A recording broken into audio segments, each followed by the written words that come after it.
cottage filled with warmth and light, nestled at the edge of the Valley of the Sun. A scream whisked butterflies from their blooms. The gentle cry of the newborn baby filled the bedroom, a sound she had waited to hear for 9 months. Serafina released her grip on the green fuzzy branch of the calming tree at her bedside. Its mystical properties reduced the pain during the contractions and pushing, but hadn't taken it away entirely. It even curled around her wrist as if it knew she needed the assistance. A sigh of relief passed through Serafina's lips upon seeing the tiny baby held by the midwife at her feet. Finally, the child was here and well. The melancholy what-ifs raced through her mind as she pushed. Many she knew had birthed children who never took a breath. It became more frequent in the last 4 centuries after most of the elves lost their magic. A girl. Her husband Elkin's voice trembled with emotion. She's so small. The warm summer air drifted in from the open window, carrying with it the scent of jasmine and citrus. Sun shone inside, filling the ivory-painted room with brilliant light. Outside, a pink weeping lilac tree swayed in the breeze. What a beautiful day the child was born on, a good omen. Leaning back into the feather pillows behind her, Serafina smiled at the dark tuft of hair on her baby's crown, black like her father. The baby curled her legs toward her belly. She was perfect, from her delicately pointed ears to her rosy pink toes. Though the pain of birthing still lingered, overwhelming joy took hold. Tears pricked her eyes and her cheeks ached from smiling. The midwife inspected the child before her, still covered in birth matter and blood. Serafina looked at the midwife expectantly, waiting for her daughter to be placed in her arms. She wanted to see her girl's face, hold her, hear her heartbeat. But the midwife's eyes were fixed on the infant's shoulder with furrowed brows. "What is it? Why do you not give me my child? She bears a strange mark." Elkin, who still gripped Serafina's hand, met her eyes briefly when he looked to the woman. What do you speak of? A birthmark? Tugging her hand away, Serafina stretched her arms out, growing impatient. "Give her to me." With the umbilical cord still attached, the midwife passed the wide-eyed baby to her mother. There was indeed a mark, unlike any Serafina had ever seen. A black birthmark against the child's pink skin the size of a small coin, shaped as thorny vines wrapped around the stem of a lily. Could it be, or did her eyes play tricks? Elkin exchanged another look with her. Foreboding as the mark may be, she pulled the baby against her chest and savored the first moments of her daughter's life. The child's name and testing day came 7 sunrises later. Each new elf infant was brought before the king to be presented and tested for magical ability. So few remained now, but there was always hope a new mage would be born. A pit grew in Serafina's stomach, heavy and twisting. The midwife spread rumors about the baby's mark, so hundreds gathered in the massive Hall of Kings. Dressed in light colors of pastels and fine jewelry, the high elves expected this to be a wondrous day. Their beautiful, serene faces beheld smiles, hair of varied shades and intricate braids and styles. Serafina wore a gown of the lightest blue with gold-embroidered trim and a golden necklace with a willow tree centerpiece, passed down from her mother and her mother before. Her soft golden brown hair was pulled up into a high bun to accentuate her pointed ears and cheekbones.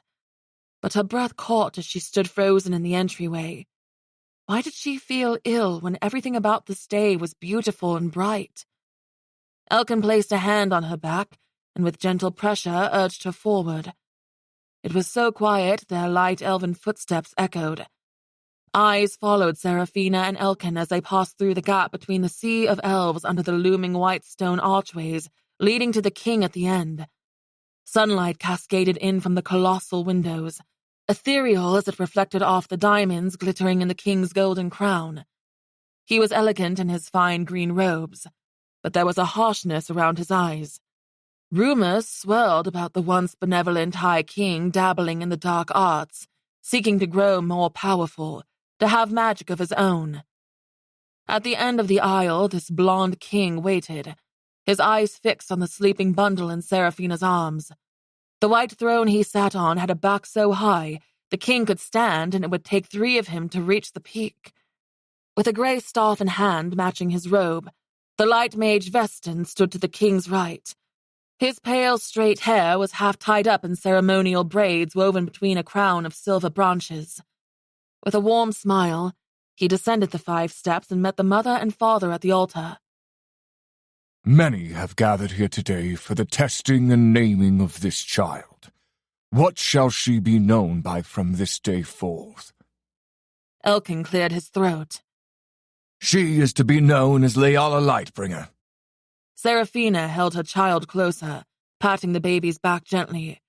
She didn't want to part with her for the testing, but she would have to. All mothers did. The mage dipped his head. His wrist clinked from the silver bracelets as he touched the grey stone altar before him. Please place the infant Leala Lightbringer here.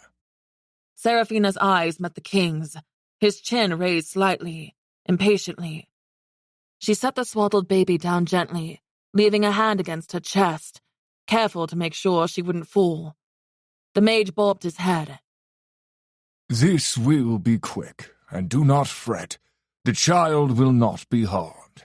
I will say a few words and we'll wait for a sign. If nothing happens, the child does not have magic.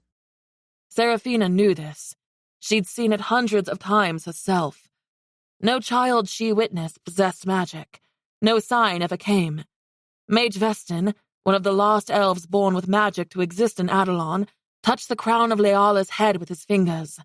With but a few chanted words, an onyx swirl of cloud amassed around the tip of the staff. It soon traveled like a serpent, winding and moving around the 4 of them until it circled only Leala. Flower buds appeared above the dark mist around her. The lilies blossomed into such a deep purple they nearly looked black. Seraphina's chest ached. The birthmark, and now this dark display of magic. What did this mean? What would happen now? What did they do with magical children? Her eyes set on Leala's petite, plump face, so sweet and lovely. Seraphina's heart swelled with love, but a part of her worried. How could there be a darkness in something so delicate and beautiful? Mage Vestin jerked his hand away as if he'd been struck and turned to the king, mouth gaping. The High King rose, with greed in his eyes. She has magic. He waved a hand to a female elf with her hands on a small boy's shoulders. His dark brown hair curled around his angelic face, and his big green eyes searched the crowd nervously. This was the king's wife and child. Seraphina recognized them as they drew closer. See that it is done, the king boomed. Panic rose in Seraphina, looking from the king to the mage. See that what is done? As the first to be born with power in over 4 centuries, this child will marry my son when she is of age. They are to be betrothed, bound by magic for now. The hardness in his eyes showed no sign of negotiation. She will be a great weapon for our people in the future. A weapon? She was but a baby, barely even a week old, and he was calling her a weapon. Seraphina should be happy her daughter would be a princess, but her stomach dropped. It was all too much too soon. How could they claim Leala like this without her consent? Before she could even protest, Mage Vestin chanted. Seraphina looked to the crowd. The happy faces didn't understand the panic clawing at her chest, threatening to buckle her knees. She gripped her husband's hand. Do something, she hissed. What can be done? He whispered and pressed a hand on her shoulder. We will be killed if we reject this claim. We can devise a plan later. It was only moments. Moments, and a tendril of white light passed from the king's son, a boy of only 3, to her baby girl, binding them together. A rune appeared on the infant's left wrist, the rune for mate. The king nodded to a guard, and then his dark eyes turned to Mage Vestin. Take the infant to the royal nursery. We must see to it that she is raised properly, trained, and kept safe. The panic turned to anger. Seraphina snatched the baby into her arms and held her against her before Mage Vestin could move. You must not take my child from me.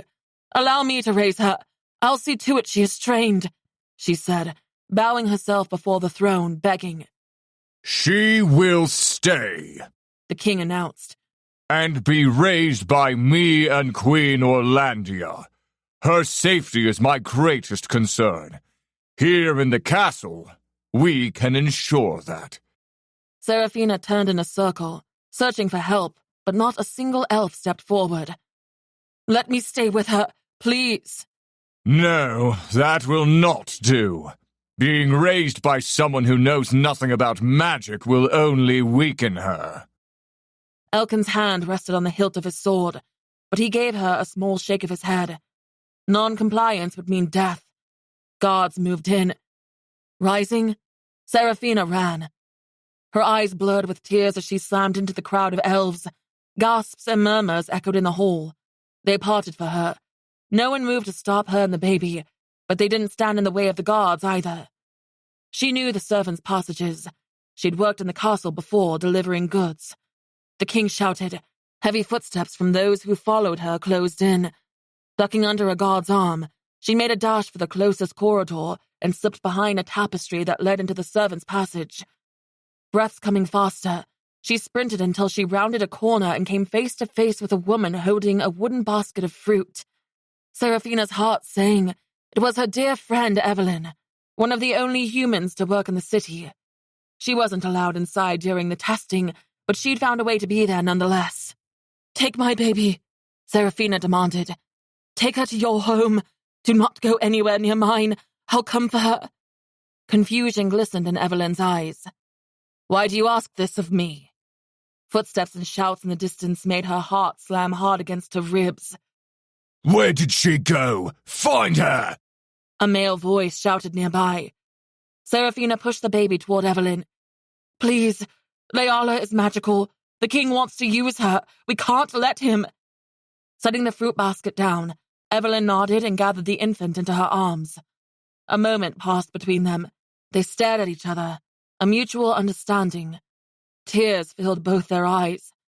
Seraphina knew she'd never see her precious child again, at least not in this life. "If I don't make it to your house by nightfall, take her far from here. Make sure she knows I loved her with my entire being." Evelyn nodded, a tear glistening on her warm brown cheek. Seraphina kissed her baby's soft head, inhaling her sweet scent one last time. She tore the generational necklace from her throat, giving it over to her daughter. "Tell Leala her father and I fought until the end for her. Tell her one day she will need to fight too." Chapter 1.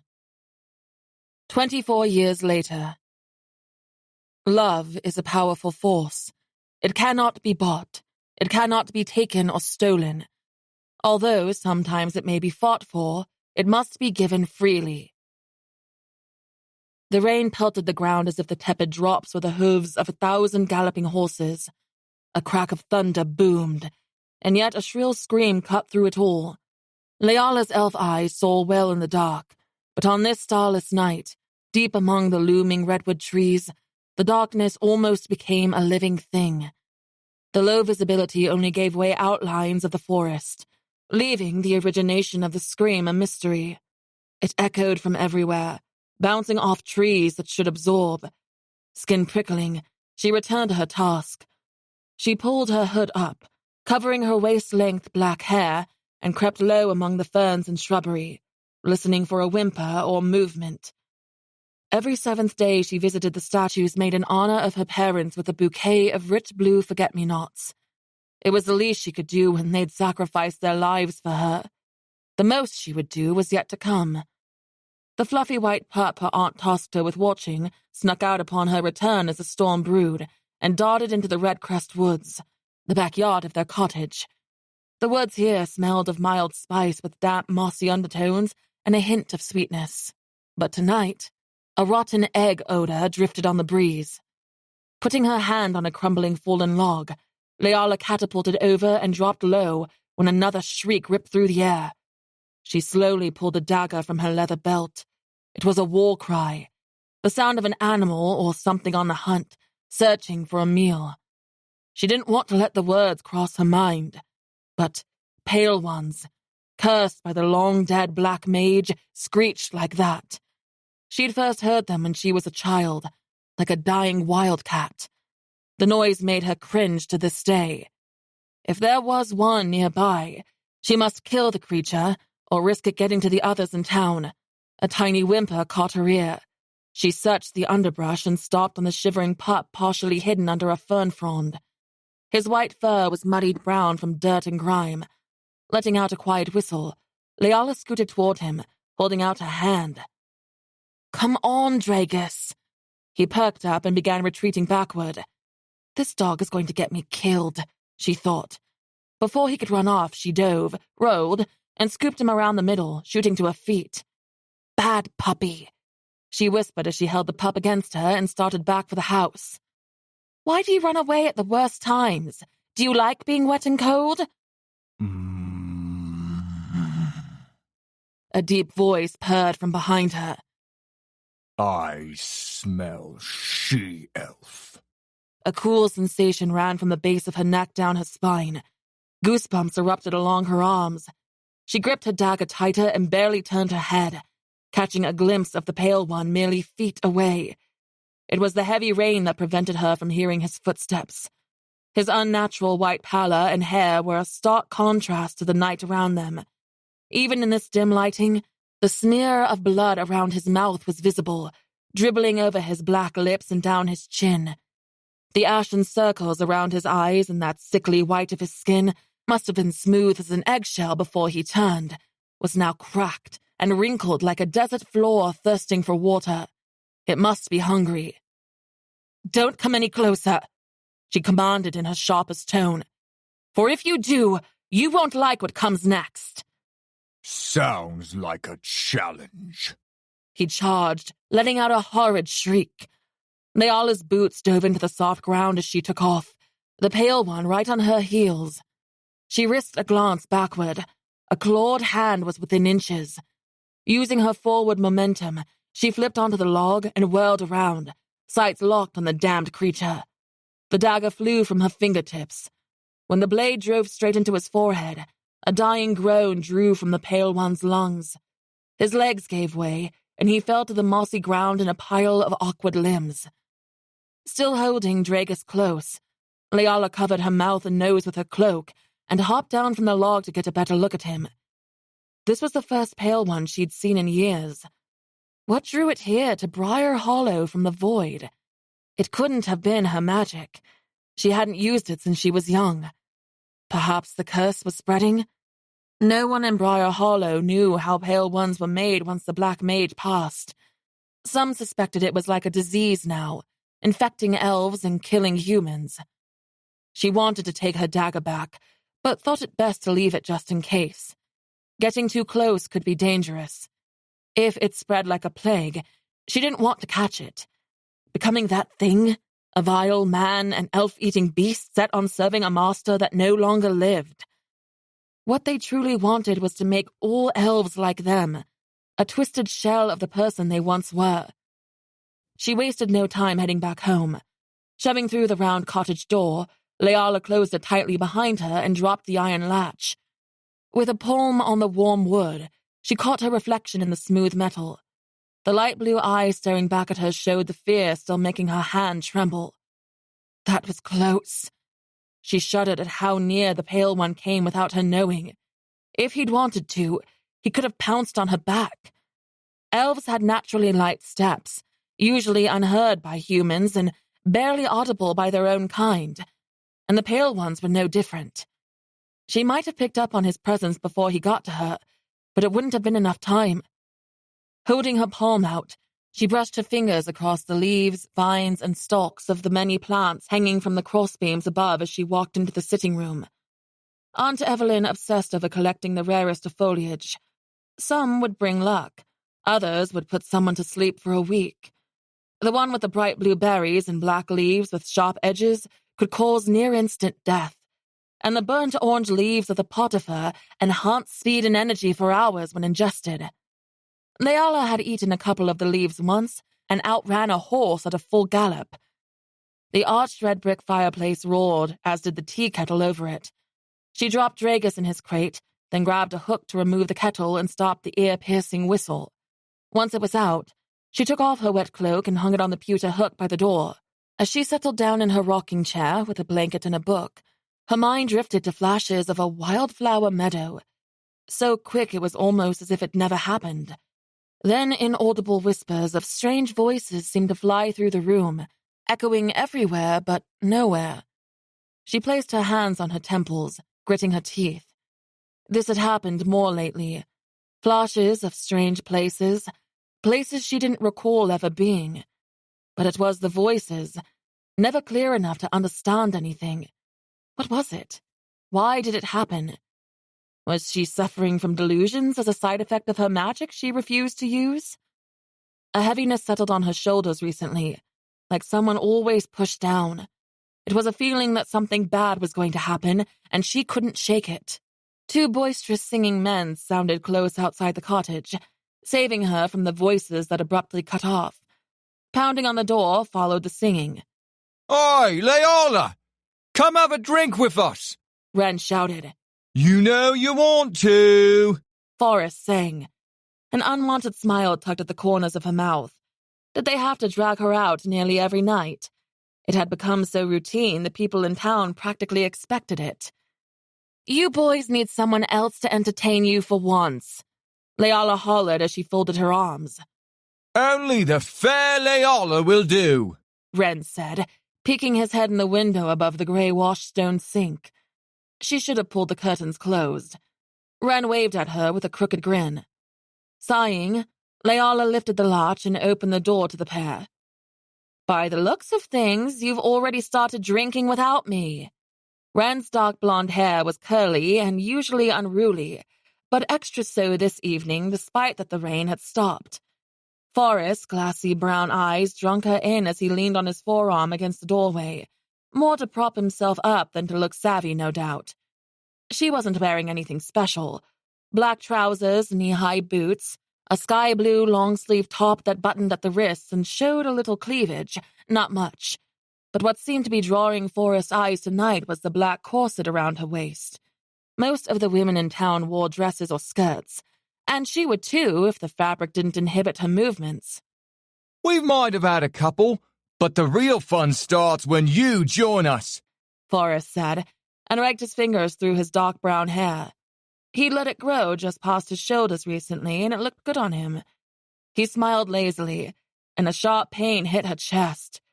He resembled his older brother so much. Even though it had been over 2 years since Novak passed, it was still hard to look at Forrest sometimes. "I suppose I can come out for a little while." All she'd planned to do was read anyway, so she could get her mind off the pale one she killed. "Yes!" They slapped palms. "Auntie Evelyn is on a roll tonight." "Oh, is she?" Leola grabbed the dripping cloak and threw it back on. "How much has she won?" "Enough that Baker Oswin owes her 2 weeks of fresh bread." Ren put an arm around her shoulder. "We'll be over to enjoy some of that, of course." "Of course," Leola added with a smile. Her eyes drifted to the woods. Should she tell the boys? No, there was no need to scare them when the creature was already dead. But what if he wasn't the only one? She couldn't worry about that now. It's not as if she could go looking for more at this hour. The boys sang a song about wine and pretty maidens up until they stopped at the entrance of the Smoky Dragon Inn and Pub. The wood sign hanging from the pole above was of a standing blue dragon with smoke rolling out of its nostrils. Another sign was nailed to the door and it read, "No elves, no dwarves, no sprites." Leola was the only exception to that rule. The Smoky Dragon was where the townsfolk gathered in Briar Hollow for entertainment. Leola and the boys walked inside to air hazy with pipe smoke, the stench of ale, and a hint of cinnamon potpourri. The potpourri was Aunt Evelyn's doing. She insisted that the dirty old man smell had to be masked with something good. The pub was set up with several round tables full of men and a few women playing cards to the left. And to the right was the drinking section. Candles burned above on the oval metal chandeliers hanging off the wood rafters, giving the room a warm yellow-orange glow. Loud chatter and clinking mugs rang in her ears. Sometimes, with her elf hearing, the noise overwhelmed her senses. She learned to tune much of it out over the years. Briar Hollow's horse trainer shot to his feet, throwing his cards down. How can you win so often? He shoved a stubby finger at the man across from him, one of the young guards. It isn't possible. Old Boris is at it again, always accusing people of cheating when he's lost everything. Wren drawled. Maybe Leala will toss him out on his arse once more. Forrest and Wren snickered. She hoped that wasn't the case. I only did that because he grabbed my behind. The black eye was the best part. Lasted a solid fortnight, it did. Wren said. The men at the training yard ridiculed him endlessly. I know, I was there, Leala said, smiling. Aunt Evelyn waved them over to her table, her golden bracelets clinking. Her shawl, bright with red, blue, and yellow floral patterns, hung loosely around her shoulders. Boys dragged you in here again, I see. She grinned and patted the rickety wooden chair beside her. Have a seat. It wasn't long before Leala knocked back a couple mugs of ale and had a pipe in her mouth. She didn't enjoy smoking. In fact, she downright despised the stench. But it made the men bristle, and she wanted that. After what happened to Forrest's brother Novak, because of her, she'd never love a man again. More ale. Smiles became easier. Her head felt a little lighter, her body warmer. Aunt Evelyn started telling stories about Leala's mother and father. She always did this when she had too much to drink. At least she hadn't brought up Novak tonight. There was only so much talk of death a person could handle. Aunt Evelyn's stare was fixed on the foam in her metal mug. I can't believe it's been almost 25 years since... She trailed off. I loved your mother like a sister. She was one of the only elves that ever treated me, a lowly human, with decency and respect. She snorted, shaking her head. If only I could have done more. If I could have convinced her to come with me. She wouldn't have left my father to die alone. You raised me, kept me hidden. You did what she asked. You know what the last thing she said to me was. Leala sighed and nodded. One day I'd have to fight. Although it had been so long now, nearly 25 years since the High King of the Elves killed her parents, it was hard to believe the day would ever come. Yes, and she was right. She slammed her hand on the uneven tabletop. It rocked and shifted, nearly spilling the contents of Leala's mug. One day he will come for you, Leala. I've trained you. The folk of this town kept you hidden. Not a one has ever breathed a word outside these borders about you and who you are. But I fear this peace we have found won't be forever. Her aunt's crooked finger got much too close to Leala's nose. Evelyn's black curls had gray at the temples now, and her deep brown skin had earned some wrinkles around the eyes. He will come, and you know what needs to be done, what you need to do. Bringing her mug to her lips, Leala took a drink. Her eyes unfocused as she stared at nothing. She'd kill that bastard. That's what she would do. And his heir, too. Cut that wretched bloodline from this realm. And finally put a stop to those who murdered innocents in her name as they hunted her for magic.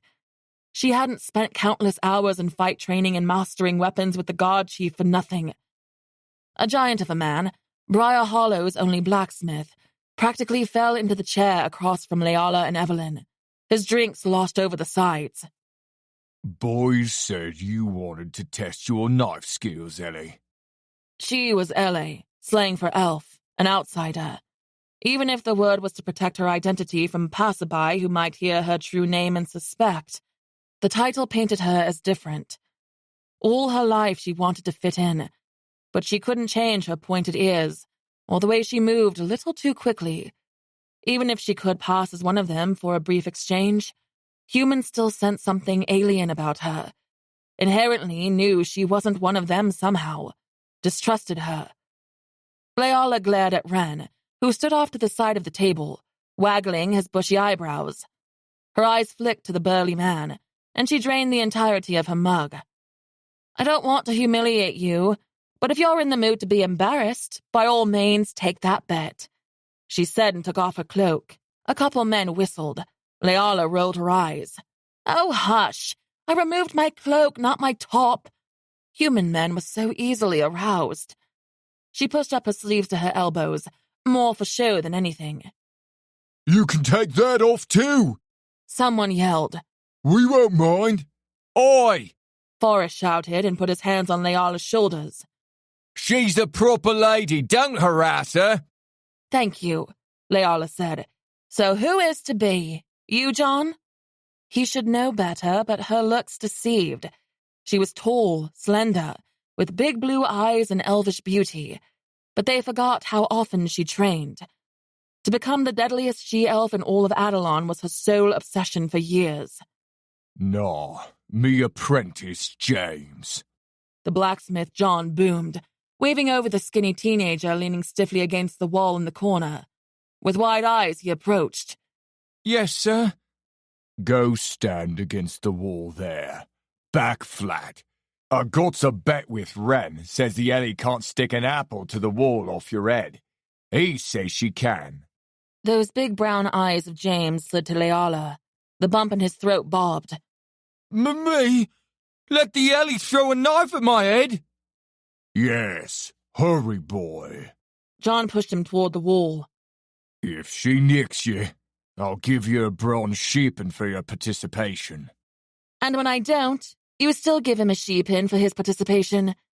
She pulled a knife from her belt and set it on the table. If the boy was taking the risk, he should get some reward. You have an apple? Yeah. The blacksmith patted down his person. Didn't think so far ahead. An apple, anyone? A small crowd had gathered in a half circle around them, mostly men with smoking pipes in their mouths and mugs in hand. One woman with too much color on her cheeks and half her bust hanging out of her corset stood center. There was a chorus of mumbled no's while the patrons looked amongst each other. I do, called a smooth, deep voice from further back. The group collectively turned and opened a space to reveal a hooded figure holding a bright red apple in his palm. Have an apple. A sliver of amber light snuck under the hood to reveal an unfamiliar scruffy chin and straight nose. A stranger, here in Briar Hollow. Leala gripped her knife's handle tightly, and the speed of her heart shot up. The tall, broad man walked past her, and goosebumps erupted over her flesh. She shivered with an eerie sense of familiarity, although she couldn't fathom why. He placed the perfect apple on the crown of the boy's head. Leala stared at this intruder even as he sauntered toward her. Some deep instinct inside her told her to run, but she stood firm. Mud covered the man's black boots to his ankles. However, his dark cloak hung an inch off the wooden floors was pristinely clean, crisp even, suggesting he hadn't walked far. The cloak didn't look damp. He'd been indoors and not in the storm. But who here housed him? No one spoke of a traveler. The inn's rooms sat empty this time of year. The townsfolk always warned Leala or Aunt Evelyn if any unknowns came through so she could stay hidden. After clearing his throat, Wren asked, Any other bets? He raised his jingling pouch, carrying on as if it was usual for a stranger to visit the smoky dragon. The man's cloak brushed her arm as he stepped around her and made for the bar top. After a moment's pause and no one moved forward, Wren frowned. No takers. You have such confidence in the alley who's at least 3 mugs of ale in. Even 10 mugs of ale in, I'd be able to do it, Leala bragged. She'd find herself flat on the floor with that number, but everyone laughed. The skinny teen trembled and slammed his eyes shut. Quit shaking, boy. The blacksmith bellowed. You're gonna get yourself stuck like a pig. Maybe you should put the apple in your mouth. More laughter. Now half the pub patrons gathered behind her. Her gaze drifted toward the man at the bar top. His back was to her. He peeked over his shoulder as if he knew she stared. She jerked her traitorous eyes away, embarrassed she'd been caught. What's the hold-up, Illy? Nervous? Blacksmith John jeered. Not even a little. Leala closed one eye, wheeling her fuzzy mind to focus. Years of knife-throwing granted her confidence. The motion of throwing a knife was so second nature she didn't have to think. The whoosh of the blade gliding end over end cut through the air, and with a thud, stuck the apple to the wall. James sagged to his knees, murmuring a prayer of thanks. Half the crowd cheered, others groaned. "O ye of little faith, do you not know I'm the best in the hollow?" Leala smiled at John and winked. "Now give the boy his coin." John slammed his hand on the table. Damn it all, Wren. He pointed a large dirty finger at Wren. You knew she could. Forrest told me she'd miss. It's part of the game, John. Wren laughed. Of course I knew. That's why I made the bet. You owe me a new knife. I'd like my name to be on the blade, too. Do I get one, since I clearly bet on myself? Leala added. Bystanders burst into laughter, then went back to other amusements, clearing the way to the bar top where Leala expected to find the man, but he was gone. She did a quick scan of the room and didn't find him among the many bodies. The knots in her stomach loosened, and feeling like a weight lifted off her shoulders, she took a seat by Aunt Evelyn again. Her secret was safe for another day. Nice throw. The hooded stranger made himself comfortable in the chair across from her. His rich, soothing voice sent a chill down Leala's spine. Where did a pretty elf like you learn to do that? Chapter 2. Leala quickly slipped her arm under the table and rolled down her sleeve to cover her rune mark. The humans had no idea what her tattoo was, but she couldn't be too careful with an unknown man. She reached up and touched her hair. Her ears were covered, as always. He must have surmised she was an elf some other way. Leala reached across the table, clasping her fingers around the edge of his smoky gray hood and tugged gently. I don't like when strangers come into my town and hide their faces. So it's your town, huh? The stranger pulled the hood back.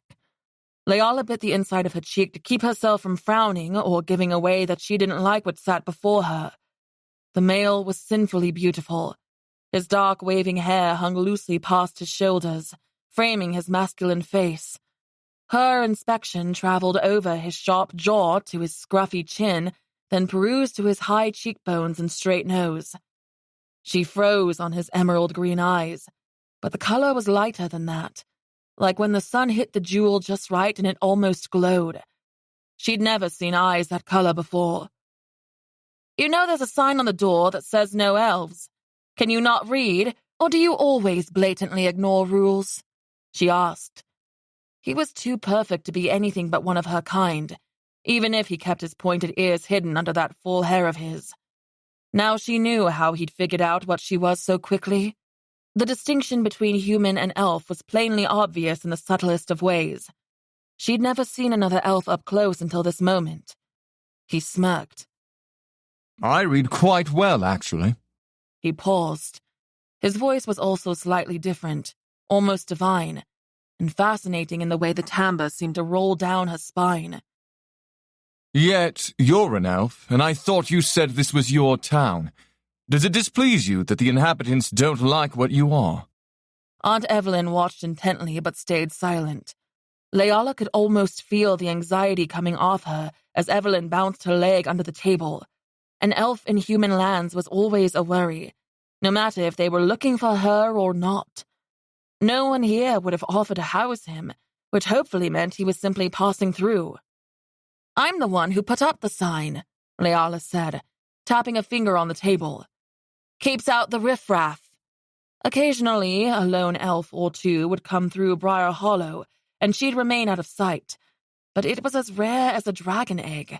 She couldn't risk an elf who might report to the king they'd encountered a lone elf female in the human lands. And since the Pale Ones emerged, humans had a natural aversion to elves, which was understandable since for all anyone knew, the sickness could be caught simply by breathing in the same air. It was fatal to humans. And it's my town because I live here. She winced a little. She was giving too much away.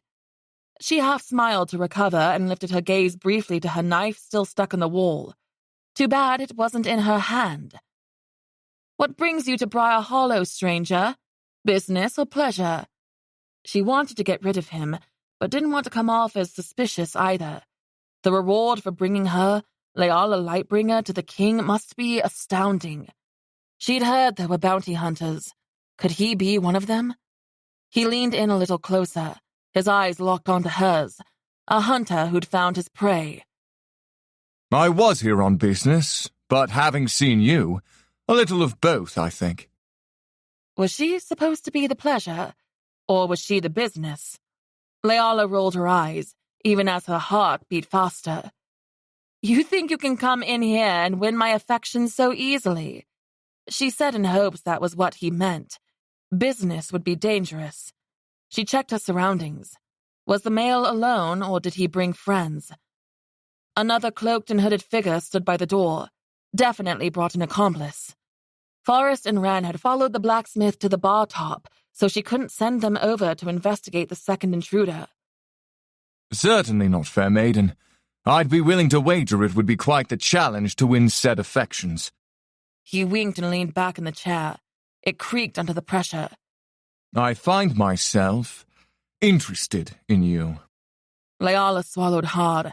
Aunt Evelyn broke her silence. Be interested somewhere else, troll. We have no want of your kind here. A troll, am I?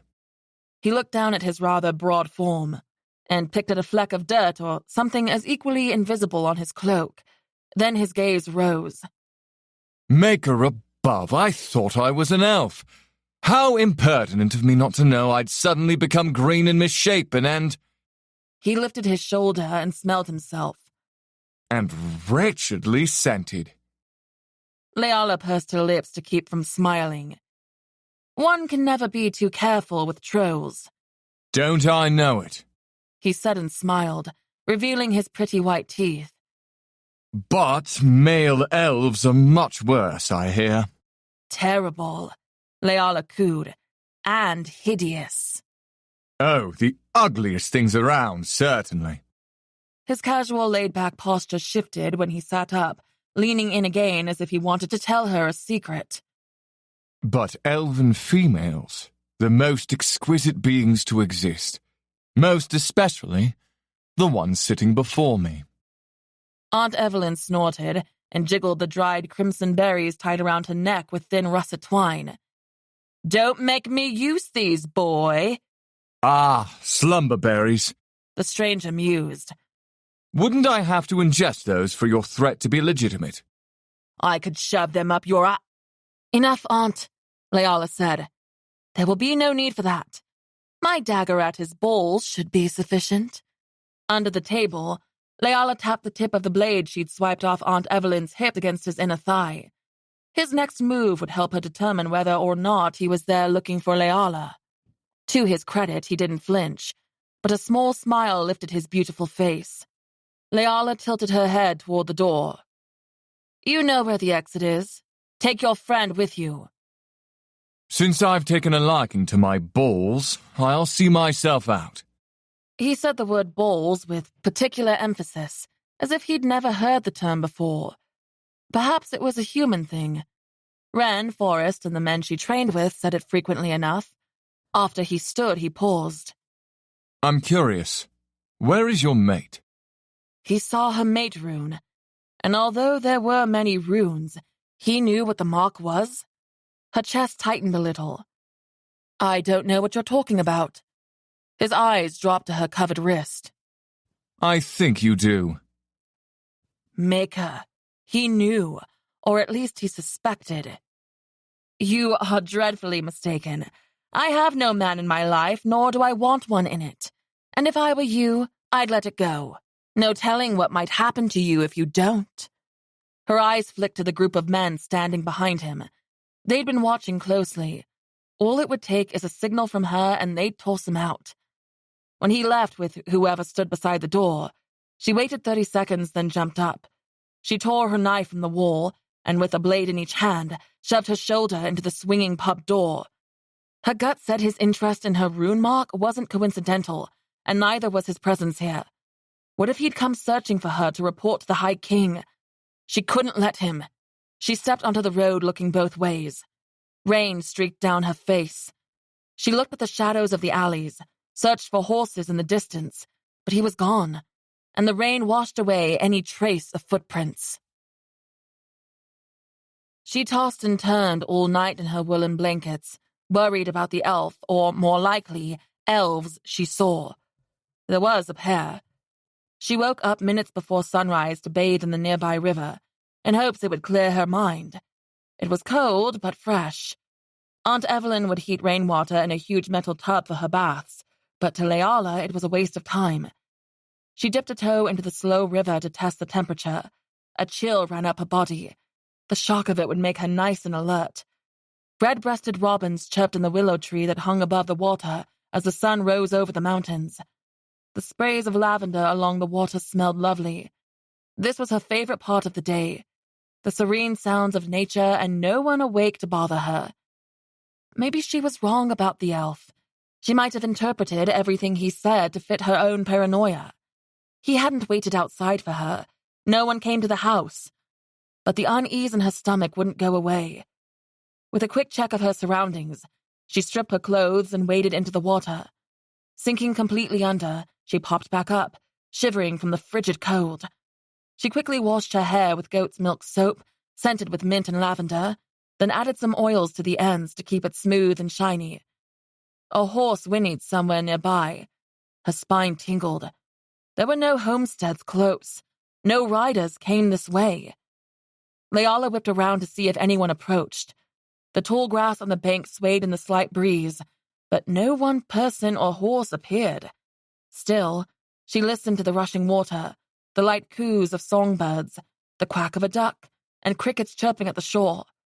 Everything serene until the caw of a crow or raven drew her attention up to the branch it perched on. Its small head cocked from side to side, then it fluttered its wings before it lifted off and away. The black birds were always a bad omen. She couldn't help but feel someone watched her.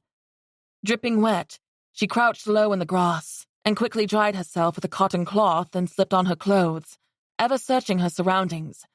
If it was a pale one, she couldn't be caught off guard.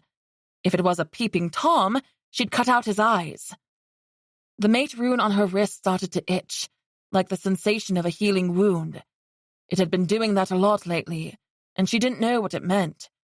She looked down at the ebony mark, lines in the shape of cascading triangles with 2 diagonal strikes through both.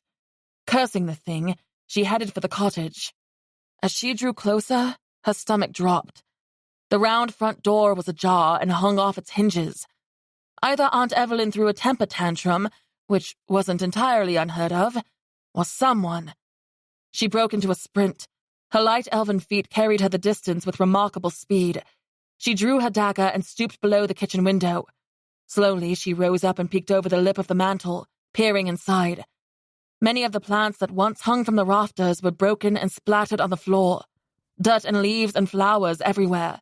Years of searching and money wasted. It smelled strongest of jasmine and sweet pea, Evelyn's favorites, their beautiful petals crushed into the floor. The furniture was overturned, and Dragus's crate was but splinters. She charged inside, ready to cut down whoever did this. No, not whoever. She knew exactly the pair. It couldn't be a coincidence that she met an elf the night before and now this. Inside, she found no one in the main room or kitchen. Her boots crunched over broken pottery as she moved farther in. "Evelyn?" she called, stepping over a shattered plate from a set her aunt had made. Her cheeks burned, and her heart beat faster as she hurried into her aunt's bedroom. She poked her head in to find it empty. She dashed across the hall to her room. Nothing. When she turned back to the sitting area, she stilled. How she missed it before was beyond her. On the dark wood-paneled wall where the intruders tore down Leala's childhood painting of a unicorn, someone wrote in blood, "You can't hide forever." If they hurt Evelyn, No, she couldn't think it. She couldn't let her mind wander to that dark place. The High King already took too much from her. The pounding of hooves and horse whinnies had her running for the window. A black carriage with gold fixtures pulled by 6 onyx steeds rolled up right outside her front door. The heavy breaths of the horses said they'd been running. "Maker above, they found me. He is here to take me." She knew this day would come, but now she wished she could hide. She took a step away from the window with her heart beating like a hummingbird's wings. She held both a dagger with a 10-inch blade and a knife half that size and waited in the center of the sitting room. Her senses hyper-aware as light footsteps hit the ground and moved closer. She tensed as a large, cloaked male stepped up but stopped in the doorway. Was it him, the elf from the night before? "Come with me," he said sharply. "His Royal Majesty the High King of Palanor awaits." Something about him triggered familiarity. She didn't know if it was the roughness of his voice or the way he moved, yet it wasn't the male who'd sat across from her. A sheen of sweat dampened her skin. Her arm twitched, ready to throw her knife if need be. An old, familiar sensation bit at her fingers, tingling like when the blood flow had been cut off and then rushed back into the limbs. Her magic.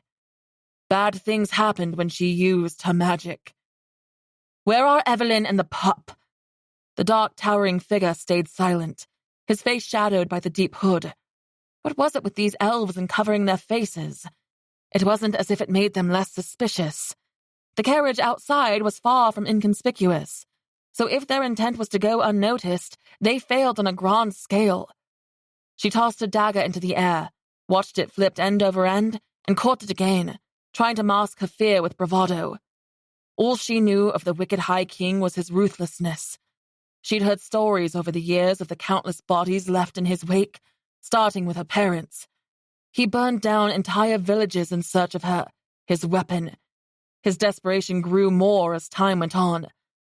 Aunt Evelyn and her fought over whether or not Leala should turn herself over to stop the killing, but it was always Aunt Evelyn's words that kept her in Briar Hollow. "Your mother and father gave their lives to keep you out of his hands, Leala. Don't let their sacrifice be in vain. If they should come, we'll be ready, but not until that day." She didn't understand what the king wanted with her. Yes, she had magic, but it wasn't as if he could force her to use it against her will. Aunt Evelyn said there were rumors that the High King had been waiting for a magical child like her to grant him power of his own. A rune spell of some kind to steal her magic, they'd guessed. Her mind raced through images of all the scenarios that could have happened in this cottage. What if the blood on the wall was Evelyn's? "If you don't tell me where they are, there will be one less elf alive in this room." The male shifted slightly and waved at someone outside. A moment later, another cloaked assailant stepped into view, a female by the size of her. But what she held in her grasp had Leala's throat dry up. A knife point was pressed against Aunt Evelyn's side. "Is this answer enough?" the female questioned. Again, her voice was familiar somehow. Leala would swear on her parents' stone statues she heard it before, but she couldn't have. She'd never even seen another female elf before. She didn't know these people. Aunt Evelyn gave an almost imperceptible bob of her head. She wasn't afraid. There was no fear in her eyes. If anything, there was determination and readiness. "And the dog? If you killed him, I swear—" The male groaned. "In a crate by the chickens." Gritting her teeth, Leala placed her weapon back in their sheaths and held up her hands. "Let her go, and I'll come without any trouble." "Take me with you," Aunt Evelyn said. "No," Leala snapped. She cleared her throat and softened her tone. "No, I'll go alone." Evelyn was safe here. If Evelyn came, they could use her to manipulate Leala. Evelyn's eyes glistened. "Leala," she pleaded. The female holding her aunt dropped the knife to her side and shoved Evelyn in the back. She stumbled forward into Leala's arms. After making sure her aunt had her balance, Leala smiled. "It is well. You've readied me for this day. Tell Wren and Forrest it's time I face this and to let me go, and that I appreciate their friendship." She nodded once. "You'll come back, and you can tell them yourself." "I love you," Leala said, and tore her gaze away before she started crying. She made sure her shoulder slammed into the large male elf as she marched outside. Was he the one who stood by the door the night before? Maybe this was an entirely different group. The 6 horses stamped their hooves and tossed their heads. The door to the carriage was open, and she hesitated. Was she going to walk right in with no trouble after she spent her whole life hiding? What choice did she have? Now wasn't the time to be a coward. She took a deep breath and headed for it.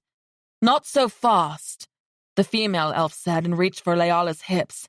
Leala smacked her hand. "Don't. You're not getting in that carriage with those weapons." The king was foolish enough to come all this way. He must know she would loathe him. Was he in that carriage mere feet from her? When they said the High King awaited, she assumed they meant at his castle in Palinor. Narrowing her eyes at the elf, Leala pursed her lips. It would be stupid to attack him so soon. She must weigh the situation, find weak points, devise a plan. But she didn't want to give up her protection.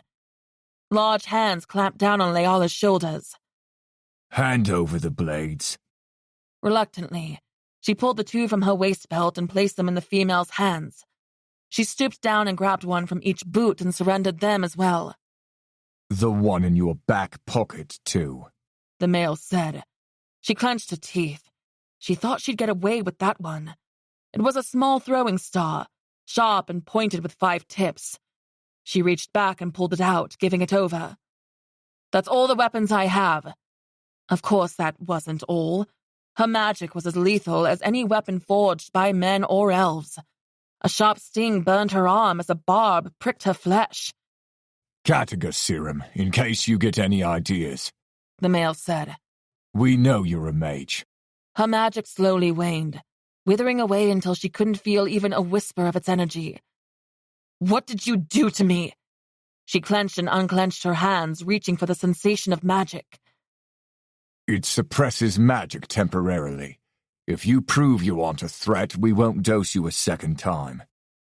Feeling naked without anything to protect herself with, her whole body trembled as her foot reached the step of the carriage. She grabbed the handle, steadying her uneven breath. To be so close to the elf who murdered her parents stirred a fiery rage and a healthy shot of fear, an inferno blazing in her chest. Her mate rune itched again, and she ducked her head and entered the carriage. She stared at the masked elf sitting on one side of the cushioned interior. She heard it was tradition for the king of the high elves of Palinor to wear a mask for ceremonial purposes. But why such a wretched thing? And did he consider this that type of meeting? The door slammed behind her, and she nearly fell when the whip cracked and the horses lurched forward. Stumbling into the seat opposite of the king, she righted herself and placed her palms on either side of her for balance as the carriage rocked side to side. 2 5-inch silver horns rose out of the mask that completely covered his face, save for his nose and mouth. Even the eye slits were so narrow she couldn't see beyond. The two silently watched each other for what seemed like a long time. Leala pictured herself diving across the carriage and wrapping her hands around his neck. "Are you King Tenebris?" Leala finally got the nerve to say. I am Thane Athiel. His resonant voice felt like a fingernail gliding lightly down the skin of her back. It, too, was recognizable, as if it haunted her dreams. But his voice did something the others did not. It brought goosebumps to her skin. Leala licked her dry lips, as a connection between the itching rune mark and his closeness struck her. "The Prince of Palinor," she laughed humorlessly. "My mate." Chapter 3. Leala squirmed in his seat. She sat directly across from the most notorious killer in Adelon, said to be deadlier with his bare hands than most warriors were with a weapon. Feared above all, even more than his father. Only rivaled in infamy by the Black Mage himself, and she was supposed to marry him and murder him. Prince? No. He tilted his head slightly, making the morning light coming through the window reflect off his silver face covering. I am High King of Palinor now. She blinked several times as a mixture of shock, anger, and elation coursed through her. Is he dead? Anger because if Tenebris was dead, she wasn't the one to end him. Why hadn't word spread of this? I would still hold the title of prince otherwise, wouldn't I? Leala arched her eyebrow. How? The new High King didn't respond. He tilted his head toward the sheer black curtains covering the windows. How do I know if you're who you claim to be when you hide your face from me? Leala shifted nervously, trying to judge if his skin might be turning paler than was normal or if his fingers had grown claws. He could be attempting to hide his becoming a pale one. What if he wasn't Thane at all? He wore leather riding gloves, but as far as she could tell from the small amount that was exposed, his skin still had a warm golden tone to it. Would you recognize me if I took off my mask? Do you know what Thane Athaliel looks like? He sounded amused, as if he already knew she didn't. Embarrassed by her own ignorance, she glanced out the window at the redwood trees going by, dug her fingers into the red velvet fabric beneath her and shook her head. Rather than revealing his face, he pulled off a glove, then slowly tugged at the fingers of the other. What was he doing?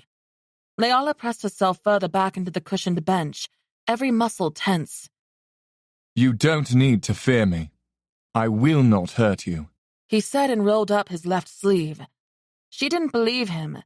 His reputation for brutality preceded his arrival. Would they use torture to get her to invoke her magic? Aunt Evelyn said they might. For all her training, she was still only one person.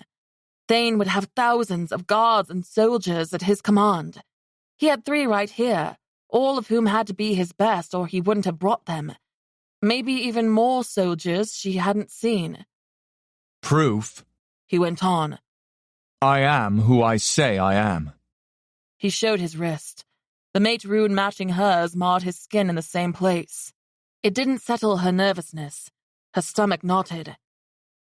And the mask? Perhaps I simply like it.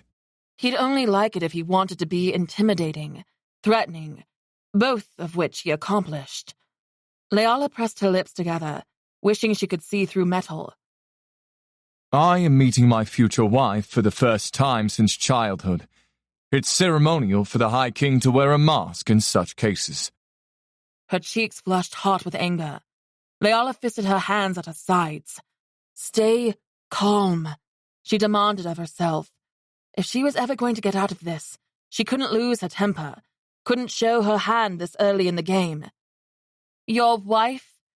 She tried to sound even, cool, but a little disgust slipped into her tone.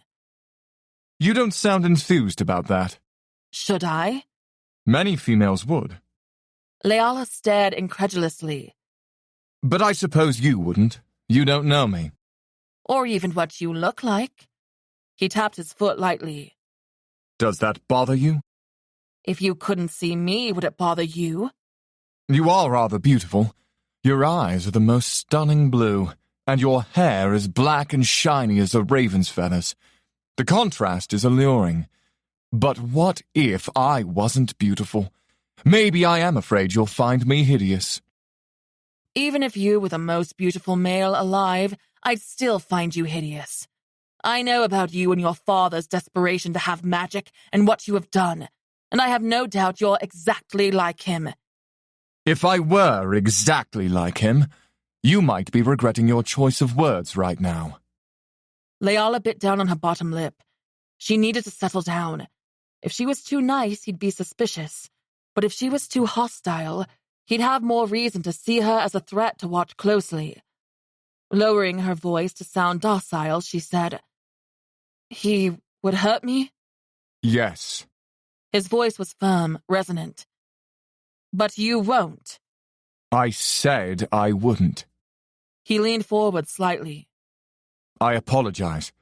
We're getting off to a bad start. She stared at him. What start would he expect? Pleasantries and smiles when he forcibly took her from her home? They sat in quiet, the sounds of the creaking carriage and beating hooves filling in for their lack of words. He abruptly slammed his fist against the door 3 times, making her jump, and the carriage slow to a halt. The High King then shoved the door open. It's a long ride to Palinor. We'll stop only when necessary for your safety. He stood up and paused, facing the door. And we will wed soon after we reach Castle Dreadwich. We shall see about that, High King. When he stepped out, she leaned forward to watch him jump onto the back of a tall ebony horse with a mane and tail even she was envious of. His deep green cloak flowed out behind him as his horse jetted forward. They were on the move again before she could get a good look at who else might be out there. She was jolted all over the carriage on the rough road for hours. They would have gone over Brackendaw Bridge by now, and through Sweet Bell Village. She used to go there to sneak away with Novak when they didn't want anyone to know he was courting her. Sweet Bell was far enough away no one knew them, but close enough they could get there easily. Human and elven relationships were frowned upon. Leala wished every day she'd listened to those who warned them. The carriage jerked and creaked. The clop of horse hooves pounded. She touched the red velvet interior for hidden compartments, set her hands beneath the seats for any weapons, something she could use to protect herself. But it was frustratingly ordinary. She peeked out the window on occasion, but no one rode directly beside the carriage. All she saw were meadows, trees, and grasslands. She didn't even know how many she rode with. Certainly, the High King of Palinor would have a large company. When it was dark, a deep voice said, "Whoa, whoa," and they began to slow. Leala peeled aside the curtain. The stars twinkled above, and the moon shone down on a nearby apple orchard. "I have to take a piss," The same male voice said, and the carriage shifted as he hopped down. Leala needed to do the same, and if they were going to go at this pace, she wanted to grab some apples. Her stomach protested for food all day. They didn't stop to eat. Apparently, the king didn't find eating necessary. She pushed the door open, and it was immediately slammed shut. "Stay inside," the female said. Leala glared at the elf. Her hood covered half her face, but a shiny red braid stuck out. "I've been in here all day. I have to squat behind a bush if you know what I mean." "Fine. Wait." A few moments later, the door popped open and the red-haired elf shoved a black cloak into Leala's hands. "Put that on. We can't risk being seen here." Being seen as elves, or Thane Athael being seen here. It would be suspicious to see a group of elves traveling in the human kingdom of Svanarum, or would attract attention at the very least. Leala slipped it over her shoulders and pulled the hood up. She jumped down, her boots hitting the hard rocky dirt road. The High King must have gotten off his horse. She didn't find him and his absurd mask anywhere. She was surprised to find only 3 horses aside from the team pulling the carriage. That meant there was only the king, 2 guards, and 1 driver. A swell of hope filled her chest. Her chances of getting away increased. But she was curious. Why would someone with a status such as his take a risk like this? He didn't need to fetch her himself. And why so few guards? If any number of rogues or certain groups knew where he was, it could be a bloodbath. Unless he wasn't afraid. Thane was ruthless and savage when it came to destroying his enemies, unmatched when it came to the sword. Taking in a deep breath of fresh air that smelled of wildflowers, she searched for a place to go. To the right of the road were the apple orchards, and to the left was a small wood with oak and ash trees with full green leaves. Grass as high as her hips grew at their base, which would provide cover for her to relieve herself. There was also a boulder as big as a horse. She knew this place. Gaudry's hot spring was close, and where the spring was, a poisonous plant grew, deadly enough to bring down a horse in minutes, and an elf even faster. Guided by moonlight, she started off toward the woods with the female elf steps behind her. "Stay close." Red sounded guarded, fearful even. Leala twisted around but kept walking. She'd been in these woods before, and it was rare to encounter any dangerous creatures.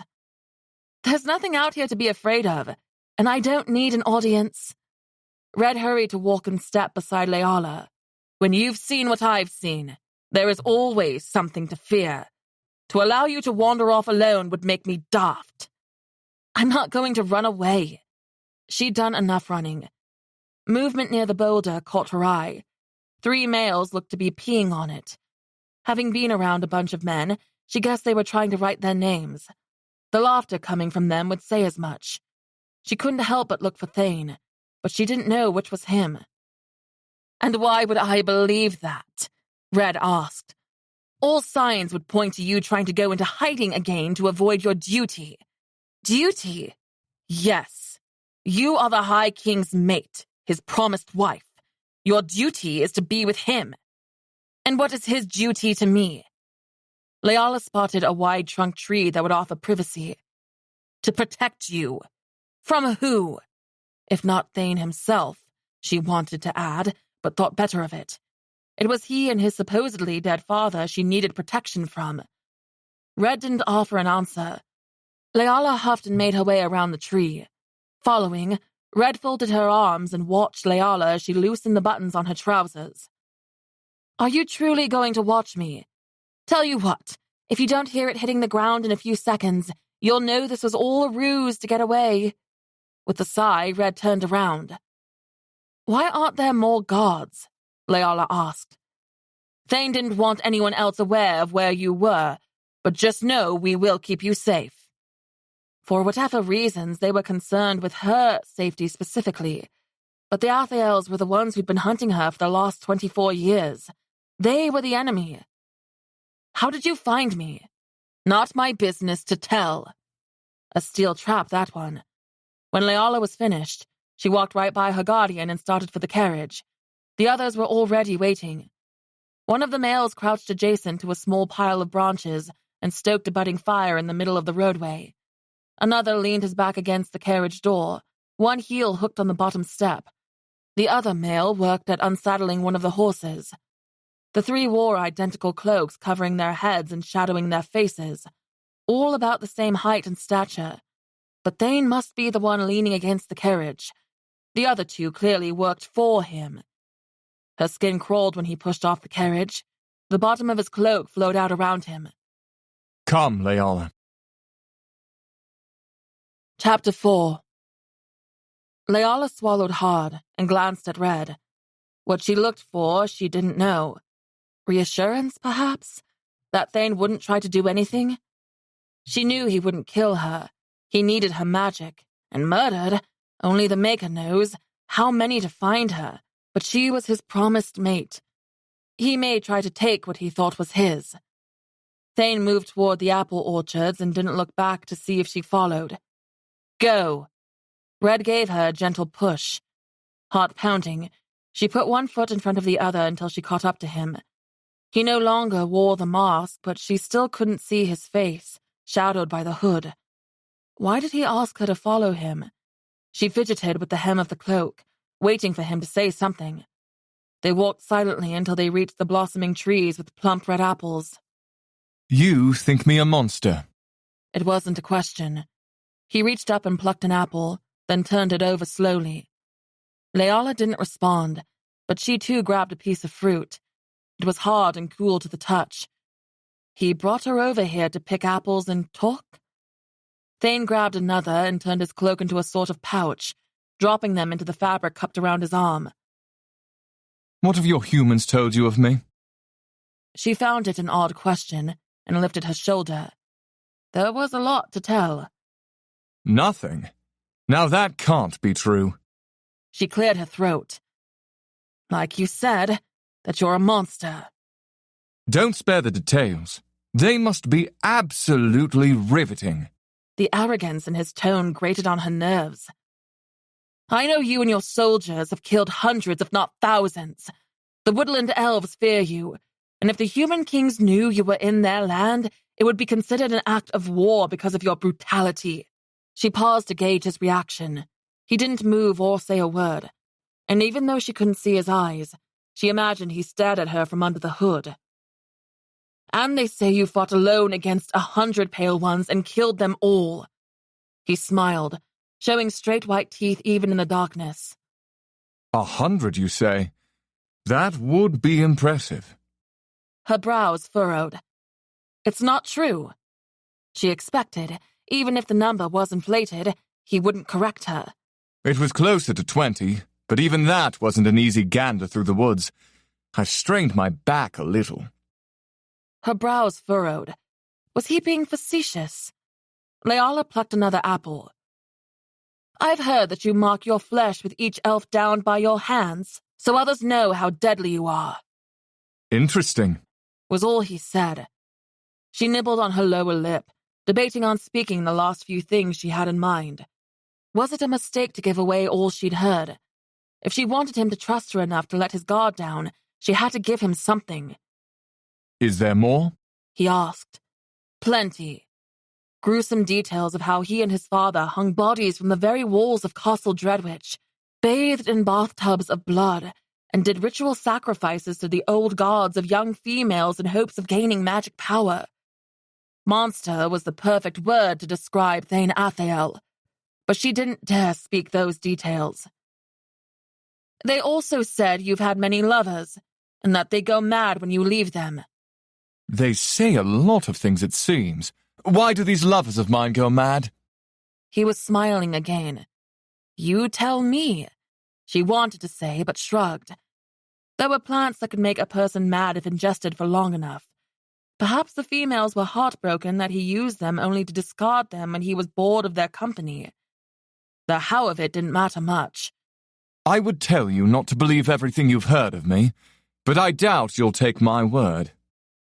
There had to be truth to the rumors. Maybe it was only 1 or 2 lovers who'd gone mad.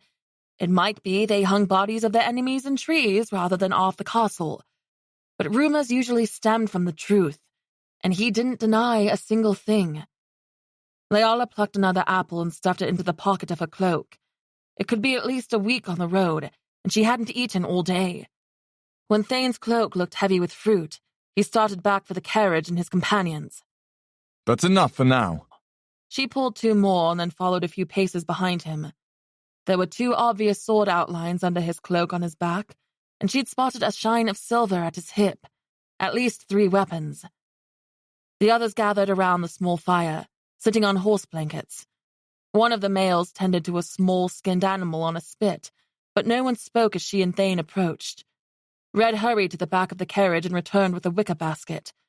She set it at Thane's feet, and the apples were dumped in. Leala kept hold of hers. She stood awkwardly for a moment, watching the 4 of them sit in silence, each of them looking in a different direction. What were they searching for? She peeked over her shoulder at the woods, and then to the long road ahead. No other travelers were in sight, and she didn't hear anything but crickets, an occasional owl hoot, the quiet crackling of the fire, and a gentle breeze.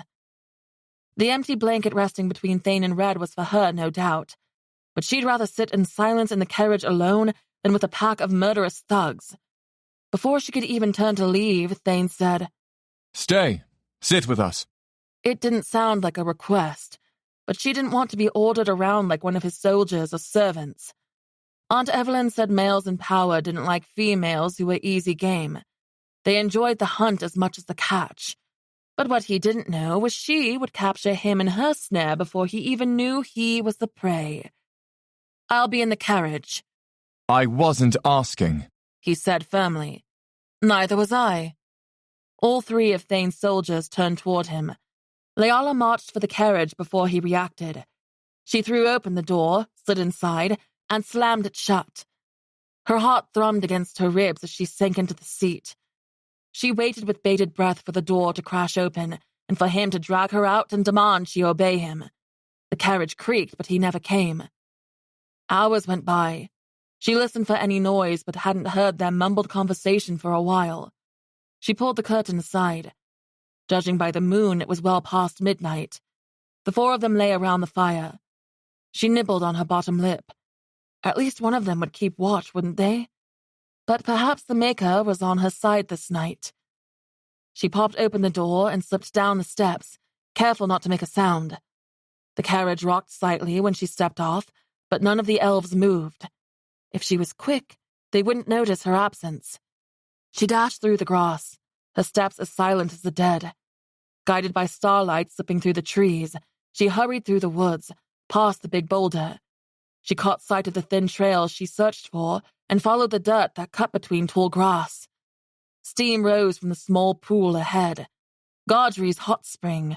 White lilies grew at its banks, and blush blooms of the magnolia tree blossomed overhead. The hot spring had an egg odor, but the floral scent from the trees masked it well. She removed her boots and stripped down bare, not wanting damp clothes for the rest of the night and into the next day. After hanging her clothes on a tree branch, she gave one more quick glance around to make sure she wasn't followed and dipped a toe in the spring.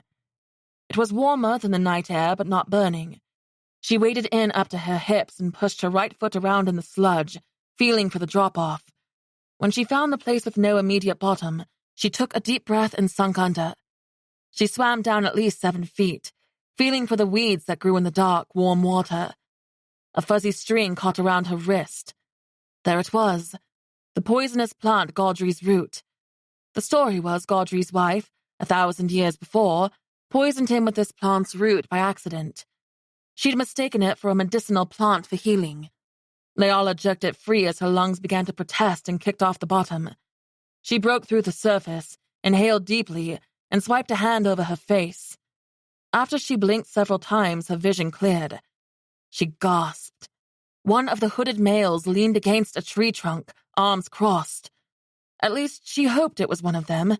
She didn't want to have to fight off an attacker, naked no less. Could it get any worse? She still couldn't feel her magic, and she didn't have a weapon to defend herself against anyone else. Just thought you'd go for a midnight swim in the middle of a dangerous forest. Her heart hammered at the sound of Thane's voice. Her sight drifted to her clothes hanging on the tree branch next to him. She was completely nude, and how in Maker's name was she supposed to hide the Gaudry's root? Would he even know what it was? It would be so much easier to poison them all and get away than try to kill Thane or the others by different, bloodier, more risky means. He lifted her bralette from the tree and dangled it from his finger. Her cheeks warmed even more than they already were.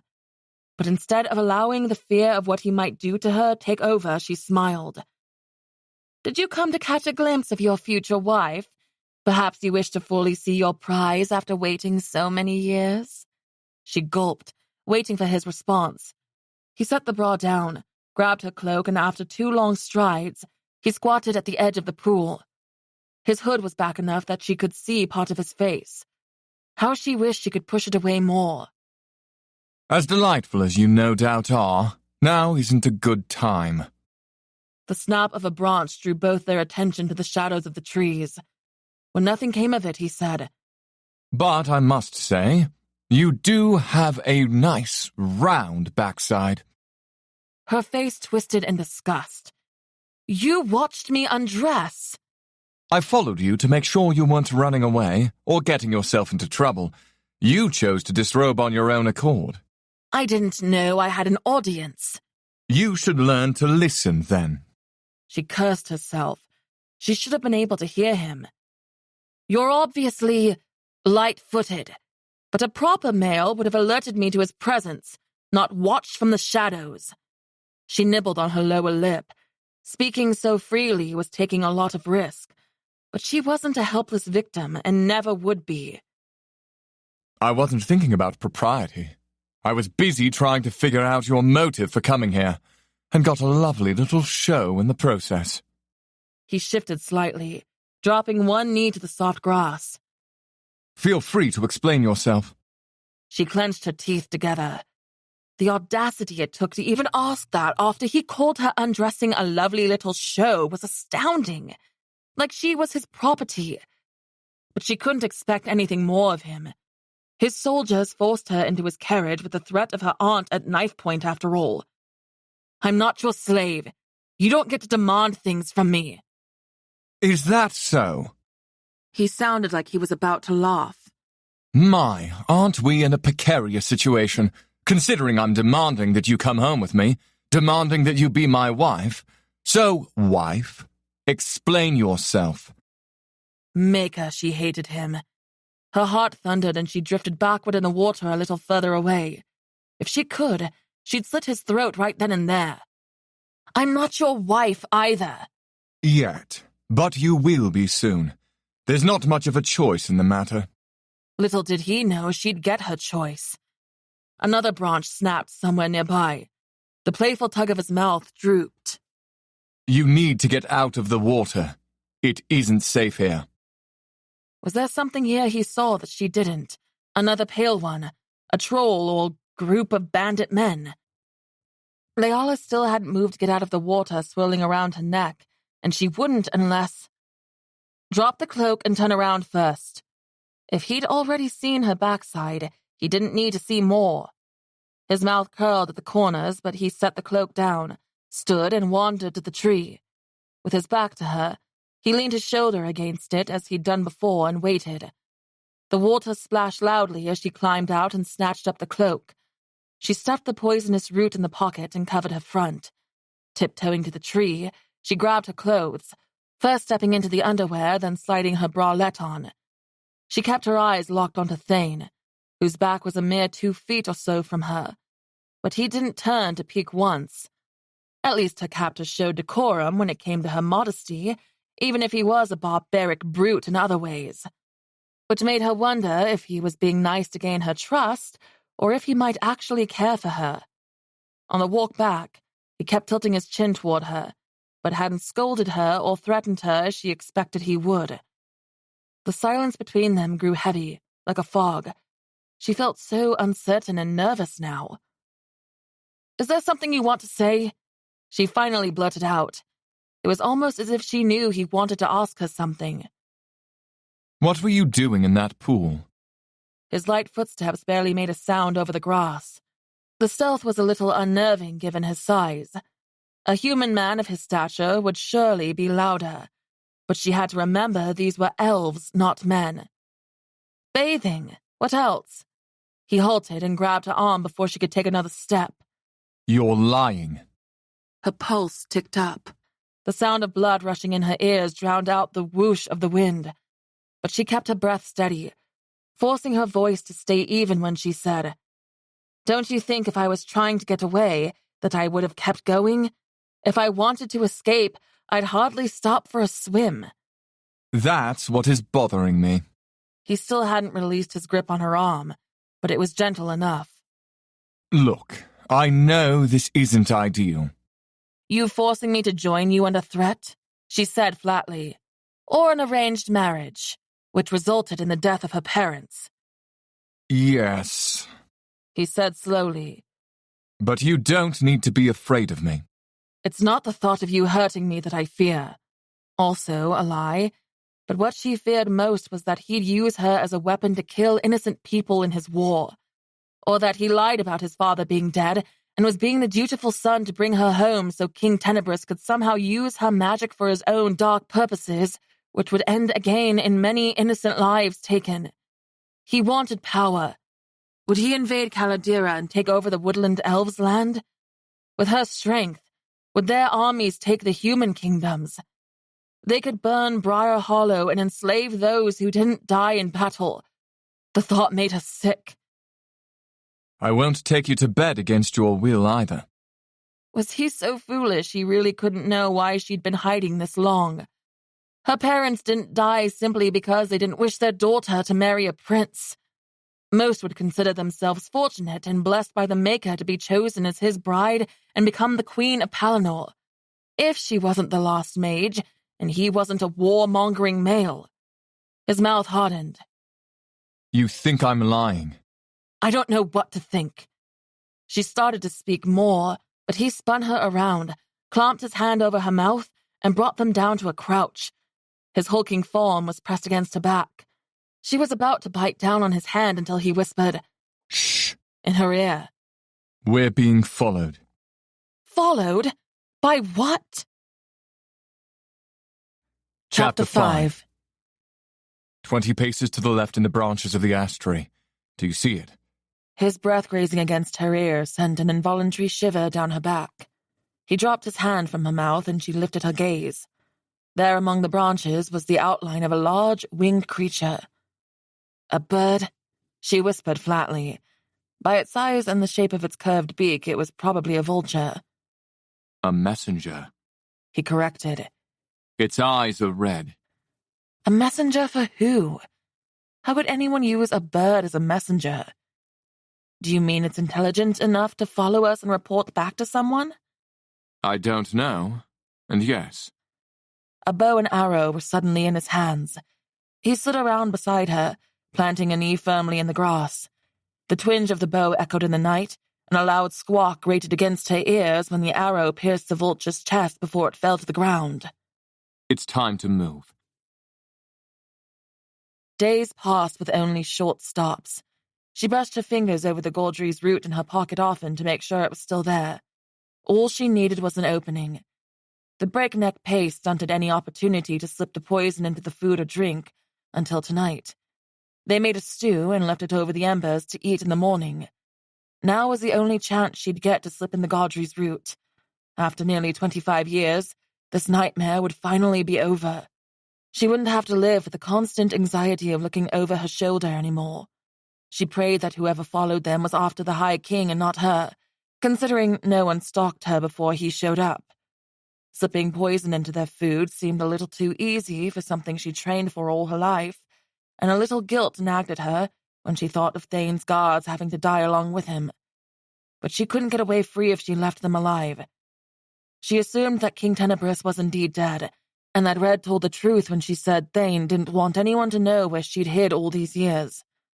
The moon was high, and the lack of any murmuring voices convinced her they'd gone to sleep. She slowly pushed open the door and quietly put her foot on the step. She froze. A dark heap laid at the base. Was someone sleeping right there?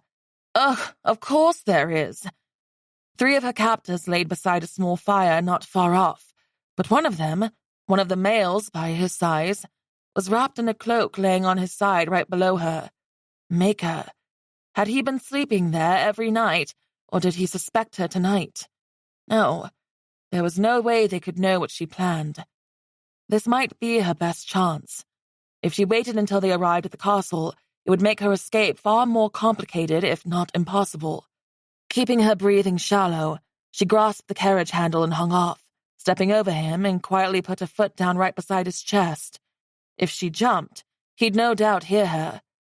Carefully, she let go of the carriage and stood over him, one foot still on the step and the other almost touching him.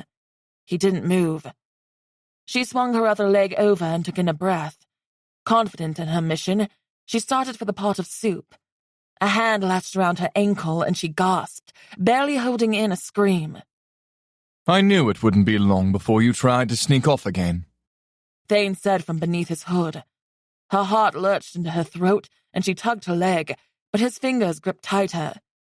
I'm not trying to sneak anywhere. I just can't be in the carriage anymore. I need fresh air. The moonlight revealed there was nothing around for miles but open land, not a house or even a mountain range in sight. This was called the Flats for a reason. The few scattered trees and boulders offered nowhere to hide, likely nothing to eat either. Sure you do. You know we're being followed, and we are in unpatrolled human lands. There are trolls, wraiths, more than likely bandits, and pale ones. You must stay inside. His voice was barely above a whisper. Then his hand flashed out and he caught her wrist. Now be a good girl and... She wrenched her hand away. You're not going to drag me anywhere. That's where you're mistaken. I will. I'll throw you over my shoulder if I must, and I might even enjoy it a little. She scoffed, but she didn't doubt he would. You're just used to everyone following your orders, High King, but I'm not one to take them. His mouth twitched. She couldn't tell if he was irritated or amused. One of the males by the fire stood up chuckling, the driver. She'd come to know him by his rich black skin. They called him Fennin. Having trouble with your betrothed, Thane. She's a feisty one. Fennin folded his arms. Good luck taming her. The other male, distinguished by his lighter skin and the golden hair that sometimes peeked out from under his cloak hood, she called Sunshine. He smiled the most, and with his hair color it just fit. He shook his head. My coin is on Leala. Leala gaped at them. Taming her?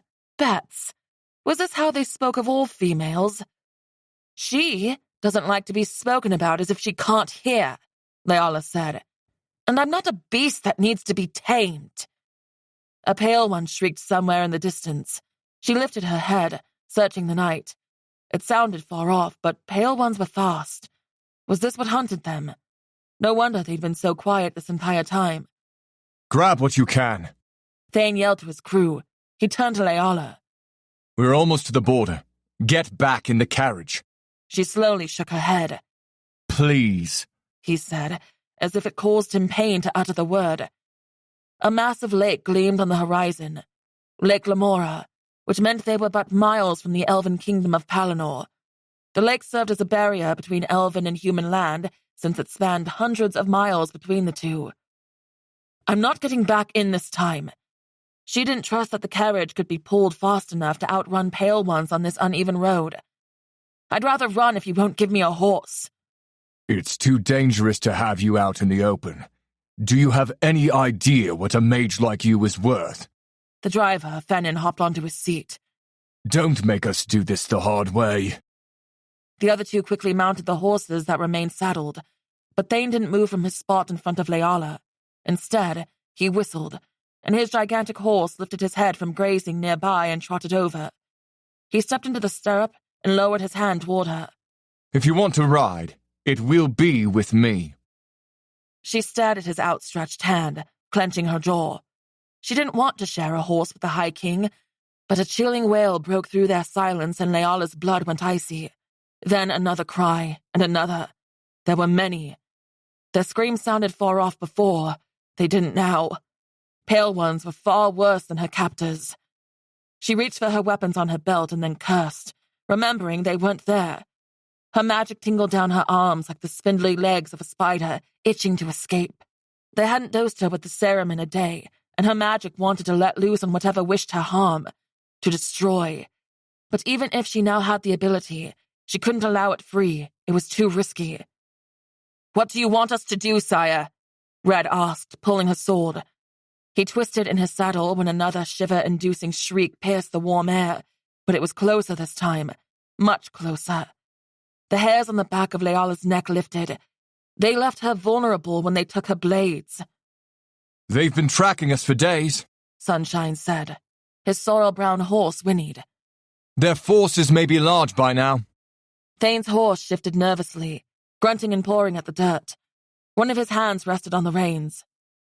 We make a run for Palinor. Cut the horses loose from the carriage. It will slow us down. Tracking us! Leala's heart thundered as she looked along the grassy landscape waiting for them to appear. Was the vulture Thane shot used by them? Were they intelligent enough for that? How do you know that? We've killed 3 over the last 4 nights while you slept, Red answered. There is no doubt. How had she not heard the pale ones, let alone the creatures being slaughtered? Why were they being followed? She hadn't used her magic to draw them. She sucked in a gasp, and on the edge of the amber meadowlands the road bordered, at least 10 pale ones charged toward them, weapons of various kinds in hand, howling and wailing. Damn, they were fast. Thane didn't wait for her to voluntarily climb up. He grabbed her arm and lifted her like she weighed no more than a small child. As soon as she straddled the horse, her back pressed against Thane's solid chest. His arms circled around her to grab hold of the reins, and he nudged the steed's sides. Make for Palinor. Do not stop until you see the sentries. Fennin and Sunshine quickly unhitched the 6 horses. The herd bolted for Palinor, their home. The driver hopped on the mare behind Red, and the other mounted his own horse. The High King's horse reared up. Leala latched onto the saddle horn. The wind whipped through her loose midnight hair as they tore across the land. She turned back. The pale ones weren't gaining, but they weren't falling behind either. One wrong move, and the group would overtake them. Would the horses be able to keep up this pace? Pale ones were notorious for their endurance. They could run for days and not tire, not even get winded. Heavy huffs of breath shot from the nose of Thane's horse. The hooves slammed, yet glided across the uneven road. The huge white trunk trees with deep blue and silver leaves shaped like stars loomed on the horizon. Only the forest of Brightheart had trees like that. Luminor, they were called. The elven sentries would be among them, high in the thick branches, guarding their lands. If Leala's small company could make it another mile, they'd be safe. A horse scream forced Leala to twist, clutching onto Thane for support as she peered around him. Sunshine's horse had hit the ground, and he was trapped under the weight of it. Leala cupped her mouth.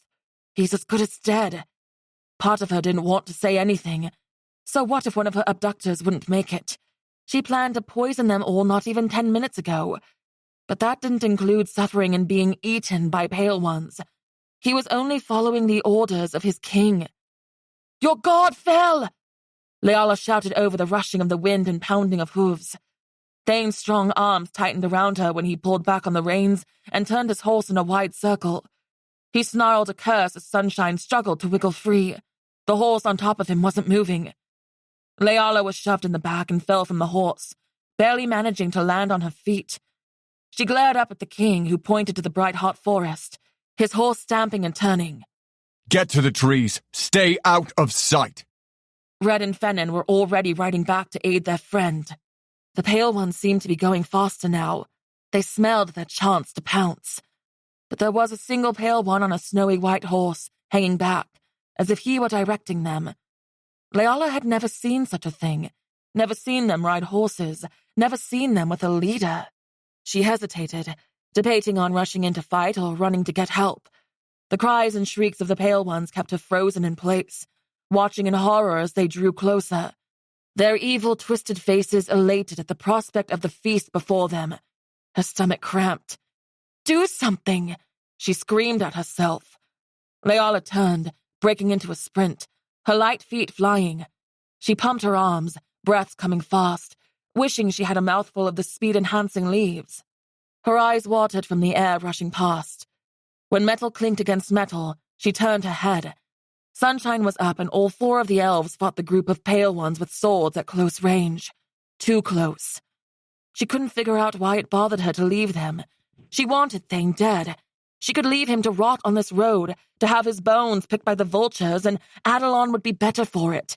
But the others, she didn't want them to turn into Pale Ones. She could use her magic to save them, but she didn't want them to know what she was capable of. A flash of white caught her attention, and she skidded to a halt, nearly falling back as a Pale One darted into her path. He smiled, revealing his pointed teeth perfect for tearing through flesh. "Come with me." Chest heaving, she took several steps backward, putting a hand over her mouth and nose. "Stay away!" She reached for her belt again out of habit, her breath ragged with fear. The monster stepped closer, swinging his rusted, jagged-edged sword at his side. "Come, dark mage." She recoiled at the name. How did he know of her magic? How did they know who she was? "Stay away from me, or I'll cut you in half."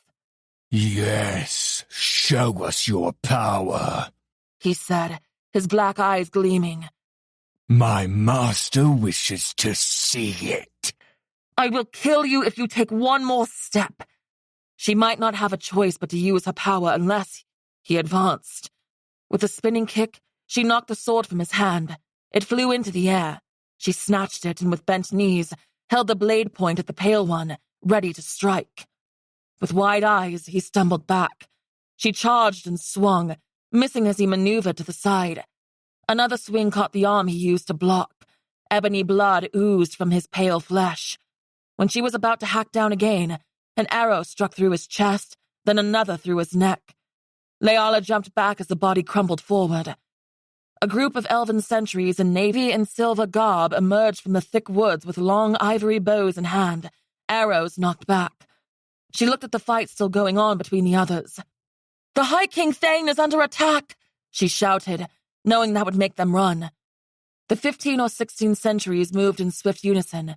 Soon arrows flew and the remaining Pale Ones dropped to the dirt. Leala stood frozen, watching to see if any of the king's guards died. Sunshine limped with an arm around Fennin's neck for support. Red held her forearm, but otherwise she appeared fine. Thane, unfortunately, by his easy movement, didn't seem to have a scratch on him. His hood had also fallen, but his back was to her. His shoulder-blade-length, deep brown, almost black hair in the night's dim light was half tied back and disheveled. He pulled his hood up before he turned, and the group of them made their way to her. When they reached her, Thane leaned over on the horse's back, scooped her up by her arm, and swung her behind him. "You and I are going ahead." As the horses trotted forward, when Leala lost some balance, she begrudgingly grabbed onto his waist. "Why?"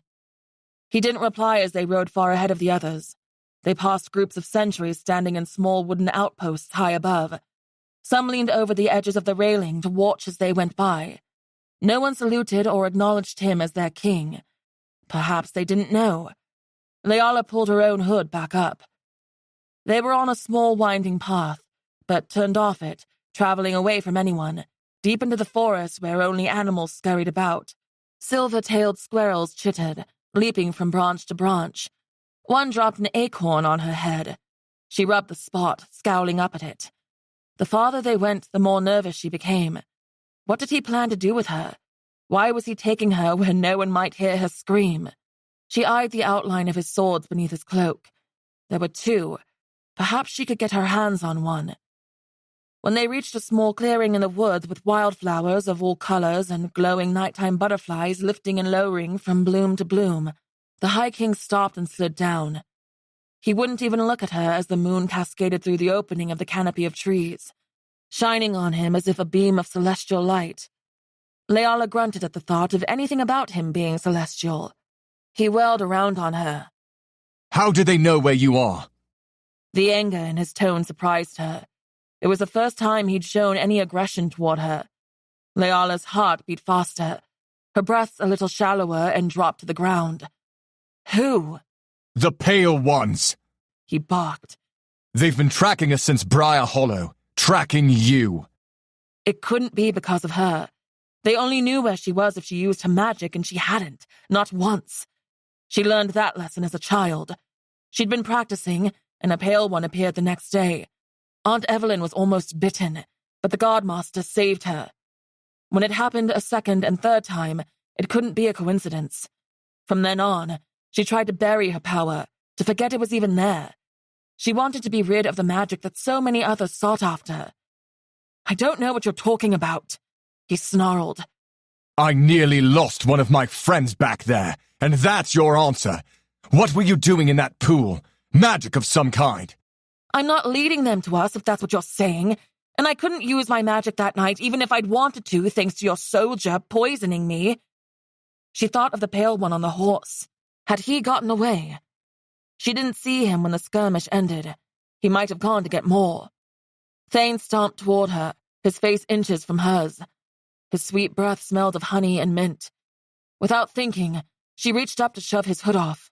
She wanted to look into his eyes, to see the evil behind them, but he snatched her wrist. We kept you alive. The least you can do is tell the truth. I got help. Maybe you should say thank you. Leala attempted to shove him back, but he didn't move, as if he'd rooted into the ground like a tree.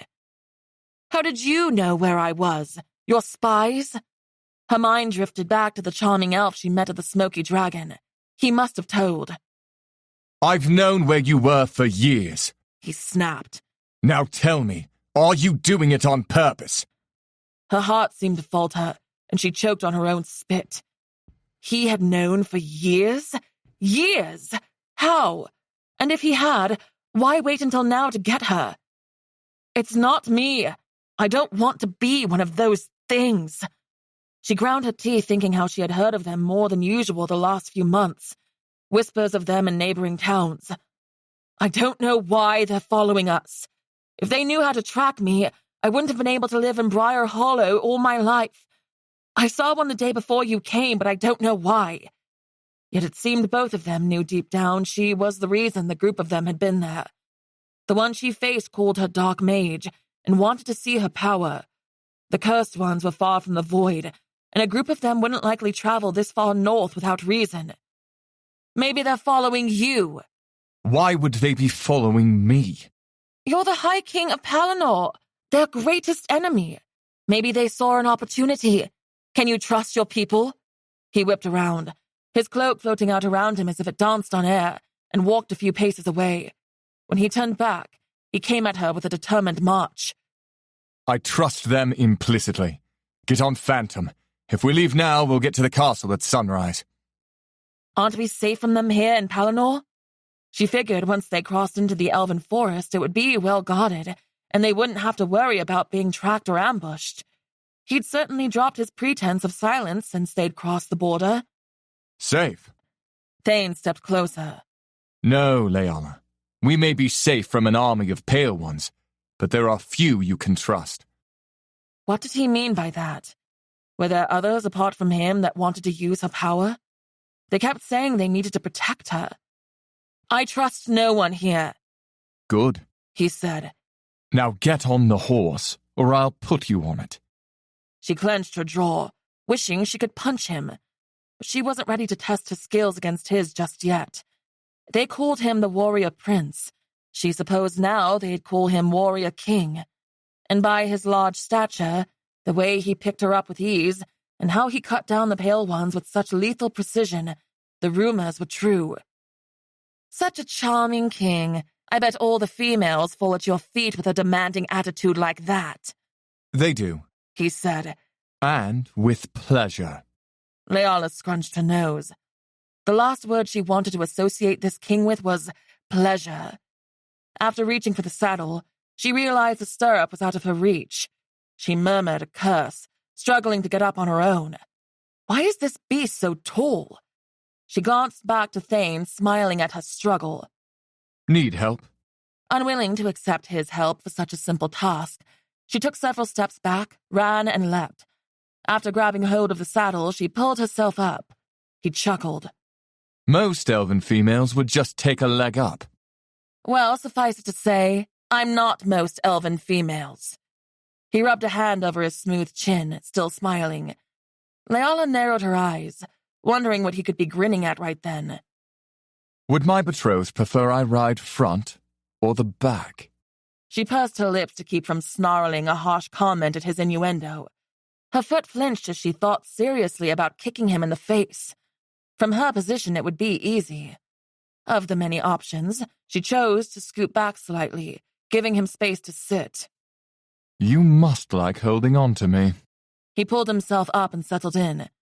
She placed her hands firmly at her sides, gripping the back of the saddle, hoping it was enough to stay on. He chuckled and they were off, riding through the green grass and in between the ashen white trunks of the luminol trees, back the way they came. I thought we were going to your castle. We will, after we rejoin with my friends. Friends? She didn't think he had friends, only people he used for his own gain. He was quiet for a while, the sounds of the forest filling in for lack of words. Somewhere a creek trickled. There was also the light flutter of hummingbird wings as a pair darted by.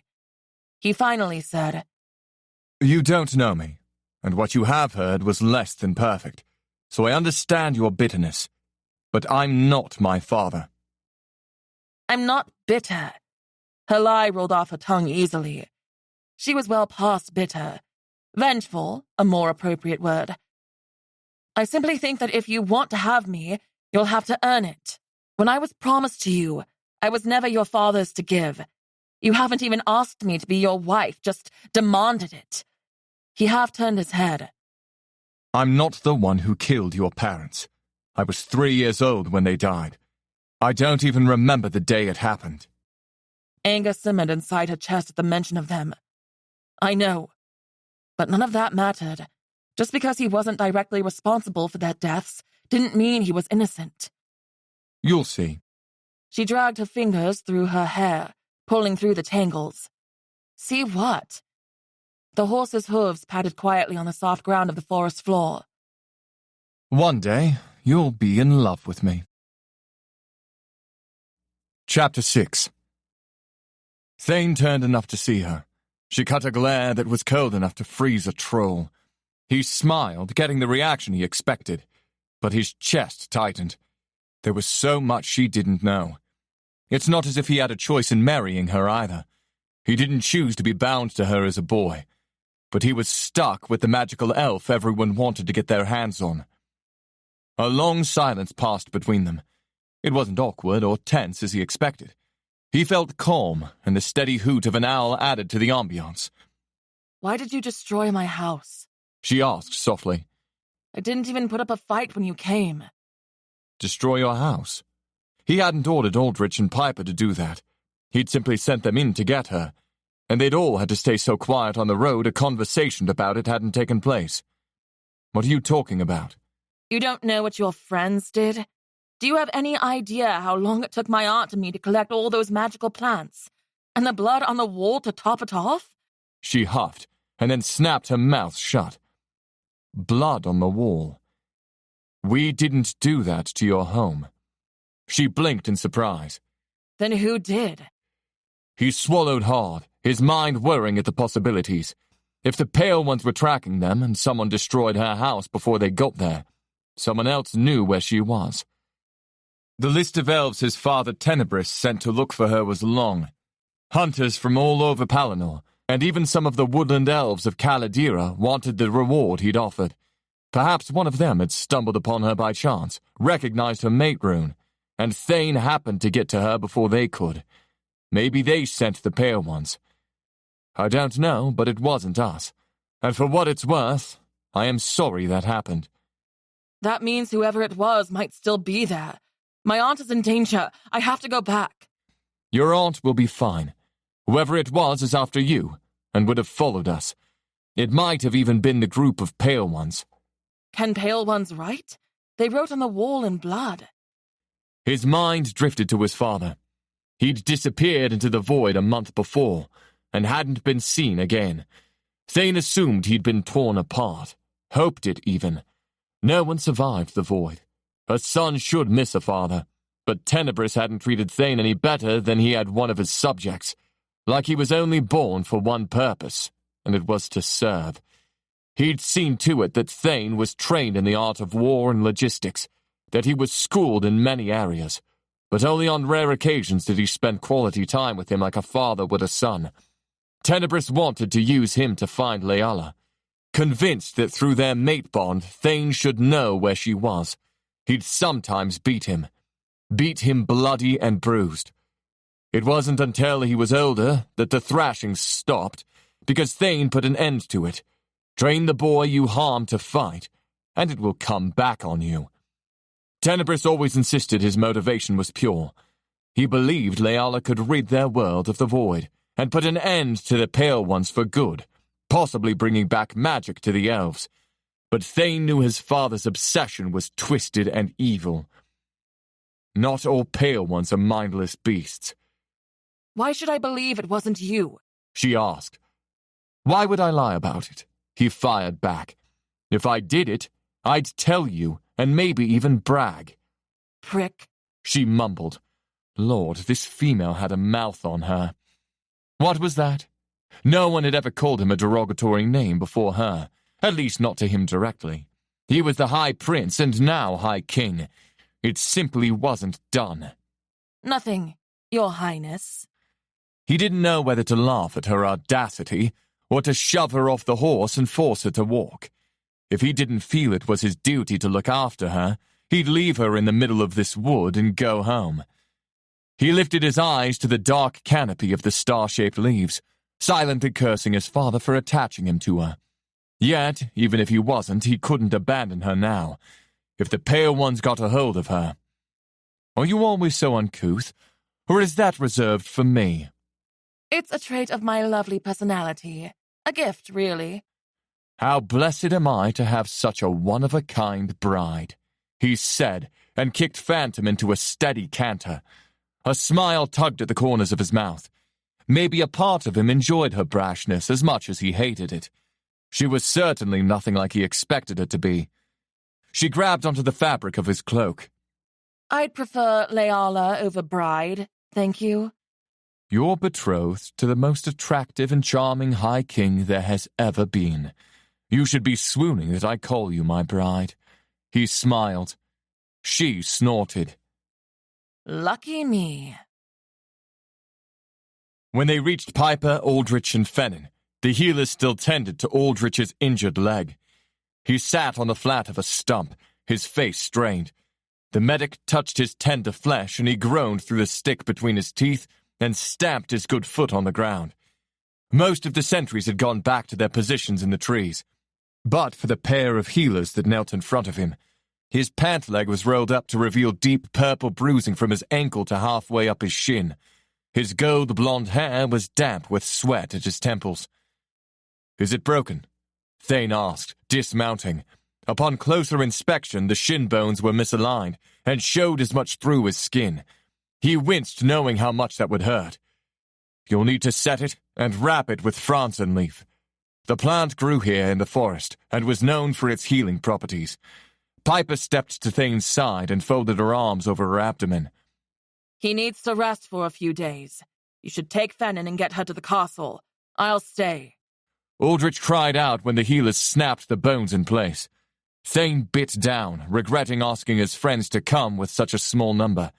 He'd put their lives in danger trying to be discreet, but they didn't complain about it. They never did. Remembering he'd left Leala on Phantom, he whipped around. His rapidly beating heart settled when he found her still seated on the gelding's back while he grazed nearby. She could have trotted off while they had been distracted, and yet she'd stayed. Perhaps he could trust her more than he thought. He rubbed his chin, contemplating if he should wait for Aldrich to heal enough to travel or not. The cooler evening air brought the chirps of luminor crickets. Thousands of their minuscule bodies scattered on leaves and on blades of grass lit with a yellow glow, almost as if the forest floor became the night sky. There wasn't even a need for torches. The insects produced enough light. He loved to come here and marvel at nature. It was only in this place he ever felt at peace. The luminor trees and insects brought him calm. It was their magical property. And after some of the things he did, he needed that calmness to live with himself. Some of the things Leala thought about him were true. Probably far worse. Aldrich threw the stick from his mouth, making some of the luminor crickets scatter. He spit and wiped his mouth with the back of his sleeve. "I'll be fine. Go on ahead." Always well-mannered, that one. He didn't want to leave Piper or Aldrich here, but Castle Dreadwitch was the safest place to keep Leala. It hadn't been breached in over 2 millennia. If Pale Ones invaded here, the forest could be taken, and she could be captured. It wasn't far. Even if the last couple of weeks on the road left him sore and exhausted, he could make it. He'd ride through the night to sleep in his own bed at this point. Tapping Fennin's shoulder, he tilted his head for them to go. One of the sentries brought Fennin a horse, a gelding that had pulled the carriage, now saddled. Thane grabbed onto Phantom's reins. Leala stared down at him. "Don't I get my own horse?" Thane thought better of it. He didn't want to have to chase after her should she try to make a run for it. "You'll stay with me." "I know how to ride." "It's not your skill I'm worried about." "You're afraid I'll run," she said flatly. "What would be the point? You and your friends would hunt me down again. It's not as if I could go back home." The sentry elves nearby watched them. Not a single one breathed a word, but their eyes fixed on the two with rapt attention, as if this was the theater and he and Leala were the entertainment. He hadn't wanted anyone to know he was here, or about her, but that was out now. There was no reason to even bother with the hood anymore, but he kept it on to annoy Leala. It bothered her not to see his face. Thane pulled himself up and let out a long breath. "We don't have a choice, and if you knew anything about our mate bond, you'd recognize that." Chapter 7. Those ethereal glow bugs lifted from the path before them, rising into the night like burning embers of a fire. Leala reached out several times to catch one in her palms, but they always slipped through. They stopped at a stream for water where the horses drank deeply. Leala splashed her face and washed her hands and forearms. For having been in the carriage most of the time, she was remarkably dirty. Her mind drifted to home. Aunt Evelyn was left with a huge mess to clean on her own. Hopefully that was all. If Thane was right and it was the Pale Ones, likely the leader who wrote on the wall, Evelyn was safe.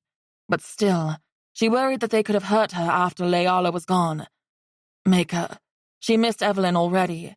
If only there was a way to get a message to her. They were so close to Castle Dreadwitch now. Her stomach ached at the thought. If the rumors were true, it was a place of dread. Even its name spoke of it.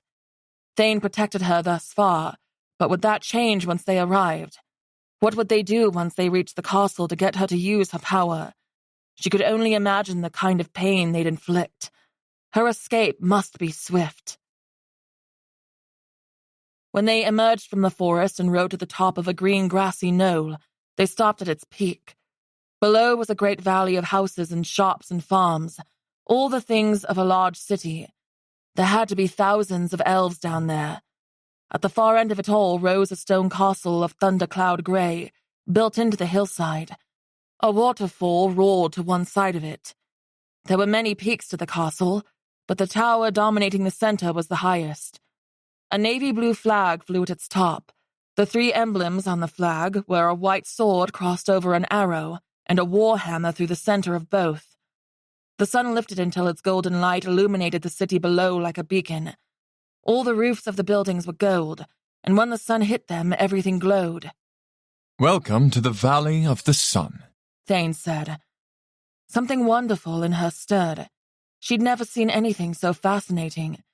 She heard stories of the valley, but the words hadn't prepared her for its beauty.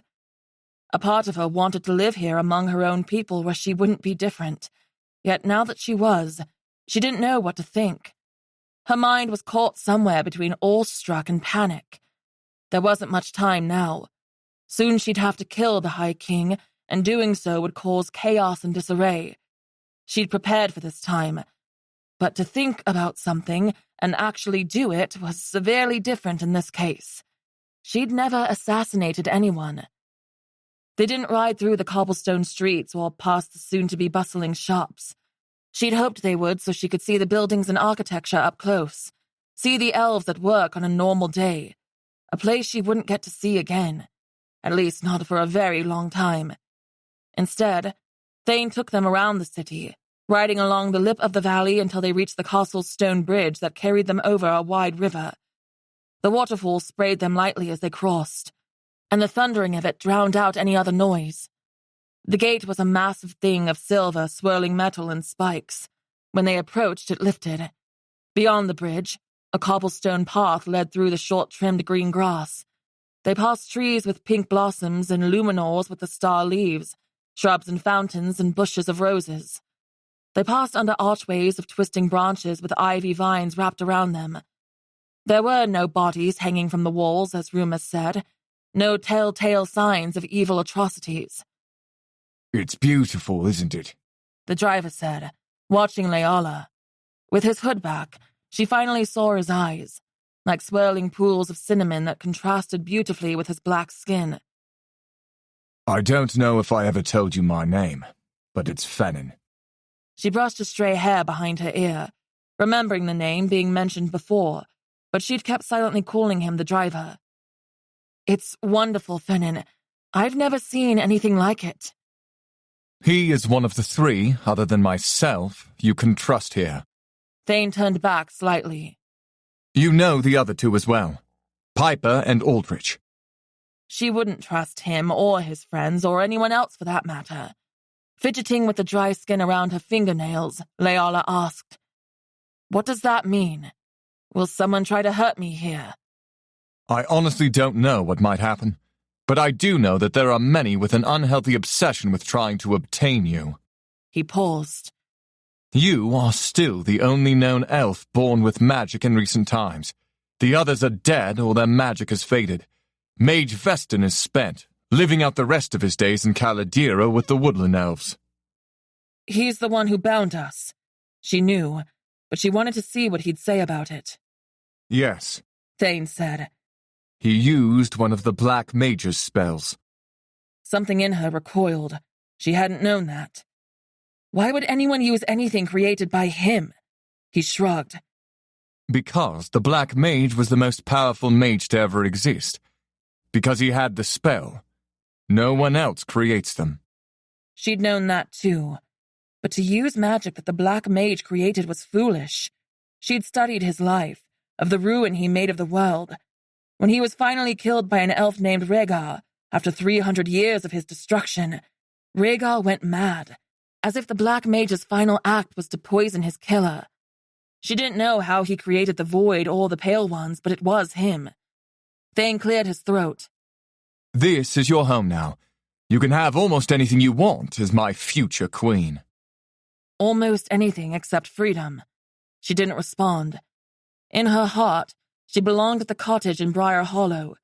This would never be her home. She wanted to train with the men in the arena, search for magical plants with Aunt Evelyn, bathe in the river, live her life in peace without wondering when the High King would come for her. When they reached the bottom of the agonizingly long set of stairs to the entrance, they dismounted the horses. A trio of guards took the steeds, barely giving her a glance. You must be hungry. Fennin said. I know I am. Ready to eat a feast. Leala shrugged. She was hungry after their meager rations on the road, but she didn't want to eat with them. I'd like to freshen up, and I'm rather tired. Then she could work out her plan to escape. Poison wasn't an option anymore. A pair of maids with simple white dresses and black aprons met Leala as soon as they stepped into the entry. The staircases seemed to be endless, as did the ceiling. The glossy grey stone floor sparkled like a starry night. Faint footsteps of patrolling guards echoed in the vastness above. She'd never been inside anything so grand before. Although it was magnificent and its beauty unmatched, the sheer size and its foreign nature made her long for her small, comfortable cottage. Unseen danger could lurk around every corner here. Please show this young maiden to the Starlight Suite and see that she gets something to eat, Thane said, and didn't wait to see that it was done before he walked off with Fennin at his side. The two dipped their heads and motioned for her to follow. One had hair of fire, darker orange at the roots and fading to almost blonde at the ends. The other had her dark tresses pulled up into a tight bun atop her head. "Welcome to Castle Dreadwich. I am Raina," said the dark-haired elf. "My name is Pearl." They walked on either side of her like a pair of guardians. "How do you know our High King?" She didn't sound as if she was prying, simply making conversation with a stranger. But of course they'd wonder who the female guest of the king was. Not knowing if she should say her name or not, she pursed her lips. He said to trust no one except the three she'd been brought here with. But who could say she was? "I'm an acquaintance." The two exchanged a look. "My, how interesting," Pearl said. "You're the only maiden he's ever brought to the castle, apart from those who work for him, and none have ever stayed in a starlight room." "He doesn't have mistresses." Raina and Pearl exchanged smiles. "None that we've ever seen." Pearl leaned in closer. "But don't think none of these scandalous maids haven't tried to move up in status." "What does that mean?" Raina nudged Pearl. "The dear is speaking of things not proper." "So you must be special," Pearl blurted out. What of the lovers that was said to go mad? Was that a lie? She was beginning to think that the rumors she heard was simply that. So what was true about him and what was false? His lethality against the Pale Ones was evident. That was no lie. Perhaps the maid simply wouldn't speak of it. But if she was the only one, that meant the two servants would likely know exactly who she was, or at least someone important to him. There was no point in hiding it. "I'm Leala Lightbringer." They both gasped and then slammed their mouths shut. Leala thought they might explode if one of them didn't speak soon. They climbed a set of glossy stairs and entered the first room to the left. When the door closed, Pearl all but squealed. "I cannot believe you are her! The High King's maid? The one who will destroy the void!" Blinking in surprise, Leala rubbed her forehead. Surely she hadn't heard that correctly. Destroy the void. Pearl's lovely face fell into a frown and she dropped her hands to her sides. "You've come to save us, haven't you? The kings have been looking for you for such a long time. Stolen away on your testing day. What a tragedy." Raina brushed her hands down her apron. What sort of horse dung had these people been fed over the years? Stolen. "King Tenebris murdered my parents, and a dear friend took me to get away from him." They exchanged another glance. "Is that what you've been told, sweetheart? You poor dear," Raina cooed. Pearl had a hand over her mouth, shaking her head as if she felt sorry for Leala. "Fed numerous lies, no doubt. At least King Thane was able to rescue you now. You are safe here." Painting Thane as her rescuer. She should have seen that one coming. Forcing herself not to roll her eyes, she stepped forward and examined the room. Ornately carved windows lined the walls on either side of the ivory bed. Green vines with sprays of pastel flowers grew from the ceiling like a chandelier and draped over the sheer fabric of the canopy. The same vines wound around the windows and could be pulled to act as curtains. The whole room smelled like fresh greens. She ran her hand over the top of a silky chest at the foot of the bed. Out of the corner of her eye, She thought she saw something small in a red hat scurry across the floor with quiet footsteps, but when she turned that way, there was nothing. Interesting. She continued to look around. The room was stunning, more elegant than any she'd ever seen, let alone stayed in. But she couldn't forget why she was here or be distracted by luxury, so she asked, "What happened to King Tenebris?" "He died 3 weeks ago," Kearl answered and bowed her head momentarily as if to honor him. "Killed by a Pale One in battle. Such a brave, honorable High King. I only wish he could have been here to see you, our savior." Her stomach coiled, and a shiver racked her. She couldn't be their savior. She had little idea of what she was even capable of with her magic, but she knew for certain that its dark properties couldn't save anyone, least of all the entirety of Palinor. Leala set her sights on the oversized plush bed again. The soft ivory covers and mound of pillows looked like heaven after being trapped in the uncomfortable carriage for so long. "I need sleep. It's been a long ride here. Please leave me be." She'd lose her temper if they didn't get out. She always had a harder time dealing with stupidity when she was tired, and talk of Tenebris being brave and honorable was the epitome of it. "I'll bring you up some hot tea and a little something to eat." Reyna dipped her head, and the two of them left her alone to think. When Reyna returned with a cart of food and tea as promised, Leala sat up. "You can leave it next to me, thank you." "I hope it's to your liking, Lightbringer." She said the name with old reverence, then dropped into a bow. After lingering for a moment, as if she wanted to say something, she turned and made for the door. Picking up the tea, Leala sniffed. It smelled of citrus and something else she couldn't quite name. Valeri root, perhaps, to aid in sleeping. She set the cup down on the wooden tray. "Wait, where is the High King's chamber?" "Oh," she said, raising her eyebrows. "It's the room on the other side of this wall." She pointed to the left, where a massive marbled stone fireplace dominated. "Thank you," Leala said with a feline grin. It was better, they thought, she'd want to go there for intimate reasons than what she had in mind. Chapter 8. With the moon peaked at its highest, Leala's back pressed against the cold stone, the sharp edges biting into her flesh as she lurked in the inky darkness. Somewhere in the distance, a water drop hit every 3 seconds. Plop. Plop. Plop.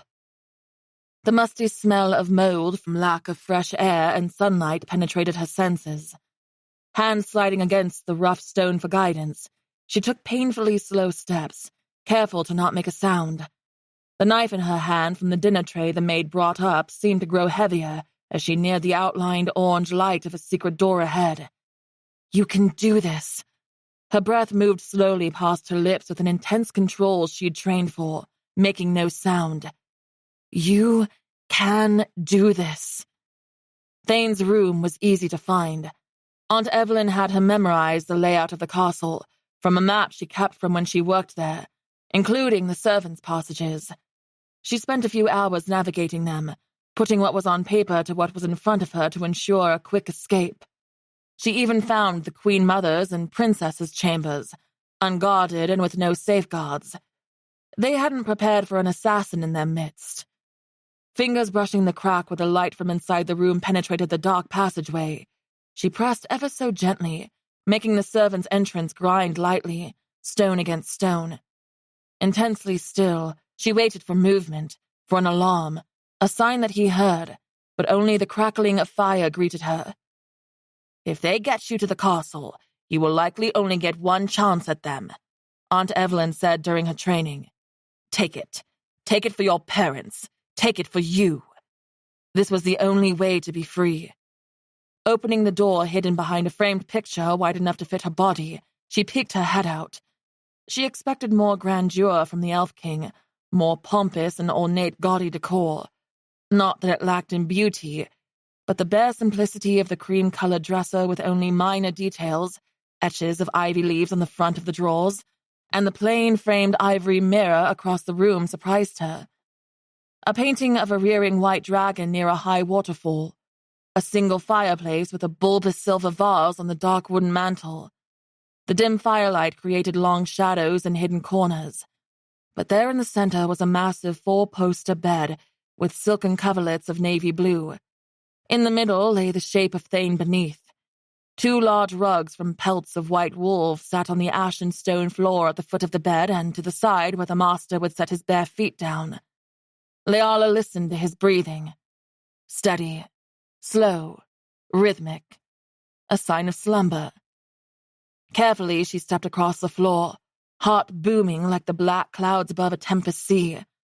Hand slightly trembling, she stood over him, finally getting to see his face. He wore no shirt, revealing his muscular upper torso and chest. From what she saw, there wasn't a single scar on him, so he didn't mark his flesh with the number of kills. What rumors in Briar Hollow were actually true? Her gaze moved to the fullness of his lips, accentuated in this light, as was the perfect smoothness of his warm ivory skin and the shadows from his sharp cheekbones. Maker, he was beautiful. His long, wavy dark hair partially swept across his face. Her eyes widened. It was him, the mysterious elf who'd sat before her at the Smoky Dragon back in Briar Hollow, the male with charm and an easy smile. She thought he reported her, but it was Thane all along. How had she not seen it before? Kill him, Leala. This is your chance at ending the bloodshed. Your chance at justice, your chance at freedom. But she hesitated to pull the knife to his neck. If so many things she heard weren't true, was this a mistake? His eyes opened, her stomach lurched. In her panic, she tucked the knife behind her back. What do I do now? Barely able to breathe, she pressed her free hand against his chest, leaned down, and her lips crashed into his. A rush of energy shot into her. A strange, exhilarating sensation she never felt before. She grew more confident he was distracted when his mouth moved in perfect sync with hers. Her tongue swept over his teeth and his body stiffened in surprise. Pressing the sharp edge of the knife against his throat, she froze. Maker, why couldn't she just do it? He jerked away from the kiss, staring at her. I wouldn't do that. Give me one good reason not to. Why did she hope he had one? The pale emerald green of his irises almost glowed in the darkness. No wonder he wouldn't let her see his face fully before. No one else would have eyes such as these. No plea, no argument came from him.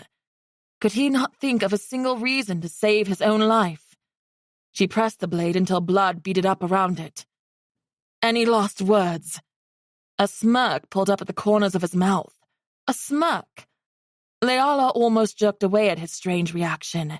Did he wish to die? Why wasn't he afraid when she held his life at the point of her knife? Eyes sparkling in the starlight shining from the skylight above, he searched her face. If you kill me, you'll die too. Her hand flinched, but she steadied again. I'll be out of here before your guards even know you're dead. Indeed, you might slip away, if you weren't already dead on top of me. Her eyebrows furrowed. Was this a trick? Some sort of strategy to live? Speak plainly, High King. She spit his title like a curse.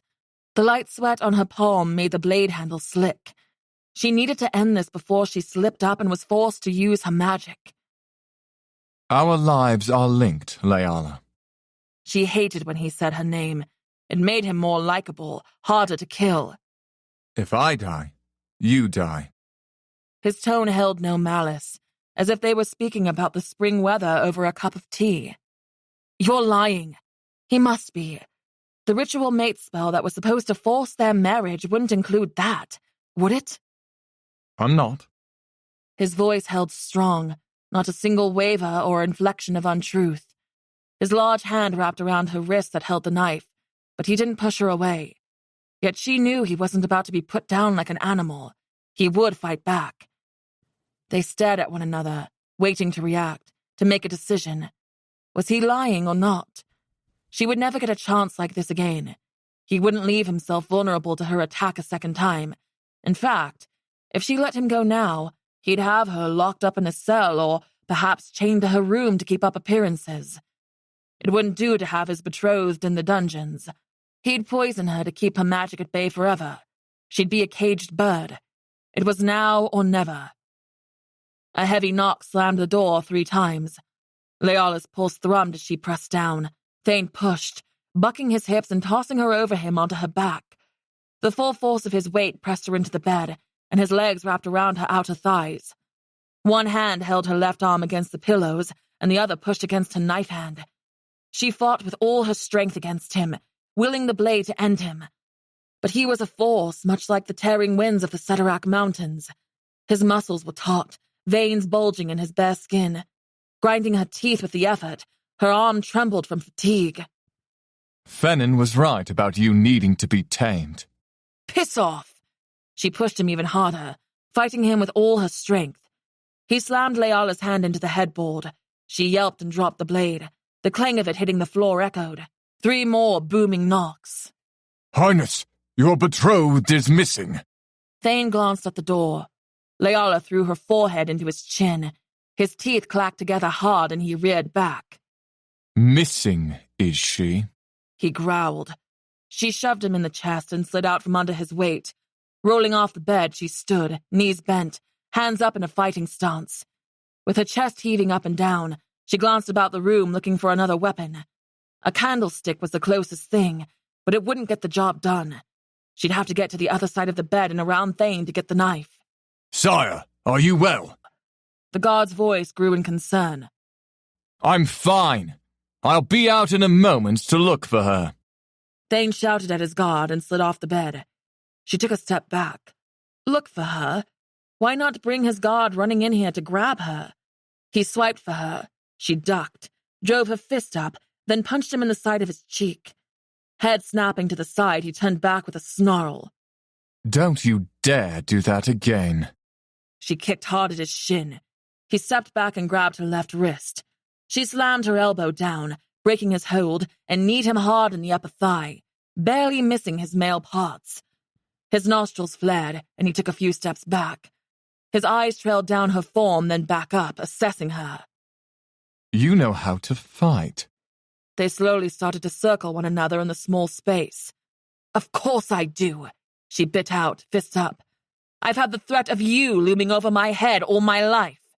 The prince and king who would use me as their weapon. Well, I won't be used by anyone. Leala darted for the bed. Ducking under his swooping arms, she dove onto the covers. He grabbed her ankle and she kicked to break free, then slid across the mattress and picked up the knife. From the other side of the large bed, he smiled as if this was but a game. Put the knife down. She raised the weapon, taking aim for his heart. With a snap of her wrist, the blade soared for Thane. He leaned to the side, and it embedded in his left shoulder. Damn! She only succeeded in angering him. With a grimace, he reached up and tore it loose. Blood spilled in a small stream down his arm when he charged her. That was a mistake. She backpedaled until she hit the wall. On the table to her left was the candlestick. She flung it as he advanced. His forearm blocked it, and it hit the ground with a thunk. Heart crashing into her ribs, she threw up her forearms and braced herself for a blow that was sure to come. She closed her eyes, but instead of a hit, she felt big hands wrap around her wrists. She took the chance he'd given her and went for the groin, only to hit his knee. He flung her around and threw her on the bed and was on top of her in a breath, pinning her down again with his weight. Gritting her teeth, she clawed at his face and raked her nails across his cheek. He grunted and folded her arms across her chest and pressed down hard, pinning her fully. Stop, he commanded. Squirming and struggling, Leala wanted to scream, but it wouldn't do her any good. No one would take her side. They'd punish her for attempting to assassinate their king. She had no other choice now. The hum of her magic cooled her skin as she readied it to curl the ebony tendrils. I'll make you a deal, Thane said. She stilled her body in magic, the power waiting to escape.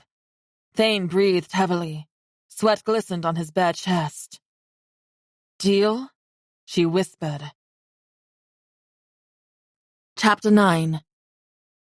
A cool breeze from an open window shifted the light airy curtains and brought the smell of lavender and a chill to Leala's skin. With heat and sweat from struggling against him, The outside temperature felt extra cold. She watched Thane intently, his jaw flexing as he stared down at her, his long dark hair falling around him in a tangled mess.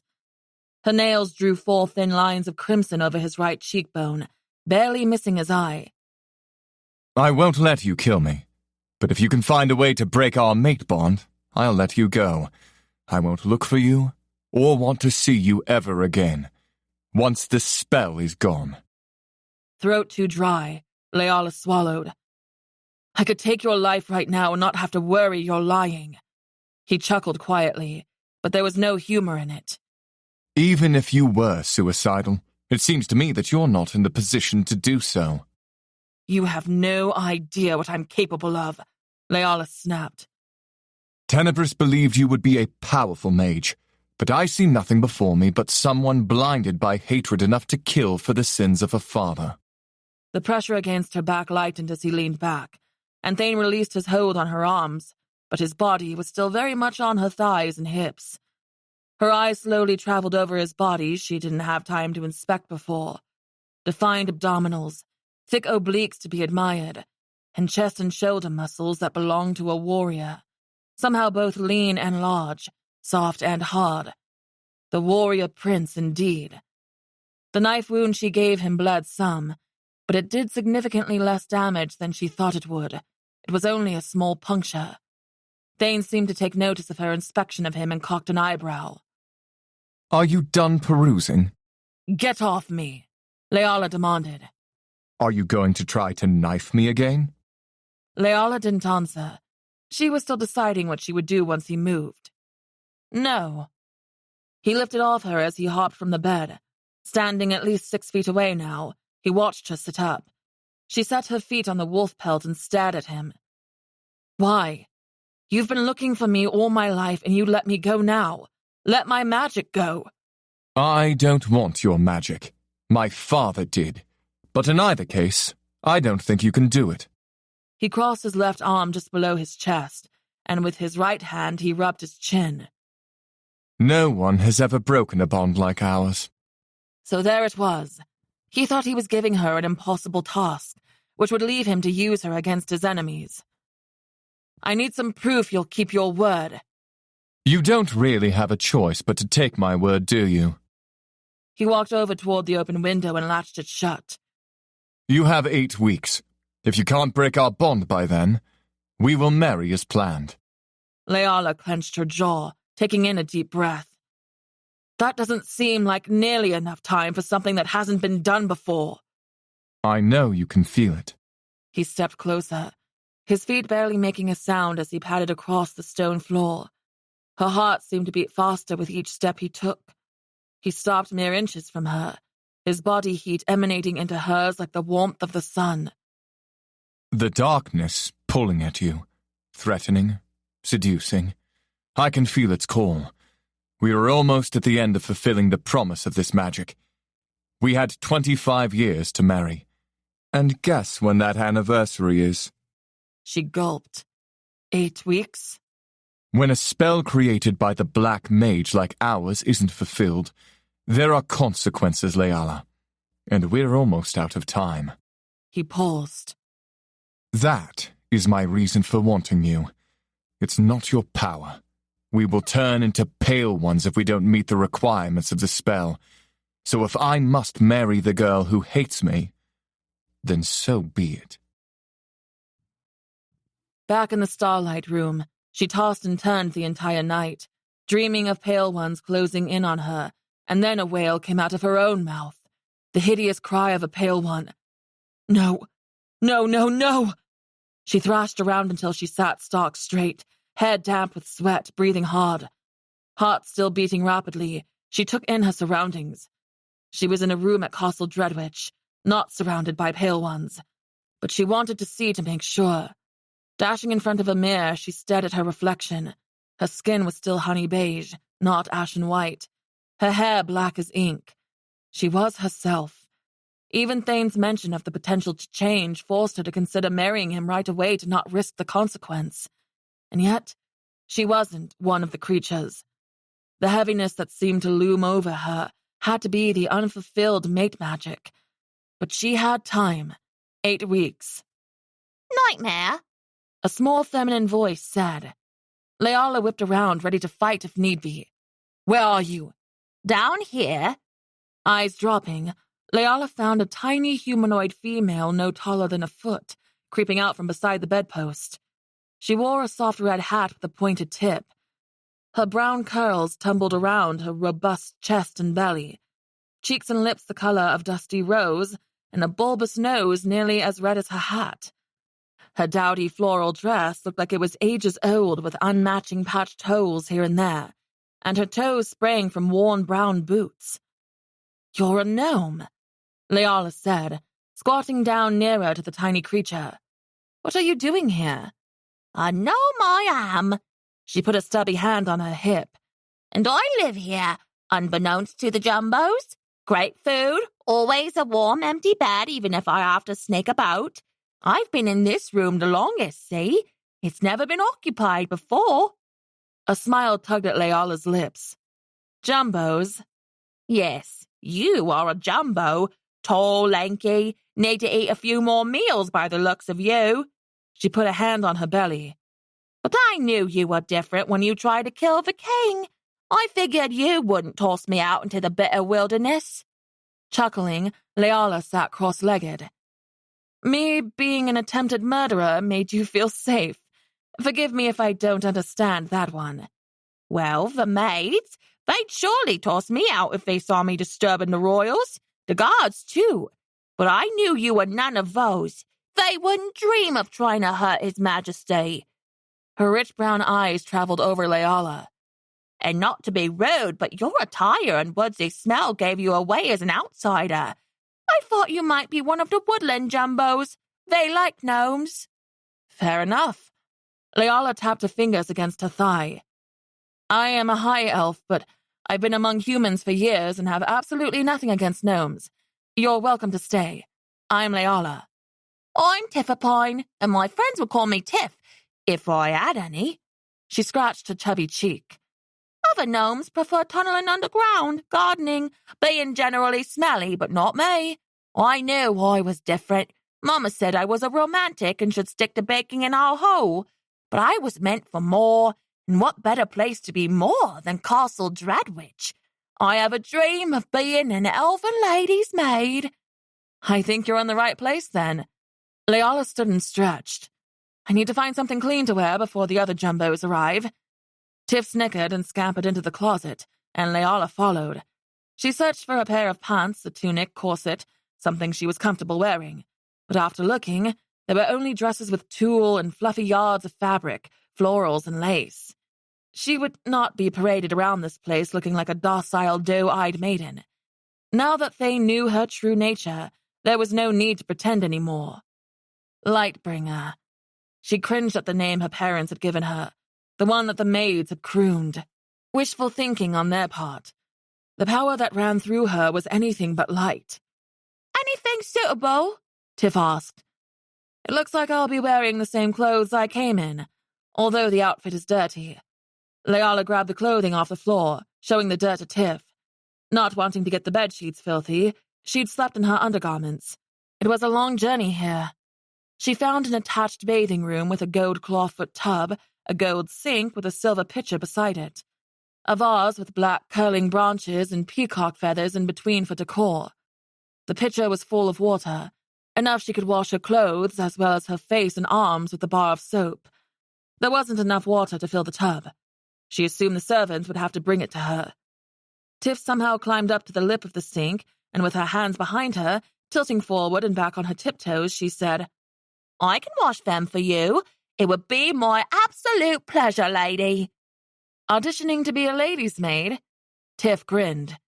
If you'd be so inclined as to allow it. I would. When Tiff finished washing, Leala hung the clothes to dry on a vine near a window and wandered into the bedroom in a deep purple robe she found in a drawer. It barely covered her upper thighs, but the silky fabric wrapped around her well enough. She paced over the cool stone floor, wondering where she would even start to find a way to break the mate bond spell. There must be an archive of the Black Mage's spells, if the one between her and Thane was one of them. Oh, I forgot. Tiff reached into her belt and pulled out a small folded piece of parchment. A bird brought this. I can't read, but the bird said it was for you. The bird said. Leala took the tiny note. I understand, Tweet, Tiff said. Tweet is a language. Of course. It was a note from Evelyn. I'm safe. Hope you are too. Do what you must, then come home. Evelyn. Evelyn didn't know what Leala did, that she couldn't kill Thane, but relief washed over her knowing her aunt and Briar Hollow were well. A quiet knock made her pause. It hadn't come from the main door. 3 more knocks followed. No, it came from behind the fireplace. It took her a moment, but there might be a secret door in the stonework. Tiff darted under the bed lightning fast. Before she could even figure a way to open it, the stone wall moved, rotating to reveal the king's room, and on the other side, and standing in the entry, was Thane. She lifted her chin slightly, putting a hand at her hip. His eyes traveled slowly from her bare legs up to her face. I heard you whimpering earlier. Are you all right? I was not whimpering. She shrugged, trying to feign ignorance to that ridiculous dream. I don't know what you heard, but it wasn't me. He was still shirtless, and she had to fight not to look down at all that bare skin the longer he stood there. She was used to it. The men she trained with in Briar Hollow often took off their shirts, but they didn't look like him, and she didn't want to give Thane the pleasure of her perusing a second time. I wanted to be sure someone wasn't in here trying to assassinate you. He smirked as if the attempt had only amused him. I'm as well as I can be, being attached to you and being forced to come here against my will. Somehow the claw marks on his face were gone, as well as the stab wound he should have had in his shoulder. I don't want to become one of those monsters any more than you do. You can say it was against your will, but I did you a favor. If I didn't find you, you would be a pale one soon enough. We both would. He paused, looking her up and down. Perhaps a thank you is in order. She scoffed. As if I'd ever say thank you to a murdering bastard like you. That's rich coming from someone who tried to commit murder not a few hours ago. He stepped closer, his face scrunching with disapproval. I'm not proud of some of my actions, but they were necessary. And you don't know everything. Only lies and rumors that drifted to your precious Briar Hollow, most of it embellished by their hatred for elves. The hate is for good reason, trust me. And necessary? She ground the word through her teeth. Is that how you sleep at night? But that would mean you'd have to have a conscience, and I doubt that. He straightened up as if she slapped him. Get some clothes on. I'll see you at breakfast. Don't keep me waiting. When the wall closed behind him, she stamped into the bathing room to see if her clothes were dry enough she could put them on. Still damp to the touch, she debated on dressing in one of the plain cotton dresses, but instead pulled aside the draping vines over the windows and looked out over the Valley of the Sun. He can wait as long as I please.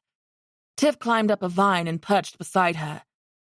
Mama always said when things get heated, get to getting, and you two are hot. Leala gave her a sideways glance. She had no idea what that meant, but it made her smile anyway. Chapter 10. Steam practically rolling out his ears, Thane dressed and made his way to the dining hall. Not only did she have the audacity to kiss him, then try to kill him, but she scolded him like a child, scowling at him with those crushing blue eyes, ruining her striking face with such hatred. Maker above, how was he supposed to change her mind about him? He had to make her see he wasn't the horrible monster. He didn't understand why she couldn't feel their connection the way he did. Instead, she loathed him enough to try to murder him. He heard her come into the room and waited to see what she would do. It wasn't a complete surprise she wanted him dead after the lies she was told about him, but she was actually going to do it. He saw the fear and determination in her eyes. Before he came into the pub that night, he guessed she'd have some hesitation at first, given what his father did to her parents. But nothing like this. Morning, sire. Fennin hollered. Thane looked up. He'd been staring at the stones on the floor, hardly even aware of where he was going. Hello, Fen. Have you seen Leala since she went to her room last night? He asked. Their steps tapped quietly as they made their way to the dining hall. He almost snorted with a laugh. I've more than seen her. Fennin lifted an eyebrow, growing a huge smile. I didn't expect it would happen so quickly, you sly dog. I mean, the wedding hasn't even happened yet, and I was under the impression she didn't like you, but... Doesn't like is an understatement. Thane shook his head. She tried to murder me while I slept, held a damn knife to my throat. Fennin's eyes widened. Truly, he chuckled. She's got bigger balls than I would have guessed. Thane shot him a glare. You find it funny? Of course he did. Oh, I do. They both nodded to a pair of passing guards. What happened after that? I told her if she could break our bond, then we could go our separate ways. She has 8 weeks. Fennin pulled the heavy ashen oak door to the dining hall open. That's cutting it uncomfortably close, but so is waiting so long to find her. Do you want the bond broken? She is a maid, she might actually do it. Thane didn't know what he wanted. He hadn't entertained the idea of not being connected to her in several years. Mage Veston said it couldn't be done, but I need to buy some time. All she knows is the garbage the humans tell. My reputation isn't serving me well in this case. He once naively thought she might care for him because of their connection. They sat at the long rectangular table, large enough to seat 20. Silver candlesticks lined the middle over the crisp white tablecloth. Sprigs and flowers of white and blue sat as the centerpiece. The room's decor had been chosen by his mother, which she changed on occasion.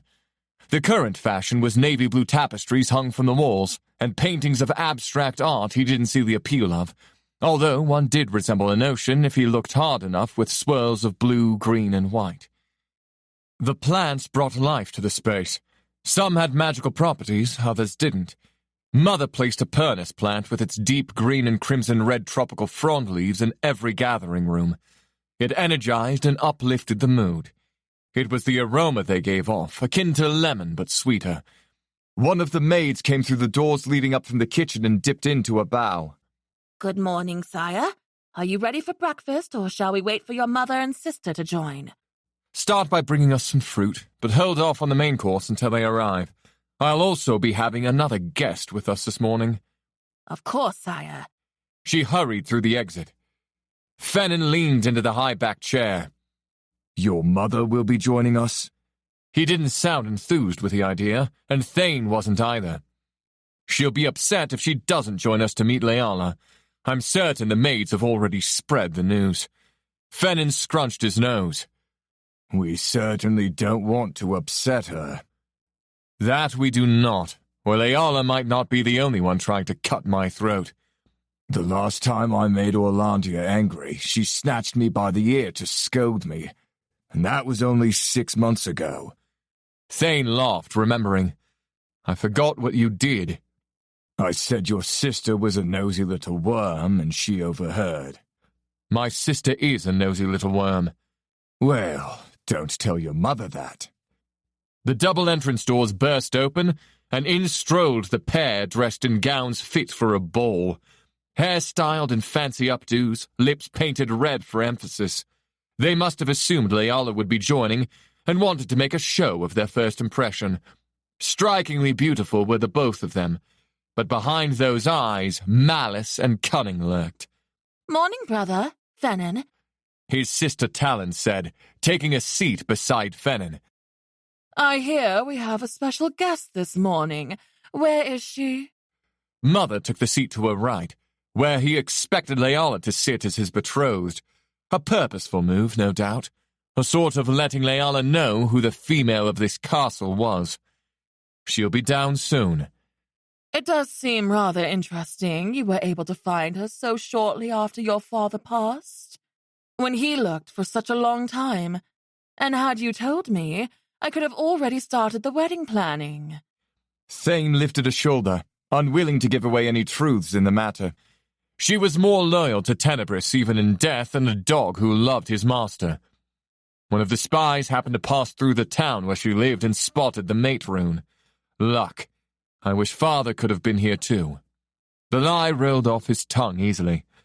And where was she hiding? In Sfenarum. So, she was with the humans all this time. Her manners must be atrocious. She tapped a knife gently against the glass in front of her, making a pinging sound. Where are the servants? We should have a full spread by now. You know I don't like to wait. Fennin and Thane tried not to smile at each other. They're bringing up fruit until everyone arrives, Mother. Must we wait on her more than we already have? It's rude to start eating without everyone seated, Thane said. You taught me that. Her lips formed a hard line. It's rude to make the High King and his family wait. Not a good impression. I don't expect she cares to make a good impression, Fennin said, smiling. And why not? Talon asked, pinching her face in outrage. She should. We are royalty. She wasn't exactly pleased to come with us. Fennin shrugged. Mother scoffed, setting down the knife. Why, I've never heard such a thing. Being stolen away as an infant and raised with the humans. You think she'd be glad you saved her from such a wretched life. That's just it, Mother, Thane said. She was raised by them, raised to hate us. You better work that charm of yours, son, and get things set right. We need her. I won't have my son turned into a monster because of the way she was raised to think of us. And how could we use her to restore the balance of our lands if she refuses to help? Perhaps we don't use her. His mother gave him a scowl to rival Leala's. If your father were here... She slowly shook her head. She could be the key to restoring the magic to our family, to the elves. She gripped the butter knife in her hand with an incredible amount of viciousness and pointed the tip of it at her son. We will not give up now. You win her over. Do whatever it takes. Thane forced a smile, thinking of the knife pressed against his throat. He could almost feel the ghost of the pressure now, the sharp edge biting into his flesh. He severely underestimated her absolute detest for him. I'll do my best. After the fruit had been eaten and menial talk went on for far too long, Thane sighed, tapping his fingers on the tabletop. Fennin, go get her. She will be joining us whether she likes it or not. Chapter 11. The two maids, Reyna and Pearl, stood before Leala, arms crossed. You must wear a dress for breakfast with the High King, Pearl said, pushing a strand of loose orange hair out of her face. Tiff hung out of view on the vines draping from the ceiling and shrugged at her. Leala pulled the robe tighter around herself. She argued with these two for the last 5 minutes. They came up with every reason she needed her hair in a certain style, fancy braids and updos and pins everywhere. She preferred hers free-flowing, unless she was training, in which case she wore a single braid down her back or a tight bun. They said she needed her lips stained with more color, blushed cheeks, and some sort of contraption that was supposed to make her waist look smaller and breasts larger. The many ties and loops in the back were intimidating enough.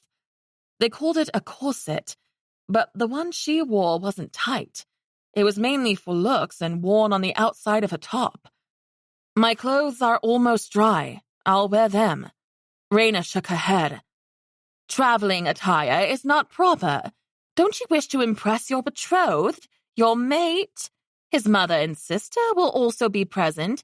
They'll expect a certain fashion. Not only did she have to endure breakfast with Thane, but his family too. I don't wish to impress anyone. Both looked like they'd been slapped. Even Pearl's mouth hung slightly ajar. My lady, please. You will make us look inept if we don't dress you properly. She'd hate for them to lose their employment here because of her. Combing her fingers through her hair, she sighed. Fine. The simple blue one will do. They both beamed and started tugging at her robe. "Excuse me, but I can undress myself." "Oh, you don't need our assistance?" Reyna asked. "No, I don't. I'm not incompetent."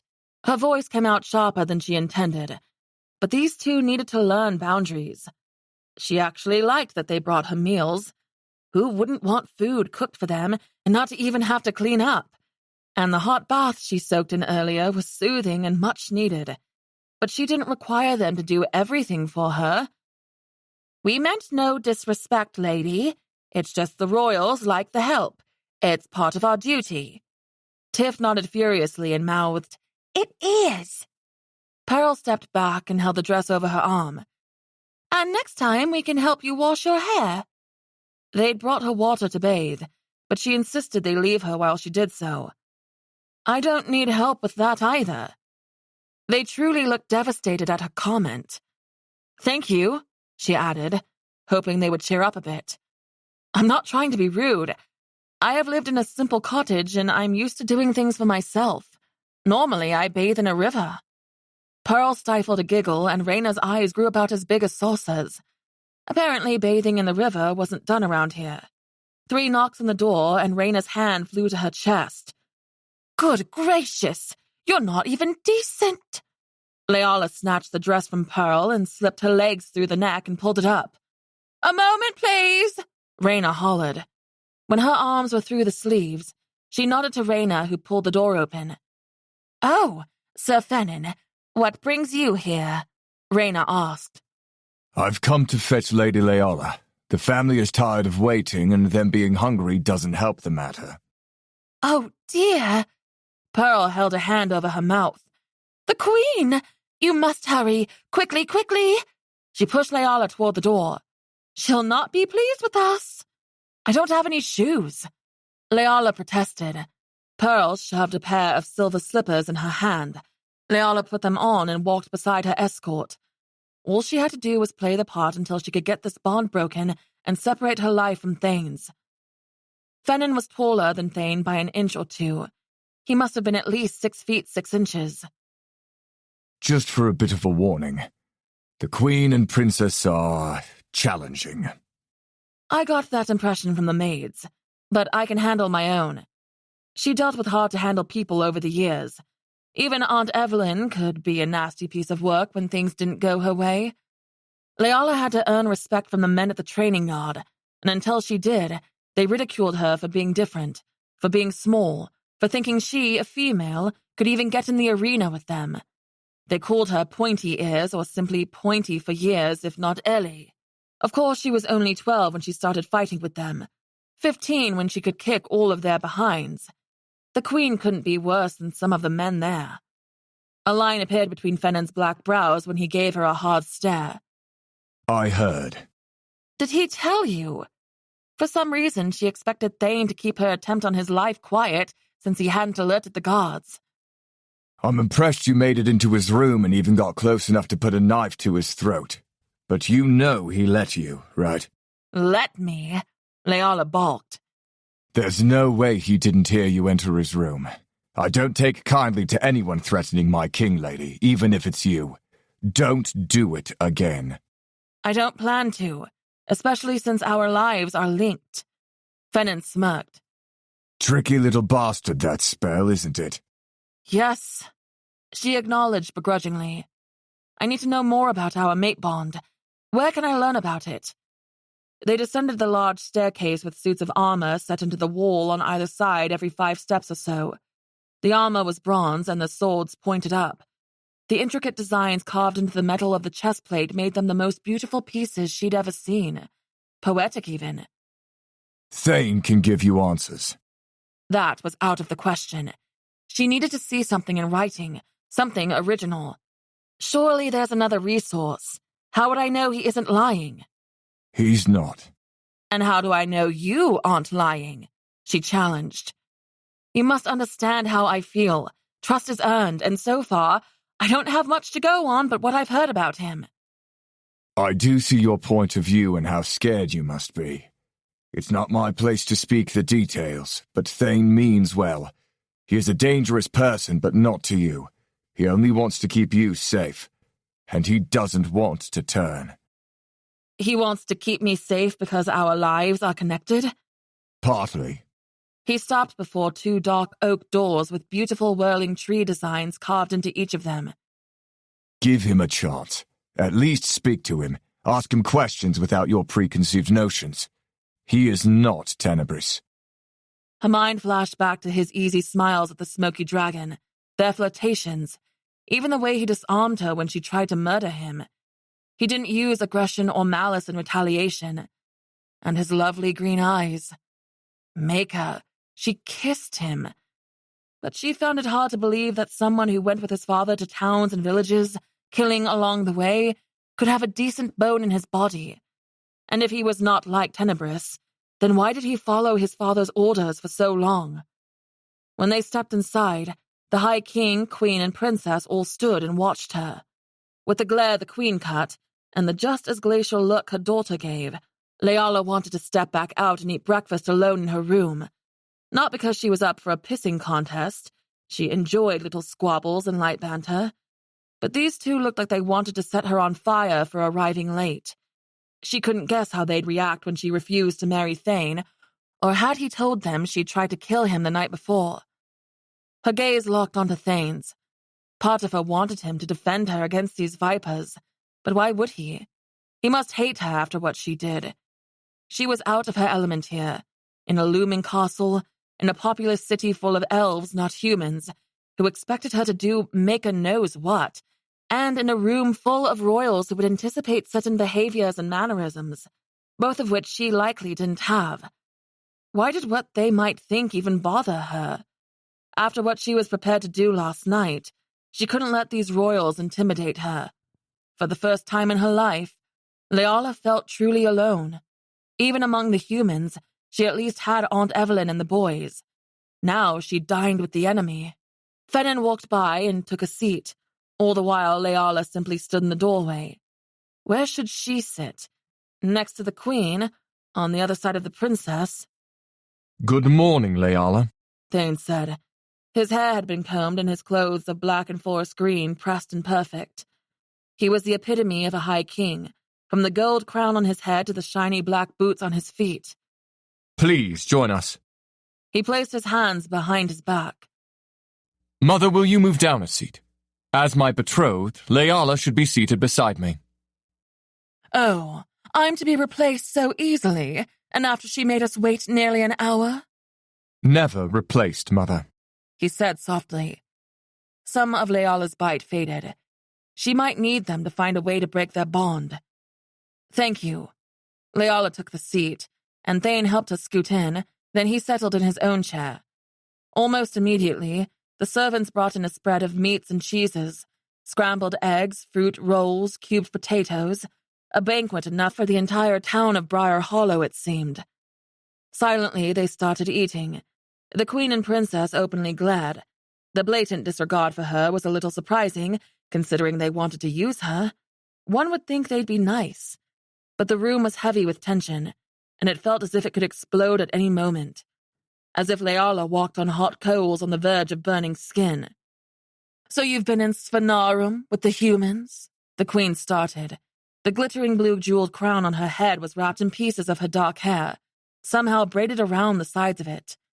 The shimmering, pretentious crimson gown she wore seemed a bit much for breakfast. She even had red lips to match. Yes, Leala answered and took a glass of deep purple juice. In a small town. She took a long drink, savoring the sweetness of the berry liquid. She thought about spilling it on herself so she wouldn't have to endure this any longer, but she didn't want to run from this situation anymore. Instead, she admired the painting on the wall. It reminded her of the ocean. She went a handful of times as a girl, and the swirling blue-green with white-crested waves held a spot in her memory. How quaint, the Queen said, and lifted her hazel eyes to the Princess. Forgive me, Thane said. This is my mother, Orlandia, and my sister, Talon, and call me Thane. Leala wanted to keep addressing him as High King. It was more formal, less intimate. If she called him by his name, it made them appear as friends, at least in her mind. Well, hopefully Castle Dreadwich isn't too much for a small-town elf to navigate. It's probably overwhelming for someone like you. Princess Talon said with a smile. Do all the females wear their hair like that in Sphenorum? Without thinking, Leala touched the soft tresses resting against her chest and waist. Her hair curled at the ends, but was otherwise straight. It's how I prefer it. She never took the time to learn the complicated hairstyles these two had. There was no need for it before. Interesting, she said, and took a bite of her food. Her hair was tightly done up with small braids and loops and all sorts of nonsense. Is there something wrong with it? She didn't want to think they were belittling her. But they were. What else should she have expected, though, from the Athael family? No. Thane said quickly. Your hair is perfect. Leala's mouth twitched, but she forced back a smile. She didn't expect him to defend her against his family. He somehow held her gaze with his brilliant green eyes and smiled at her. Perfect is a strong word, dear, Queen Orlandia said. She'll need to learn proper fashion. Must we truly get into a conversation about hairstyles? Thane snapped. As if it matters at the moment. You've just met her.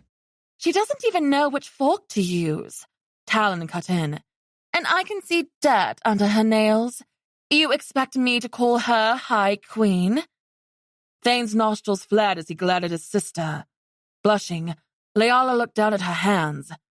There was a little dirt she'd missed under her left pinky nail. She tucked her hands under the table and glanced at the door. If she got up and left, it would let the enemy win. But could she sit here and take their ridicule? And there were 3 different forks that all looked very similar. Was there a correct one? Why did it matter? How about we discuss the wedding then? Orlandia said. It should be soon, and she'll have to learn our fashion and how to bathe properly if she is going to marry you, Thane. And that is most certainly only the beginning of the training she'll need. She'll be High Queen of Palanor for Maker's sake. Why were they talking about her as if she wasn't in the room? Like she was but a statue? Maybe because she was acting like one by taking their ridicule in silence. If I'm going to marry him, Leala finally cut in. As if you gave a choice in the matter when you bound us together as children. The Queen, sitting directly beside Leala, shot her a scowl. No, you don't have a choice, but you should feel privileged. How ungrateful of you.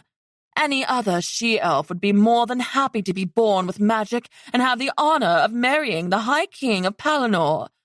My son rescued you from squalor, and this is how we are treated by you? Leala clenched her teeth.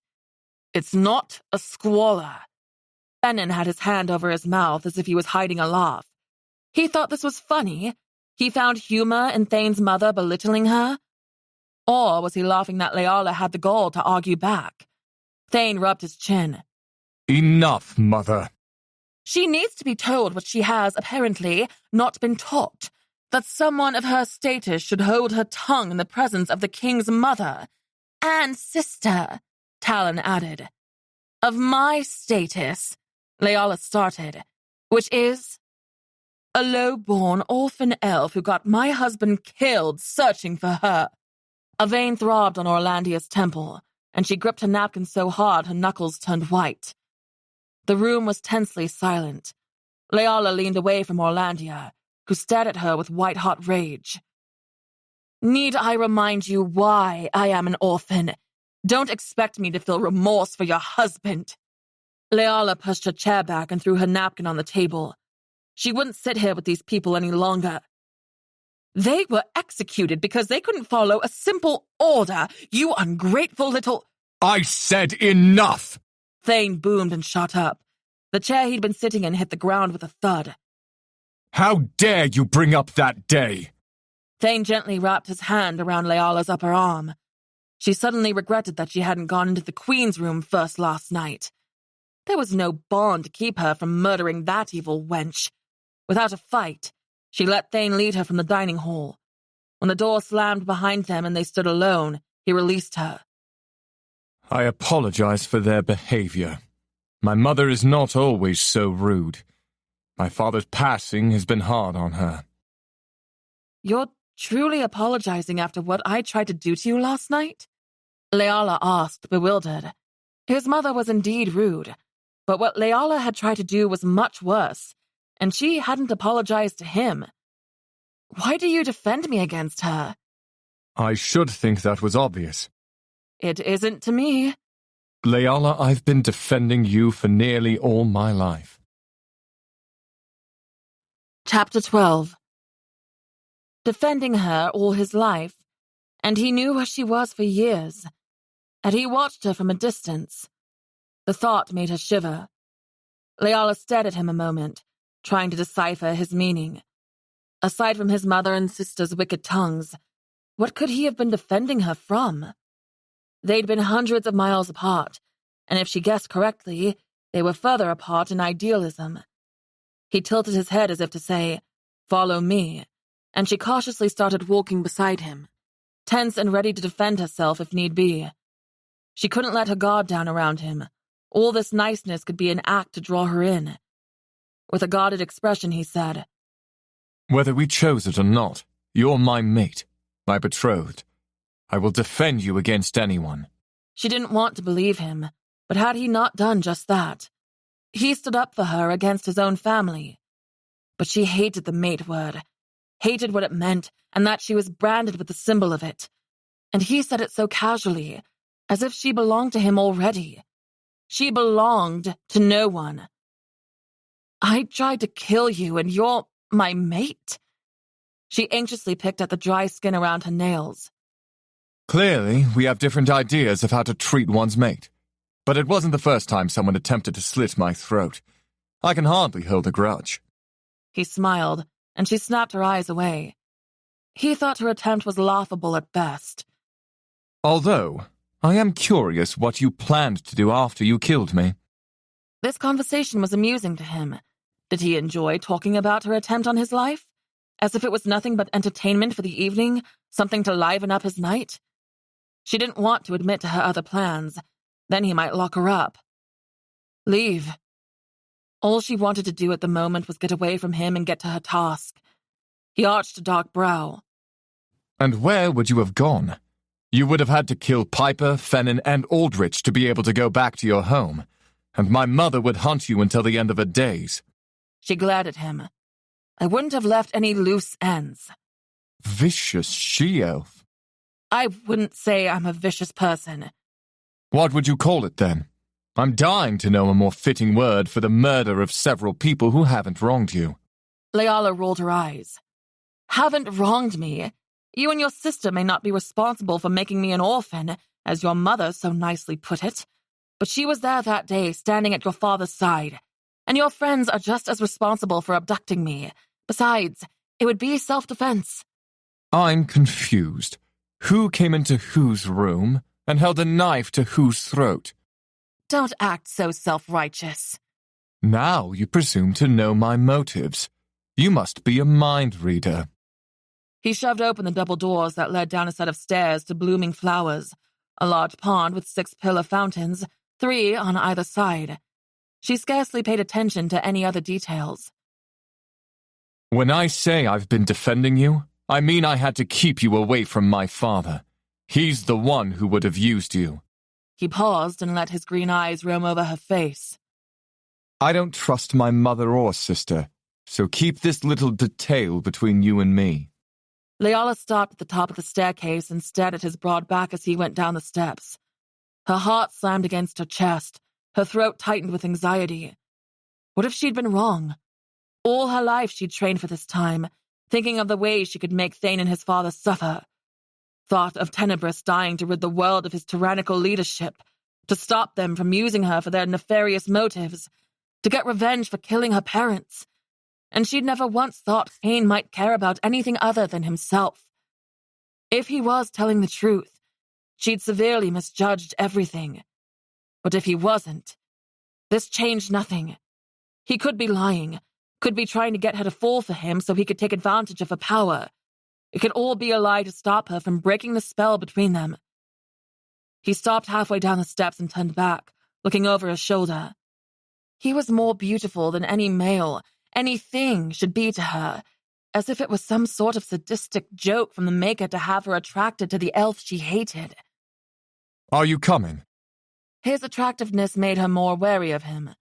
Sometimes the most gorgeous things were the most deadly. Recovering, she lifted her chin and slowly made her way down the steps, wishing she had her daggers on her person. She felt safer with them. She had so many questions for him, like why hadn't he been on his father's side, if he indeed wasn't? Why choose a stranger over family? Why didn't he come for her sooner? Why? But she didn't trust him to give an honest answer, however, so she asked nothing at all. Where do I start with removing the mate rune? She asked. That's for you to figure out. You're the one who wants it undone. You don't. She felt stupid for asking. Of course he didn't. He needed her. She didn't believe him when he said he would simply set her free in the end. This alliance they had at the moment was only temporary. She had a feeling she'd have to kill him to get away. I haven't thought about that in a long time. Eyebrows furrowing, she watched him skeptically. I'm surprised you've even thought of it.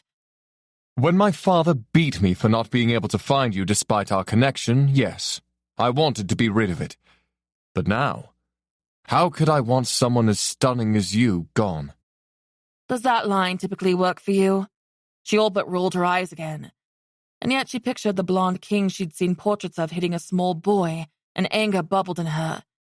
Even if Thane was grown now, no child should be beaten. He offered a sly smile, and Leala gritted her teeth. That line, or one similar, probably had the females ready to drop their dresses, given who he was. He needn't any lines at all. He could have anyone he wanted. It's only a line if it isn't true. You are stunning. Every man at the training yard in Briar Hollow loved to tell her how beautiful she was once she hit about 19.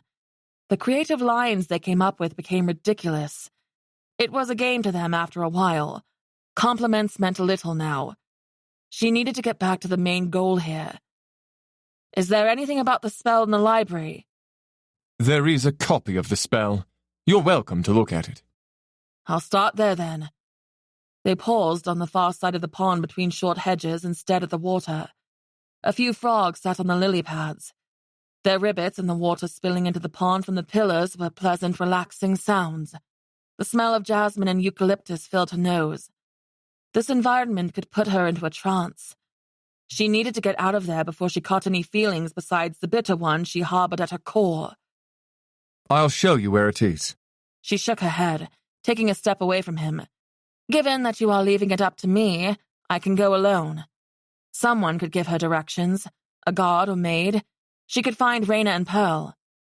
You're free to go where you'd like within the castle, with an escort, but stay inside. Her eyebrows furrowed as she tried to decipher his placid expression.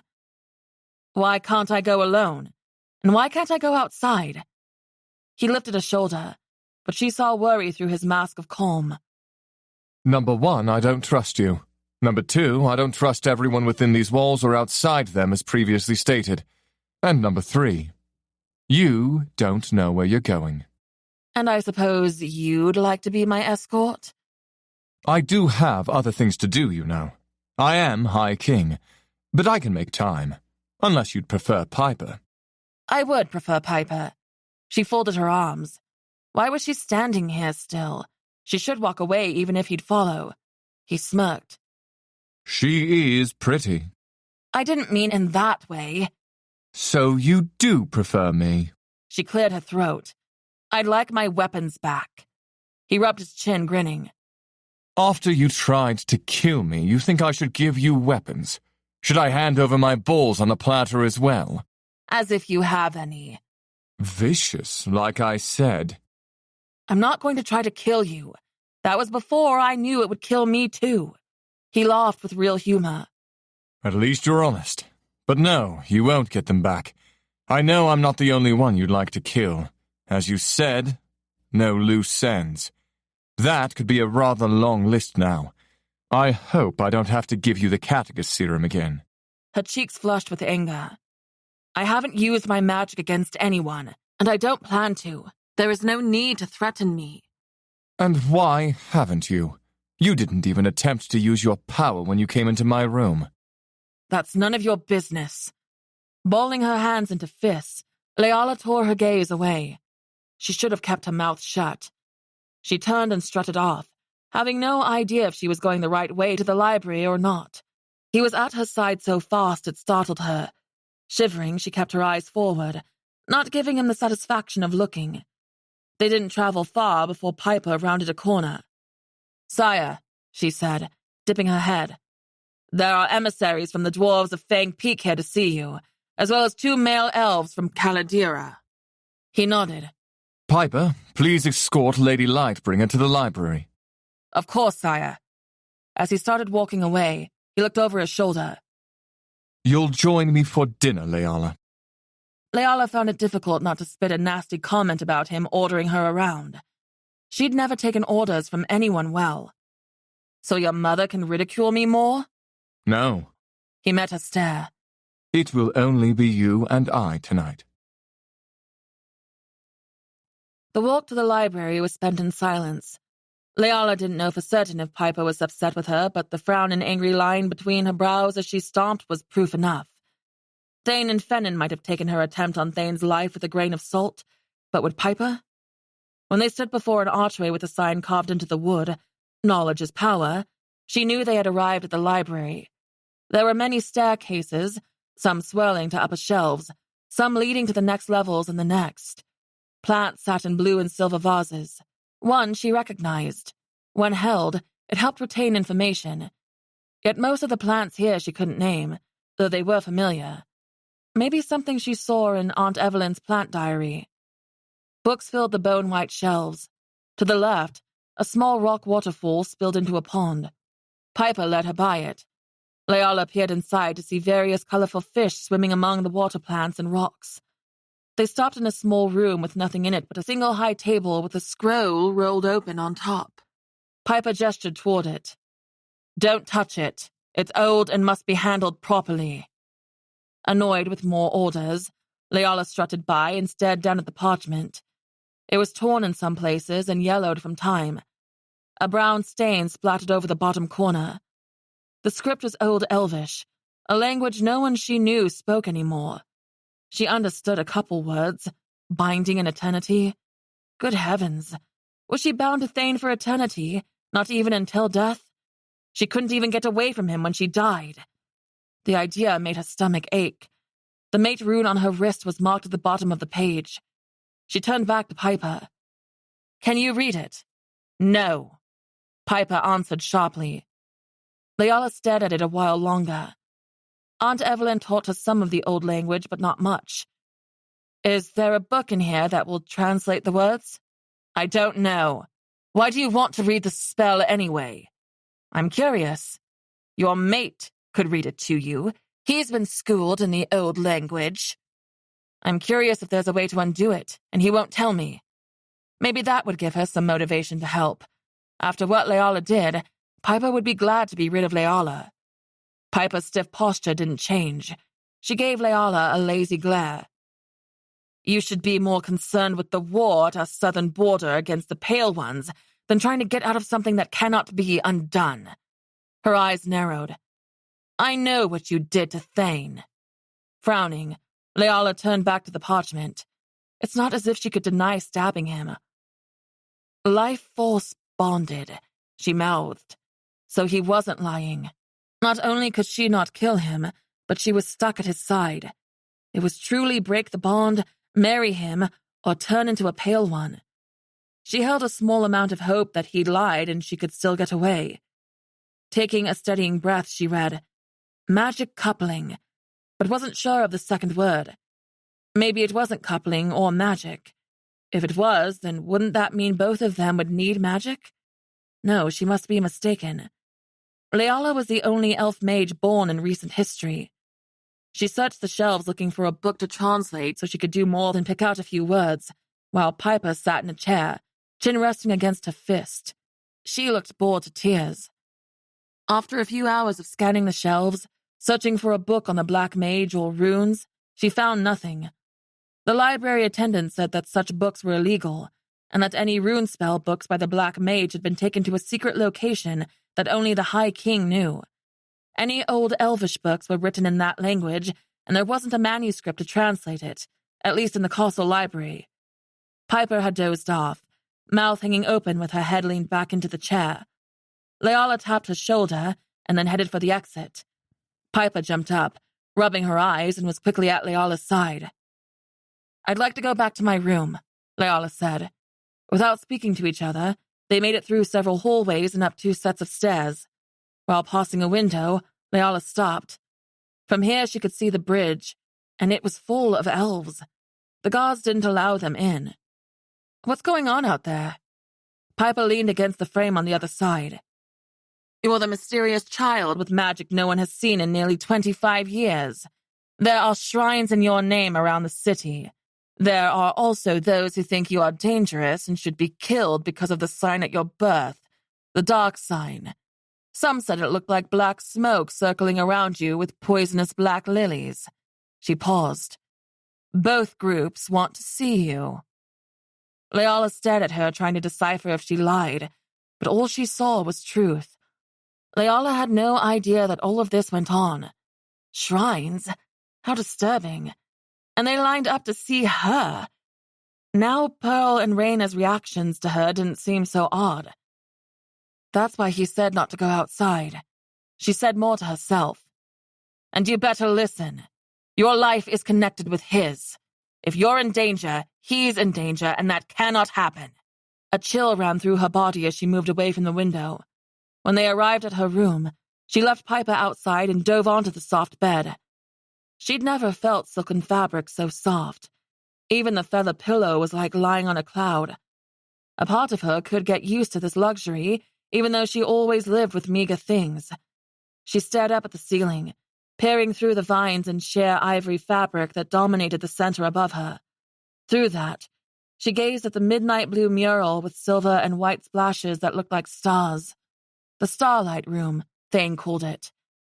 The only useful thing she got out of the trip to the library was seeing for herself that nothing in the spell said how to undo it, as far as she could tell. Binding for eternity said it well enough.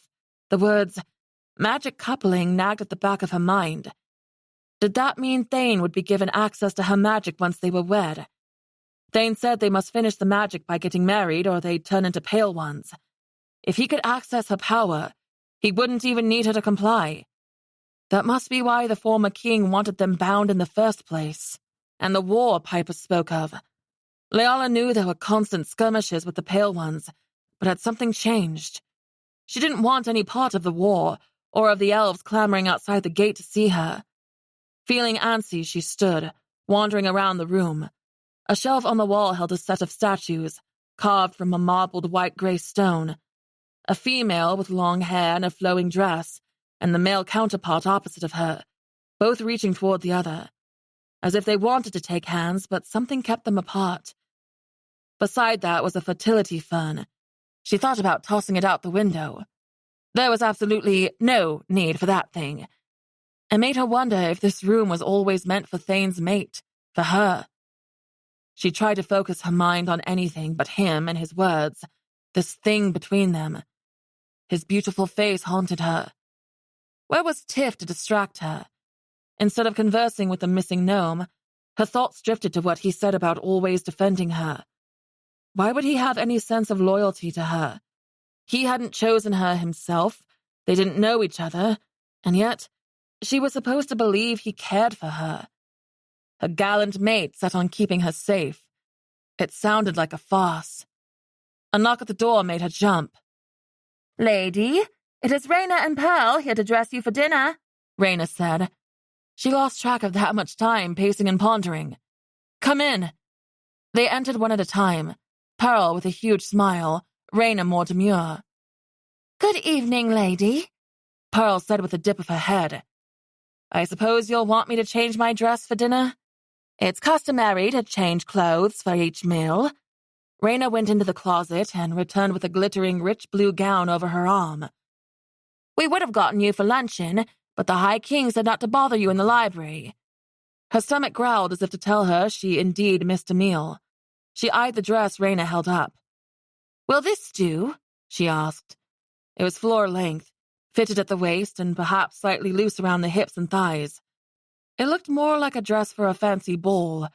Not that she'd ever been to one, but she could imagine. "It's a bit much, isn't it?" "For dinner with the High King?" Pearl put her hand to her chest. "If he'd asked me to dinner, I'd find the most beautiful gown I could. This is certainly not too much." Spending a casual week on the road with Thane and fighting with him the night before took away how spectacular one might see dinner with the King of Pelennor. Tapping a finger against her lips, Reyna said, "Perhaps not good enough?" "No, it's beautiful. I'll wear it." She didn't want them to come up with something even more audacious. After slipping out of the cotton dress and stepping into the sparkling evening gown, she stood in front of the full-length mirror. It was without a doubt the most stunning thing she ever put on. She wanted to hate it, wanted to complain and say she'd rather wear her pants, but the way it hugged her curves and brought out her eyes, she reveled in it. She looked like royalty. The V neckline hit at just the point where a slight bit of cleavage showed. Her shoulders were covered, but barely. Pearl handed her a pair of white silky gloves.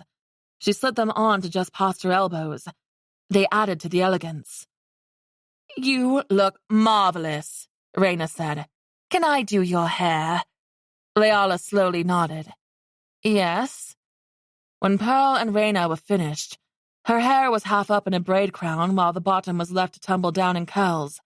As a final touch, Pearl opened a black velvet box to show her a necklace with a blue teardrop surrounded by diamonds on a silver chain.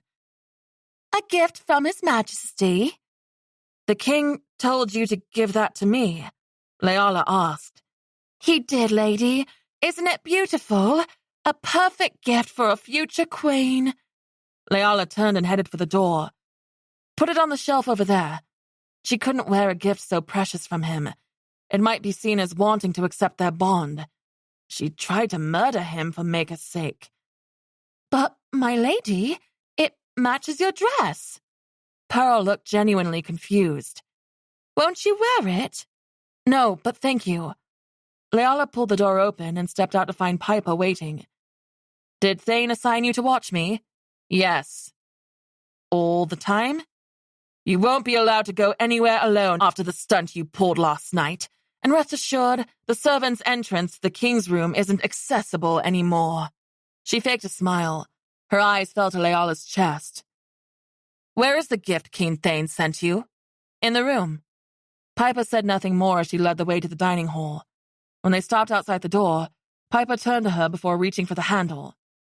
"Let me guess. I should give Thane a chance?" Leala drawled. She didn't need Thane's friends telling her what a great person he was. Of course they were on his side. "Actually, I was going to say Queen Orlandia was right." Leala's brows pulled down. "About?" "About you being an ungrateful wench." She jerked the door open and then stepped back. "Have a wonderful dinner." She turned and stalked off before Leala could even muster a retort. Leala glared daggers at her guard's back. What did they truly expect of her? To be thankful for everything? To be grateful her parents were murdered and she was bound to a male she didn't even know?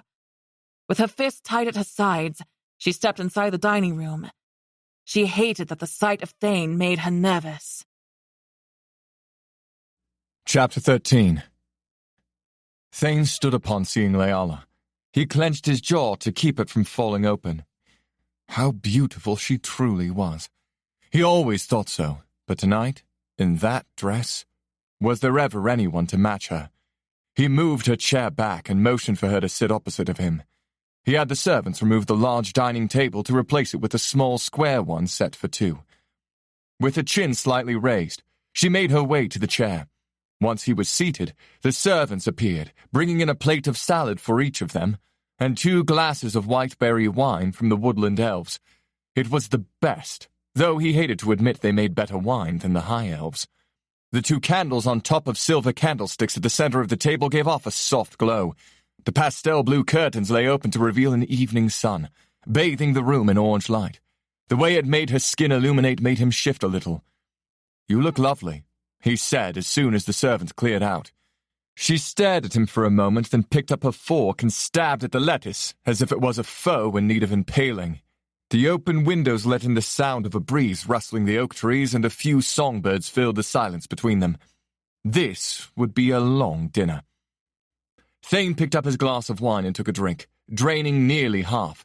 When he set it back down, she still hadn't looked up at him. She speared another vegetable and shoved it into her mouth. Thane nearly laughed at her seeming hostility. "You must have a quarrel with salad." Her stunning blue eyes lifted, the color of the sky on a cloudless day. What? "It is only salad. I dare say it hasn't wronged you." She set her fork down and glared. Do you have a problem with the way I eat? Or maybe I'm using the wrong fork? "No, I could watch you all day, in fact. With any fork." Pig. She murmured, and went back to her meal, angrier than before. "I hope you don't hold grudges against venison. It's the main course tonight." No reply. Thane tapped his foot on the ground and took another drink of wine. Before she went to the library, they were at least able to have a conversation. Now she would hardly look at him, as if the very sight of him disgusted her. "I presume you had no luck in your research at the library this afternoon, then." Very few people could read Old Elvish, and even if she could, the spell would have only told her what he had, that there was no way out of it. No, She said between bites, eyes fixed on her plate. "I can't say I'm upset. I'll get to see what's under that dress if you don't succeed." He knew that would get her attention. Her head snapped up, fury smoldering in her eyes. He thought she might very well leap across the table and attack him. Some reaction was better than nothing. It was almost laughable how easy it was to rile her up. Instead of flying at him, she took a deep breath and sat up a little taller. well, I've already seen most of what's under your attire. She shrugged as if she wasn't enticed. He couldn't hold back his smile. "Don't act like you didn't like what you saw. We both know you did." That must be why I stabbed you. You are not as impressive as you think you are. She grabbed her wine. I'm sure the lower half Her gaze flicked down a moment. isn't anything grand either. You know what they say about male ears. The smaller the tip, the smaller the lower bit. She tapped her left one. Yours are on the petite side. Thane licked his lips, trying not to laugh. "That's not a thing, but I guess you'll have to see for yourself in 8 weeks." Even if I don't manage to succeed, I'm not remotely interested in your male parts. She brushed her hair over her right shoulder. That role in our would-be marriage will never come to fruition. We'll simply be two people bound by a curse. I wouldn't be too hasty with the word never. Never is a long time. You might come to like me. Crave me, even. He leaned in slightly on the table. She scoffed. Hardly. "Your eyes betray you, dearest, in the way that you can't seem to look away from me." That's most certainly wishful thinking on your part. Besides, you won't have to worry. Soon our bond will be broken, and if I allow you to live, you can find a nice elf to settle down with. Piper, perhaps. Thane chuckled. What a wicked thing she was. "If you allow me to live. Part of our deal was me living, as was me letting you go." She tilted her head. Was it? "If you don't like our bargain, I can have the date moved up and we can wed tomorrow. I'm already doing you a courtesy by allowing you precious time. Time that is waning for the both of us." Her haughty expression dropped and she squirmed in her seat. You can't force me to do anything. "It's not me that is doing the forcing. It's the magic. You think I would have chosen you as my bride?" She stiffened. Not up to par, am I? I suppose I'm not pretty enough as a low-born elf, or is it my manners that offend? He watched her for a moment, gauging her reaction. Why did it bother her that he said he wouldn't have chosen her? That's not as if she should care. She wouldn't have chosen him. She was actively not choosing him, in fact. "You might be the most beautiful female I've ever seen, which I told you the night I met you, by the way, but I suppose I'd have chosen someone who doesn't despise me. How cruel, I know." He thought about every wretched thing he did because of her, how much pain and suffering was thrust upon him because of this bond. No, if I had gotten to choose, it wouldn't have been this. He tapped his wrist where the mate rune resided. Yet after everything he endured, He didn't think he could ever be happy with anyone else. He'd fought so hard, done so many things for her before he even met her. She carved a special place in his heart before they ever spoke a word. Through their bond he felt her, knew she was there even when he couldn't see her. Sometimes her pain or happiness transferred to him like a tug or pull at his heart. When he felt alone, he knew he wasn't. She was out there somewhere. He would catch glimpses of what she saw, flashes of what she heard. Her lovely voice filled his dreams. He knew who she was the moment he stepped into the pub in her hometown. He wanted to simply stare at her, enthralled by actually seeing this lovely being he was connected to. To behold her face for the first time was like marveling at the sunset for the first time. He assumed she felt their connection too. He knew she would be as excited to see him as he was her. But maker above, he was met with a rude awakening. She thought he went around murdering people, and believed he was like his father. He couldn't think of anyone worse to be compared to. Often he led his own search parties to appease Tenebris, knowing the whole time Leala wasn't near. His soldiers, the Ravens, would arrive in a town of Pelennor, eat and drink, ask around, but never hurt anyone. There were small skirmishes with the woodland elves of Caladira, where he killed more than he liked to think about. But it wasn't as if it brought him satisfaction. The discrepancies over land never seemed to end and usually came to bloodshed. In recent years, when his father grew more desperate, Thane heard stories of Tenebris's escalating brutality in his searches for Leala, the last mage. Tenebris tried to keep it hidden, claiming he never hurt anyone, but rumors abounded. To see if they were true, Thane accompanied his father once. He was horrified. His father's soldiers killed their own people of Pelennor in a small northern village, who knew nothing about Leala. He wanted to murder Tenebris right then and there for his cruelty, for his abuse of power, but to his everlasting shame he didn't. He couldn't bring himself to do it. If you don't want me, then help me break our bond, Leala said, pulling Thane from his thoughts. If you truly meant what you said and you don't want to use me for my magic, you would help. It's more complicated than what I want or don't, Leala. He took another pull of wine. With time running short, believe me, I've looked for alternatives. There isn't a way. I don't believe that. I'm sure you don't. The news is new to you. I mean, I don't believe you've truly looked for a way out. Her blue eyes widened with her frustration. With your arrogance, you probably thought I dropped to my knees, begging you to take me to your bed. Thane cocked an eyebrow. If you knew what you were missing out on, you would. She picked up a fork, and with remarkable speed launched it. He snatched it out of the air in front of his face, twirled it around his fingers, and set it down. I don't know if I've ever met someone so hostile. And keep in mind, I've been in countless battles against Pale Ones.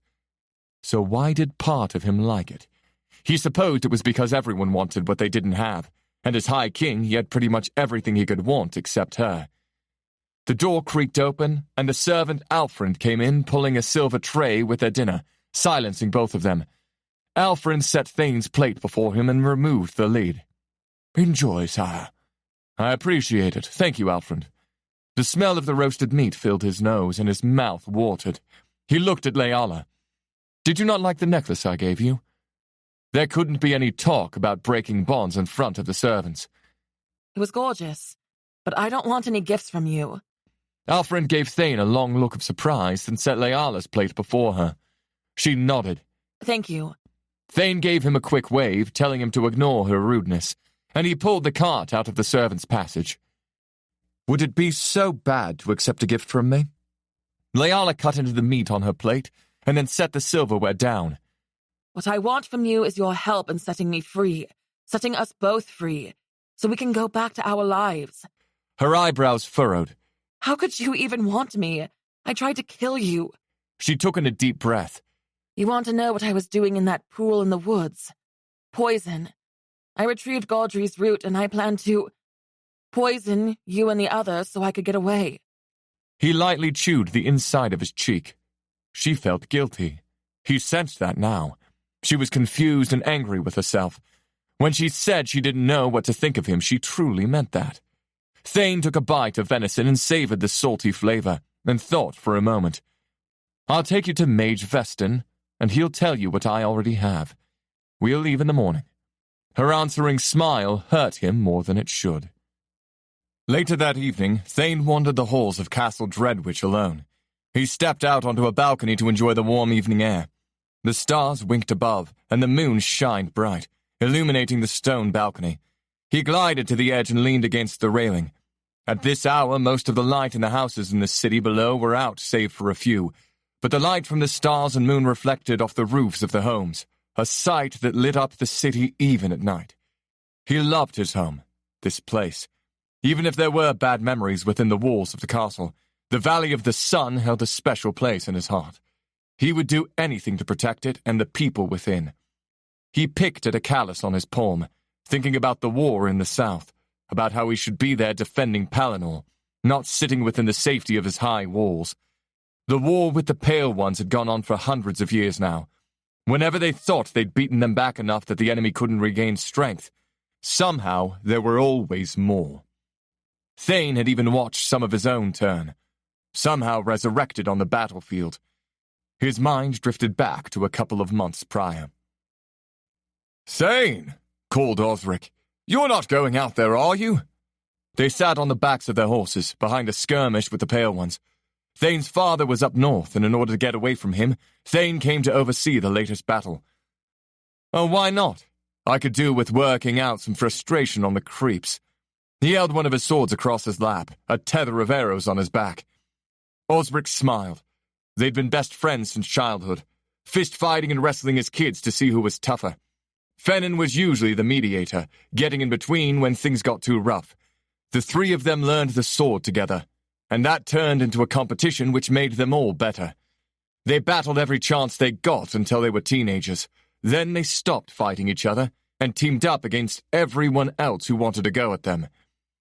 "What did Tenebris do to piss you off this time?" Osric asked.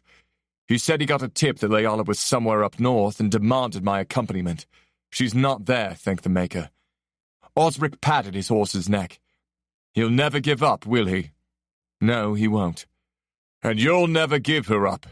Osric knew that Thane could find Leala if he wanted to, but Osric's loyalty was with his prince, not his king.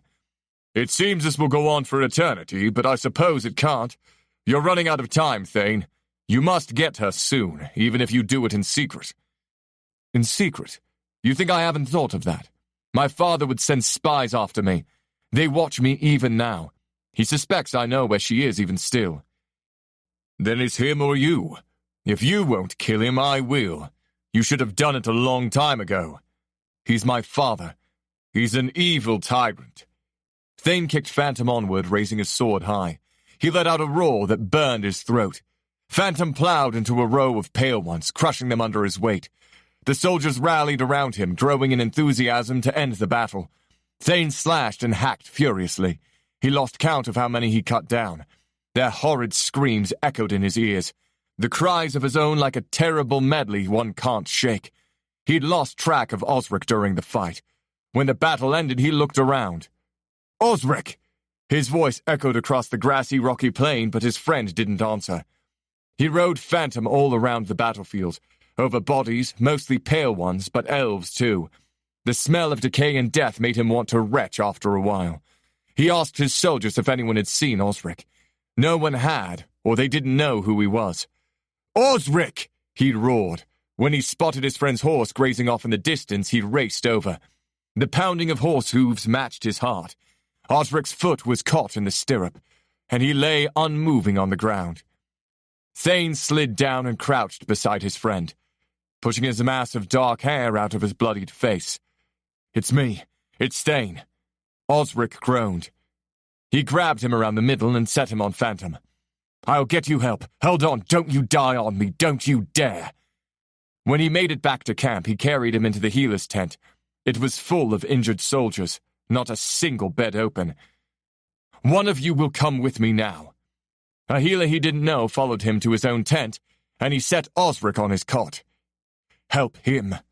The healer knelt beside Osric, inspecting for major wounds, and stopped at a jagged bite mark on his calf. It was red and inflamed with black streaks stemming from it up his flesh. The healer, a female with light hair, jumped up and backed away. He's been bitten by a pale one. She nearly stumbled on her way to the tent flap. Prince, get away from him. She covered her mouth and nose with a cloth. You must cut off his head. You'll be doing him a favor. Thane's stomach twisted into knots. His friend's lips already looked purple as he grew closer to death. His pale skin had a sheen of sweat. If we could catch whatever turns the pale ones by nearness, we would all die or turn on the battlefield. Now do something. Save him. I can't. If he's been bitten, it's a sure sign he will turn. Thane growled and threw a bottle of brandy from a nearby table on the ground, smashing the glass into 1,000 pieces. "Get out!" he roared. As soon as the flap closed behind the healer, he dropped to his knees and sobbed into his hands. Thane was drawn from his memory when Fennin stepped up beside him. How did dinner go? He cleared his tight throat. Not well, I'm afraid. His voice had more emotion in it than he intended. Fennin ran a hand over his hair. That bad? Could it have been worse than her trying to kill you? Thane chuckled and turned away from the city, leaning his back against the railing. We've moved on to threats, but not real ones at least, unless you count trying to spear me with a fork. So, what will you do? Thane ran his hand over the smooth stone of the railing. We're going to see Mage Vestin in the morning. Shall I pack my things? No, it will be only her and me this time. We'll take the portal, so it's only half a day's ride from there. Fennin folded his arms. I don't like you two going alone.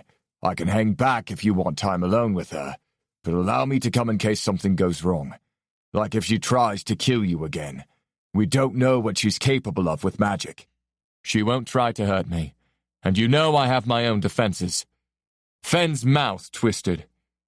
I still don't like it. You don't have to like it, Fenn. He patted his shoulder. I'll see you when I get back. Make sure my mother doesn't do anything rash, and don't tell her where I've gone. You're leaving me in charge of your mother? He shuddered. She likes you. Thane smiled and walked inside. You're like the second son she never had. Chapter 14. Leala tossed and turned and couldn't get comfortable despite how soft the bed was. She stared at the ceiling for a countless amount of time. She punched the pillow trying to make it a little flatter, pulled the blanket higher, then shoved it back down, then up again. One leg out, then it got too cold, so she tucked it back in. Groaning, she rolled over and screamed into the soft bed. Tiff sat on the pillow beside her. You know, screaming to get out one's frustration has been proven to help with anxiety and aggression. Has it now? It's true. I used to do it when the birds tried to scoop me up in their talons. They scattered as their aggression went away. Slowly shaking her head, Leala didn't have the heart to tell her the screaming scared them away. It didn't even make sense that someone else's screaming would help another. Well, I do feel a little better. But she couldn't stop thinking about her conversation with Thane and the impossibility of breaking their bond. She wished Aunt Evelyn was there for advice. Evelyn became a mother to her, one of the only people Leala trusted with her whole heart, and now she was alone with no one. It was strange Leala wanted to go to Thane's room. It must be the mate bond, she thought, making me think stupid things. The rune on her wrist tingled again as if willing her to go. He was right on the other side of the wall. A part of her wanted to apologize for throwing the fork at dinner and for lashing out in general. Wasn't he trapped as much as she was? What if he wanted to be free of her, but he truly thought it was impossible? Planting herself firmly in her bed, she rolled over and pulled the blanket over her head, determined to fall asleep. Eventually, she did.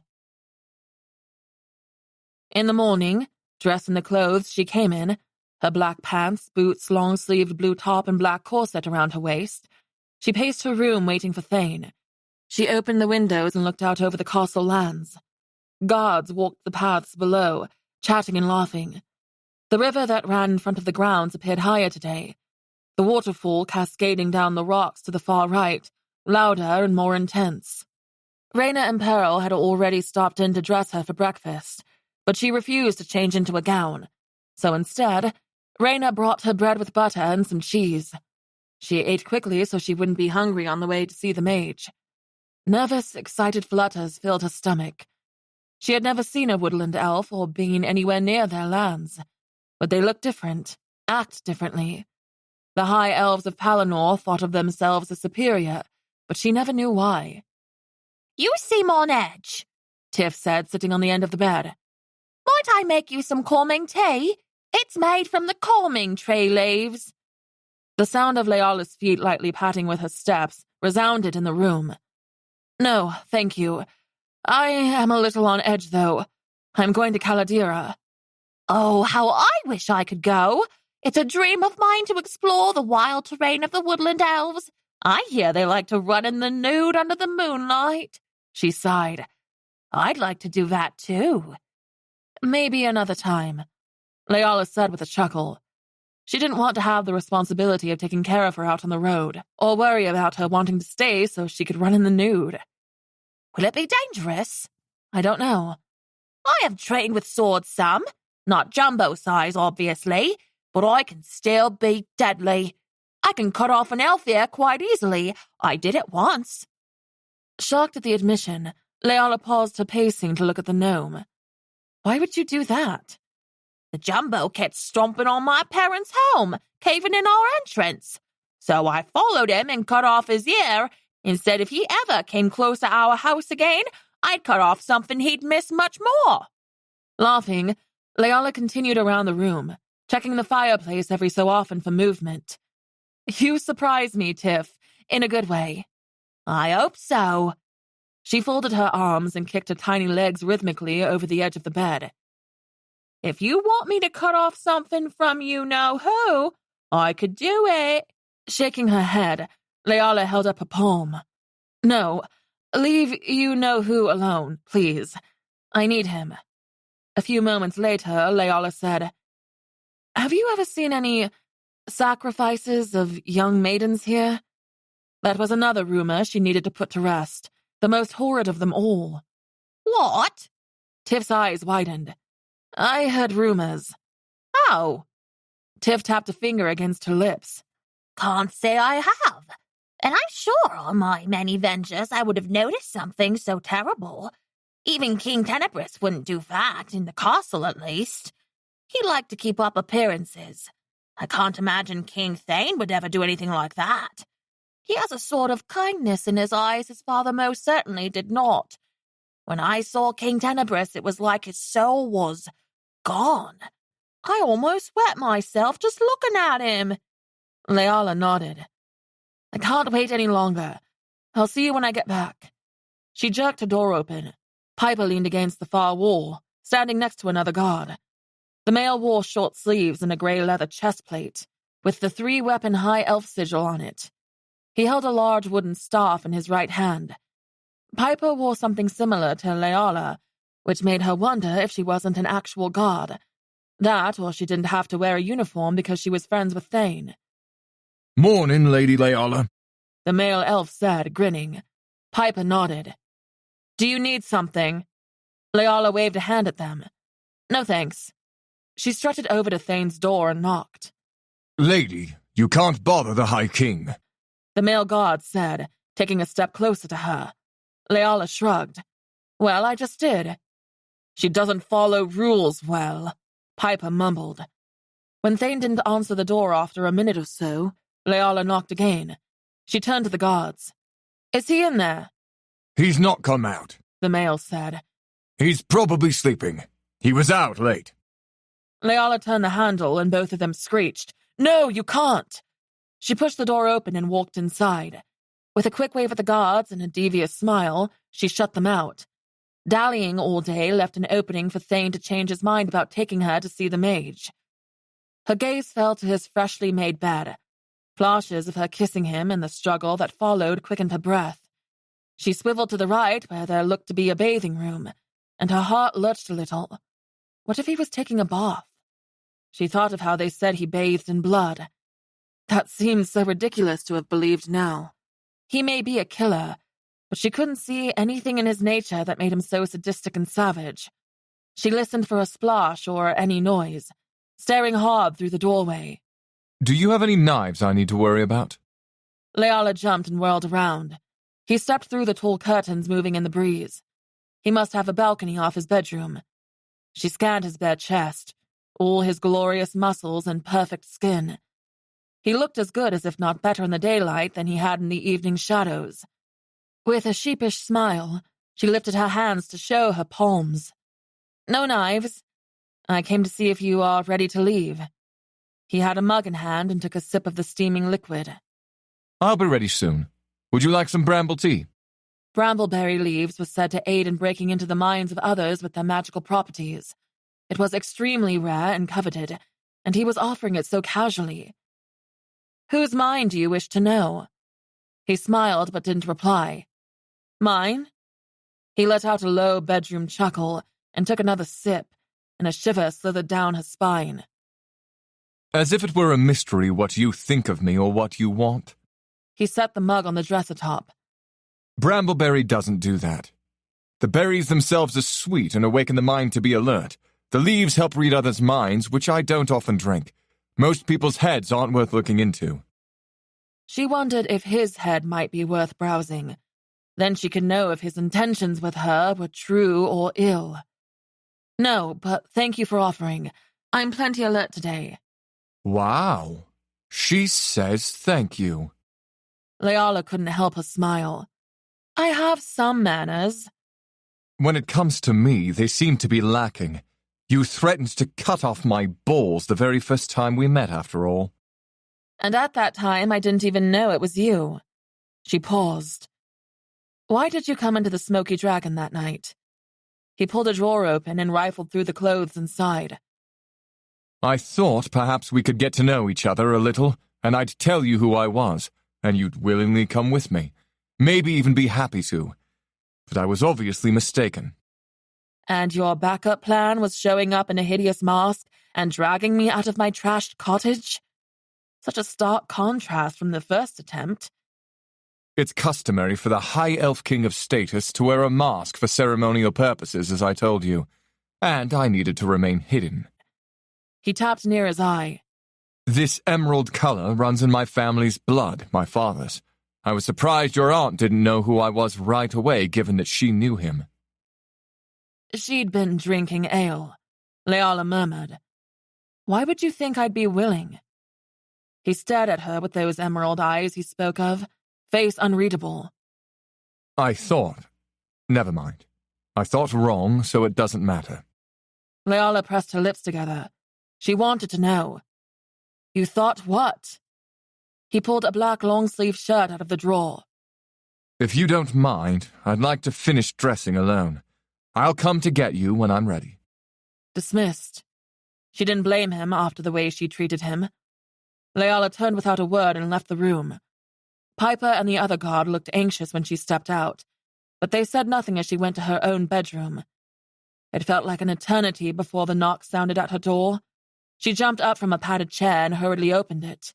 Thane stood on the other side, dressed in black and blue, somewhere between a warrior with swords on his back, the forearm guards, and a wealthy elf lord with the silver embroidery down his chest and around the collar. His hair was pulled back, accentuating his striking features. Shall we? They silently made their way down the stairs, across the massive entry and out the heavy front doors, passing several guards who watched her with curiosity and awe. It made her uncomfortable the way they stared. She followed Thane along a stone path out to a huge white barn and matching stables. There must have been room for 50 horses in there. Out to pasture were around 25 of the regal animals of various colors. "How far is it? Shouldn't we have packed more?" She asked as they stood waiting for the stable master to come forth. She didn't bring extra clothes or food or anything but what she had on her. She assumed that it would all be brought for her, but yet again, it looked like Thane preferred to go without a host of guards. There is a portal not far from here. It will bring us into Caladira. Mage Veston's residence is close by. "Will you give me a sword, at least, since we won't be bringing guards?" She glanced behind her to make sure they were indeed alone. "Why aren't we bringing guards? I find it odd that the king would travel alone, especially when he fears his mage companion will be stolen." Guards draw attention. If we go out like this, we likely won't be recognized by anyone. We're simply a pair of elves, not the High King and his mate. I thought your eyes were recognizable. They are, but only by those who bothered to know the trait. You didn't. He tilted his head toward her. As far as weapons, you have magic if the need arises. Use it. She cleared her throat. I can't. Not without consequences. Honestly, it had been so long since she used it, she didn't even know what would happen. That piqued his interest, his eyebrows lifted. And what sort of consequences are they? Hopefully not like Mage Veston's. What happens to him? Thane lifted a hand in greeting to the elf making his way toward us. You'll see. Leala fidgeted with her hands. He needed to know the danger in case she had to use them. My power draws the Pale Ones to me when I use it. It's as if they can sense it. And before you accuse me of anything, no, I didn't use it while we were on the road. I had nothing to do with them following us. She could tell he was trying not to look shocked, but it wasn't working. When he trained his expression flat, he said, And you know this because... She told him of the encounters she had with them each time she used her magic as a child. So, you haven't used your magic in more than 15 years. His mouth hung open momentarily. Is it rune magic you use? Spells? Or do you have an inherent ability? The only rune I know is this one. She tapped her wrist. My magic is much more raw, wild, dark. She whispered the last word. He pursed his lips but said nothing further on it, and Leala was relieved. What if Piper was right about some elves wanting to kill her due to the nature of her magic? The elf approaching bowed before Thane. Good day, sire. Will you be going for a ride? He looked at Leala and bent at the waist. You must be Leala Lightbringer. Word spreads quickly in the castle. She blushed at the attention that name brought. I am. Please ready Phantom for me. Thane turned to Leala. And for the lady, I think midnight will do. The male elf smiled, putting a fist on his hip. Ah, midnight is a monstrosity and rare beauty. He raised his eyebrows at Leala. Sibling to Phantom. A monstrosity. Phantom was one of the tallest horses she'd ever seen. Was Midnight as well. She wasn't all that experienced with horses, and the description made her a little nervous. Phantom is a lovely horse. I'm sure his brother is as well. I've always preferred to ride Midnight myself. He has a calmer countenance. Phantom likes to run and charge into battle, although both were bred for such a cause. War horses. Afraid of nothing but a bit on the wild side. He nodded. Right. I'll be back swiftly, sire. He bowed again and hurried off. So you're actually allowing me to ride my own horse today? How generous. Having not done much riding in her life, she was glad to hear the horse was calm. She'd always loved them, but neither she nor Aunt Evelyn ever owned one. He gave her a half smile. I'm not going to keep you prisoner here. You know the consequences now if you should leave. The heavy weight, the feeling of impending doom was stronger today. The horsemaster came back swiftly as he'd promised, leading the two tall black horses, one on each side. Midnight he was indeed. Muscled, shimmering onyx fur with a white star on his forehead. That's where the two horses differed. Phantom was entirely black, not a stitch of white. Midnight wandered straight up to her and shoved his nose in her hand. Leala giggled and stroked between his eyes. You are a monstrosity. He likes you, the horsemaster said. Midnight bobbed his head up and down as if to agree. Hello, Midnight, she said quietly. Running her hand along the soft fur of his neck, she stopped and reached for the horn of the saddle. He was too tall, and she couldn't quite grab hold of it. She struggled to get her foot to reach the stirrup, missing it by a few inches. She supposed if she got a running start, she could make it up, but that was embarrassing. Shall I grab a step? The horsemaster asked. Thane appeared behind Leala and tapped her leg. No, I'll help her. We won't be able to bring a step with us, so she'll need me anyway. Trying to keep a blush from overtaking her entire face, she took a deep breath and put a boot in Thane's waiting hands. He lifted her as if it was effortless, and she threw her leg over, settling in. Thane got up with ease and then tilted his head. Follow me. He waved at the horsemaster again. Thank you. We'll likely be back this evening, hopefully before dinner. Leala nudged the horse's sides and he trotted ahead, prancing up beside Phantom. She couldn't help but smile. It had been so long since she rode alone and had the control and joy of her own horse. She patted his side and held the reins with the other hand. I didn't know there was a portal between Caladira and Palinor. I thought you didn't get along well with them. It's very old, and few know of it. As far as our relations with Caladira, I hope to improve them. I have a meeting set with their ruler, Lord Brunard, next month. Hopefully we can find some peace, if not an alliance. I bought a lot of their wine recently to try to break the ice, so to speak. Why don't you get along? Having lived in Svenarum all her life, she didn't know details of feuds. Aunt Evelyn said it was because the High Elves of Palinor called themselves High Elves, and the Woodland Elves didn't like that Palinor thought of themselves as above. Thane rubbed his smooth chin. That is a tough question. But much of it is over land and because they have left us alone in the fight against the Pale Ones. We are the sole kingdom who must take the losses, train soldiers to be elite, and provide for a large army. We've been on our own in keeping the creatures in the void, which protects everyone in Adelon, not just Palinor. My father cut off all trade with Caladira 100 years ago because of their refusal to help, and the tensions have only grown since. They tried to work deals out, but never could. Why won't they fight? Thane shrugged. Why don't the humans in Svenarum or Vesarch? I know Palinor has a reputation for brutality, but we don't have a choice. The void touches our southern border, which makes it our direct problem. The Pale Ones can't go through the desert or mountains into Vesarch, but our land is wide open.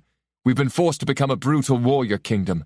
Everyone else has been spared because of our strength. They would only have to fight if we were overrun, and the Pale Ones invaded their lands. It suddenly made much more sense why Tenebris wanted her as a weapon.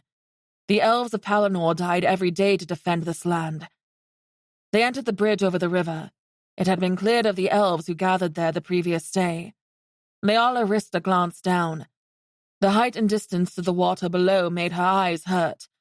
The waterfall was far enough away she could see the top easily, but still close enough that light sprinkles of mist hit her face. The bridge looked to be the only access to the castle grounds.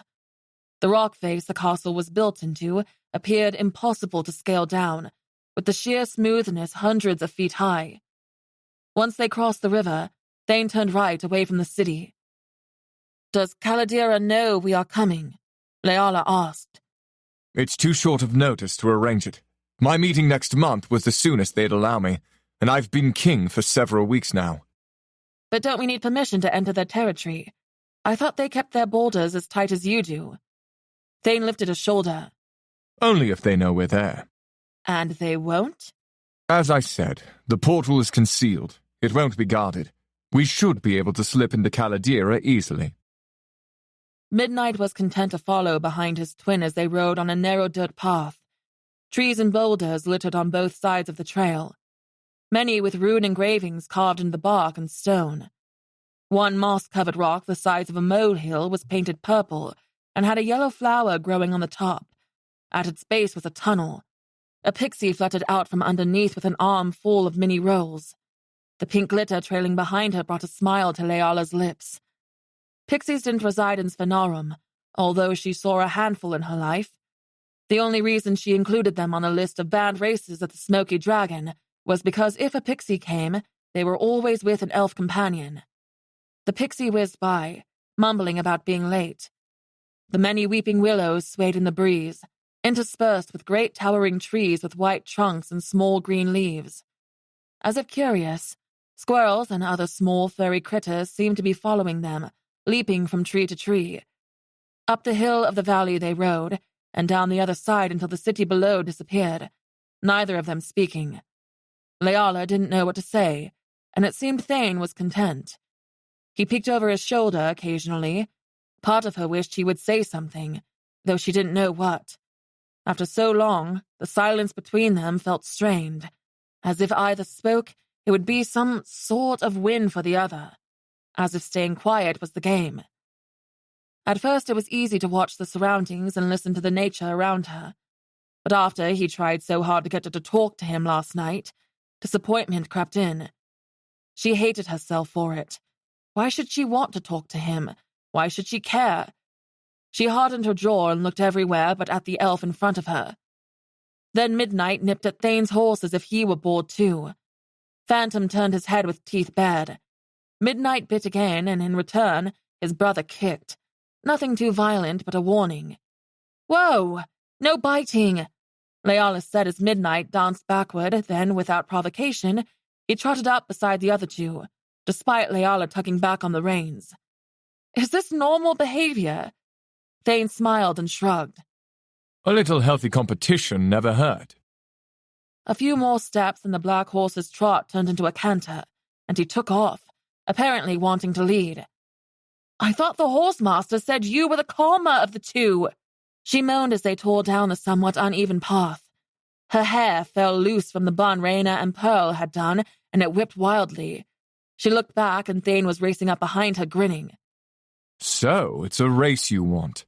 "It's not me doing the wanting!" Leala shouted, pushing her weight up in the stirrups and holding on tight. Phantom's head reached near his brother's shoulder, breaths coming heavy.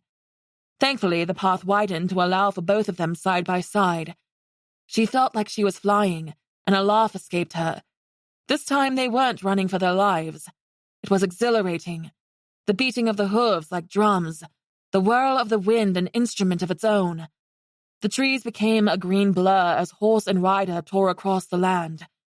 She glanced at Thane, gaining the lead. "Come on, Midnight," she whispered, but she tensed, catching sight of the fallen log up ahead in the path. "Wait, slow down," she said, tugging back lightly on the reins. The horse kept going at nearly full speed. He wanted to win too. She squealed as he leapt over it and crashed hard into the saddle when they landed. Thane was right beside her. "You're going to have to pull back hard if he's not responding. Show him you're in charge. We need to get off the path at the dead tree ahead." Leala cocked an eyebrow. "How about we see who gets to the dead tree first?" He answered with a grin. She kicked Midnight's sides and he went even faster.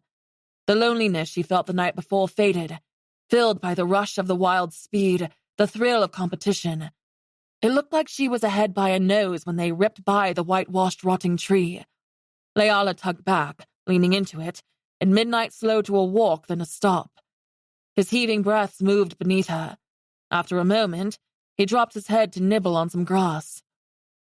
"I suppose I should have warned you that Phantom and Midnight tend to test each other," Thane said, brushing his fingers through the wild stray hair springing up around his face. "I think you beat us, and not to brag, but Phantom always wins." Midnight whinnied as if he didn't like being told his brother always won. She patted the horse's smooth neck, grinning at him. "Did you hear that, boy? You won!" When she lifted her head, Thane was staring at her. She peered back, but after a few beats, she shifted uncomfortably. "I know I'm wonderfully beautiful, and you can't help but gaze. However, you should do something useful instead and lead the way," she drawled. "I was admiring your smile. You haven't smiled much since I met you." Leala thought of snapping a rude remark. Why would she smile, given that he'd stolen her away? But the resentment she held for him even a day ago wasn't there. She knew now why he took her. Perhaps they could be allies in breaking their bond. Two elves with the same goal. Maybe I needed a reason to. "I think I'll take that as a challenge. Find ways to make Leala smile." He tugged his reins to the left and started off into the knee-high yellowing grass. "Come on. It's this way." Chapter 15. Hidden deep among twisting and gnarled trees of wood she didn't think existed on a map, they came up on a stone circle structure overtaken by draping vines, and moss that covered most of the gray surface. Deep red and purple roses surrounded its base. "You weren't joking when you said it wasn't well known." Leala slid down from Midnight's back and made her way over to touch the surface of it. It was both cool and somehow warm at once. It lightly vibrated against her touch, as if the power within was barely contained. The thing whispered, "Who are you?" in an eerie voice, and she jerked back. Losing her footing on a vine, she started to fall until Thane grabbed her around the waist, steadying her. What's wrong? She liked the feel of his warm hands on her more than she'd ever admit, and tugged away. "Did you hear that?" Thane's eyebrows lowered. Hear what? It spoke when I touched it. I think we should go back." A serpentine smile. Did it ask what color of underwear you have on or something? You seem shocked.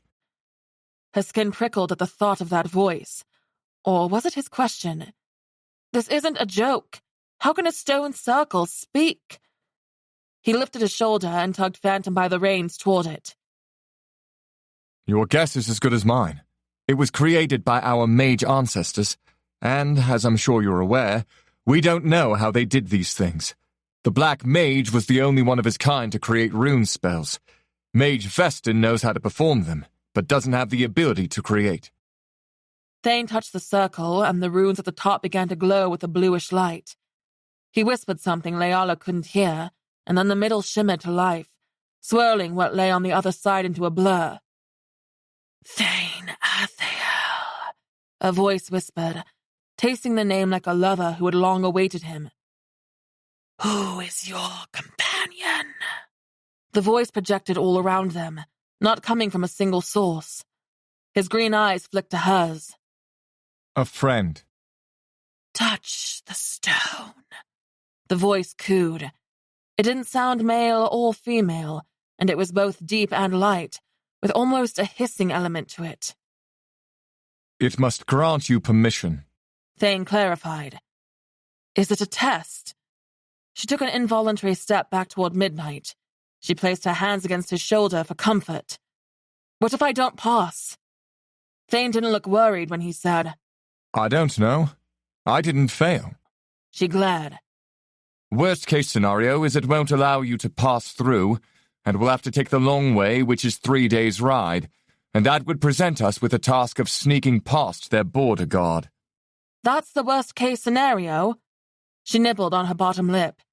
"What if it finds me unworthy and sends me—" She didn't want to say it. It sounded absurd, but it was a real fear. "To the void. You said yourself you don't know how it works."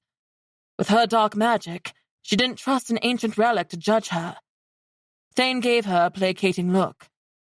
Then it will have to send me, too. I'll hold your hand when we pass through, and I won't let go.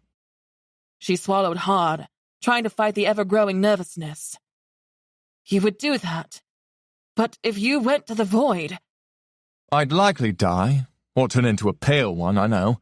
And if I stayed without you, the same would happen. But I'm not worried, and you shouldn't be. She nodded slowly and lifted her chin. She wouldn't be a coward. Hand hovering over the stone structure, she felt that hum again. Then before she could talk herself out of it, she stuck her hand to the portal. "Hello again," it whispered. She almost stepped away but rooted herself there.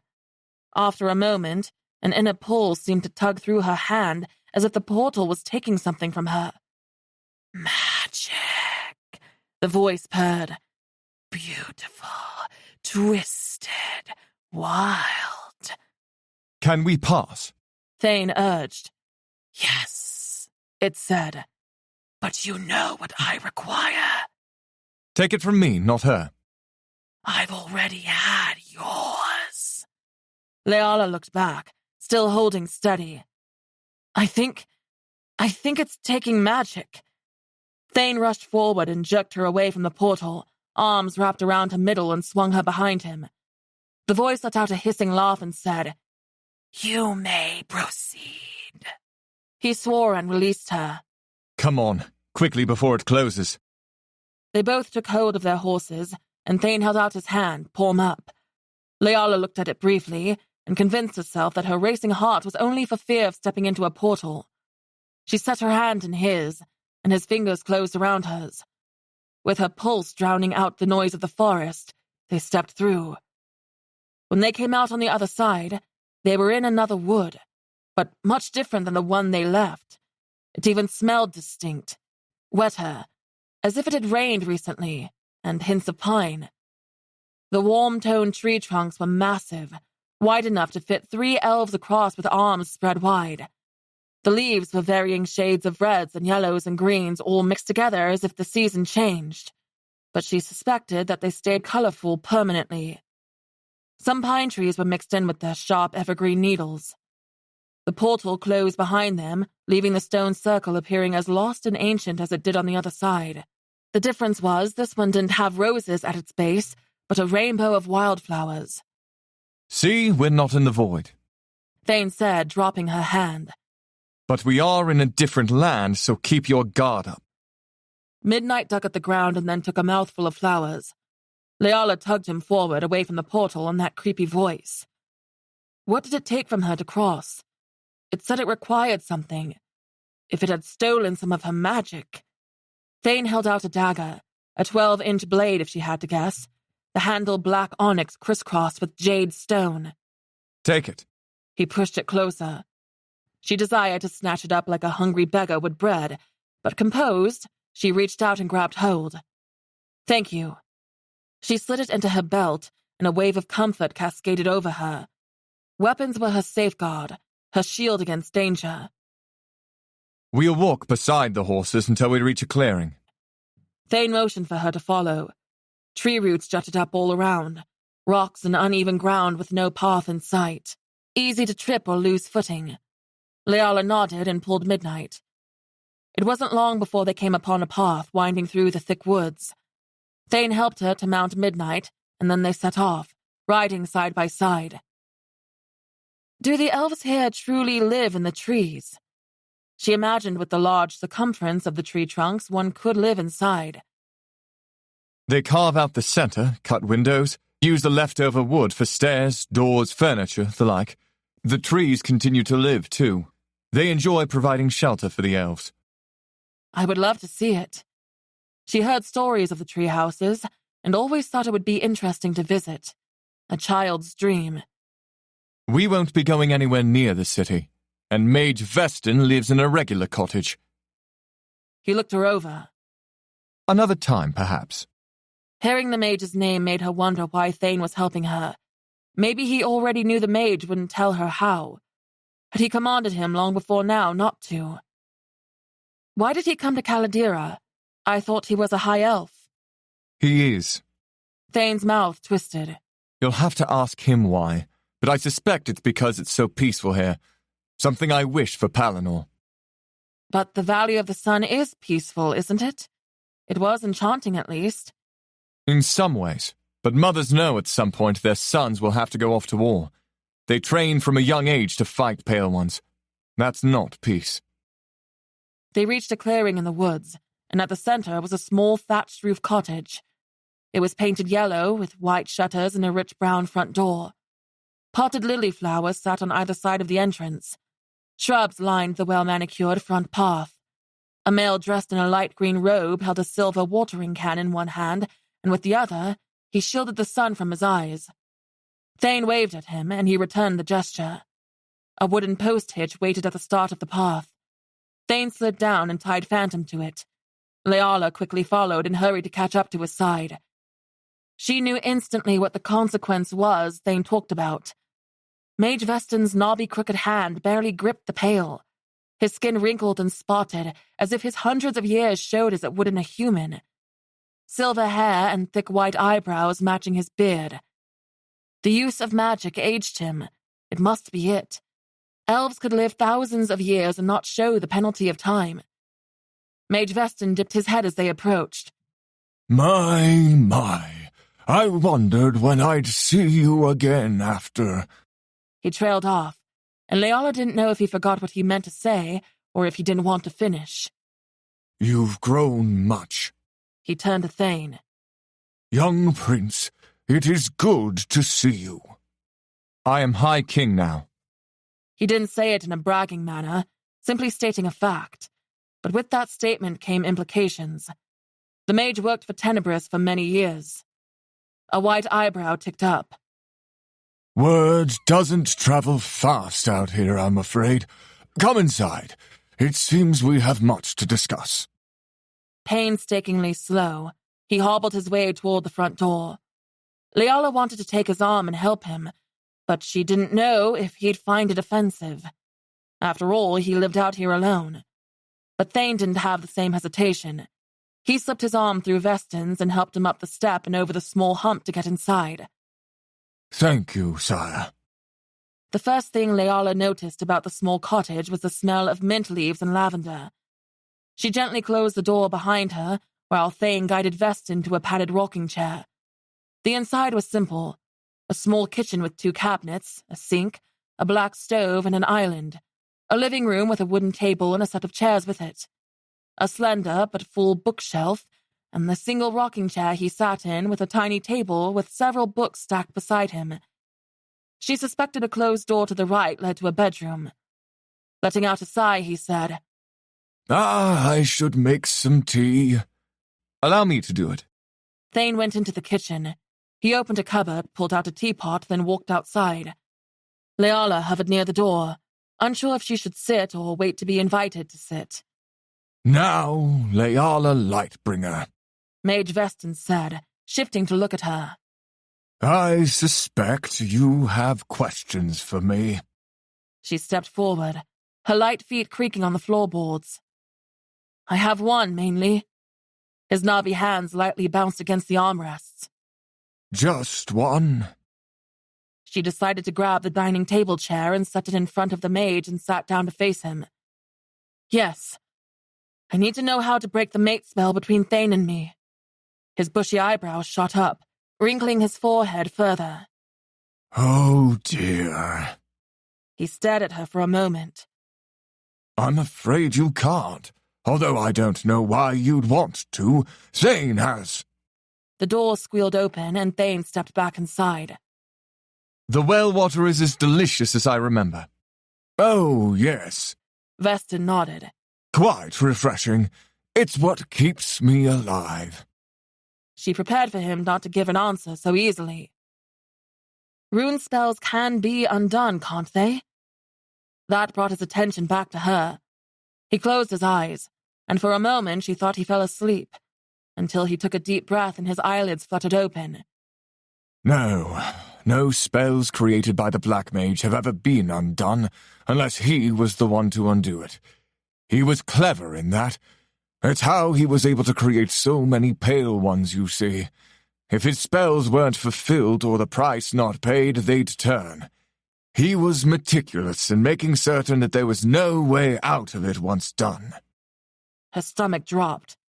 What price must be paid? Thane hasn't told you. She twisted around to see him setting the kettle on the burner. He didn't look up, but she knew he heard.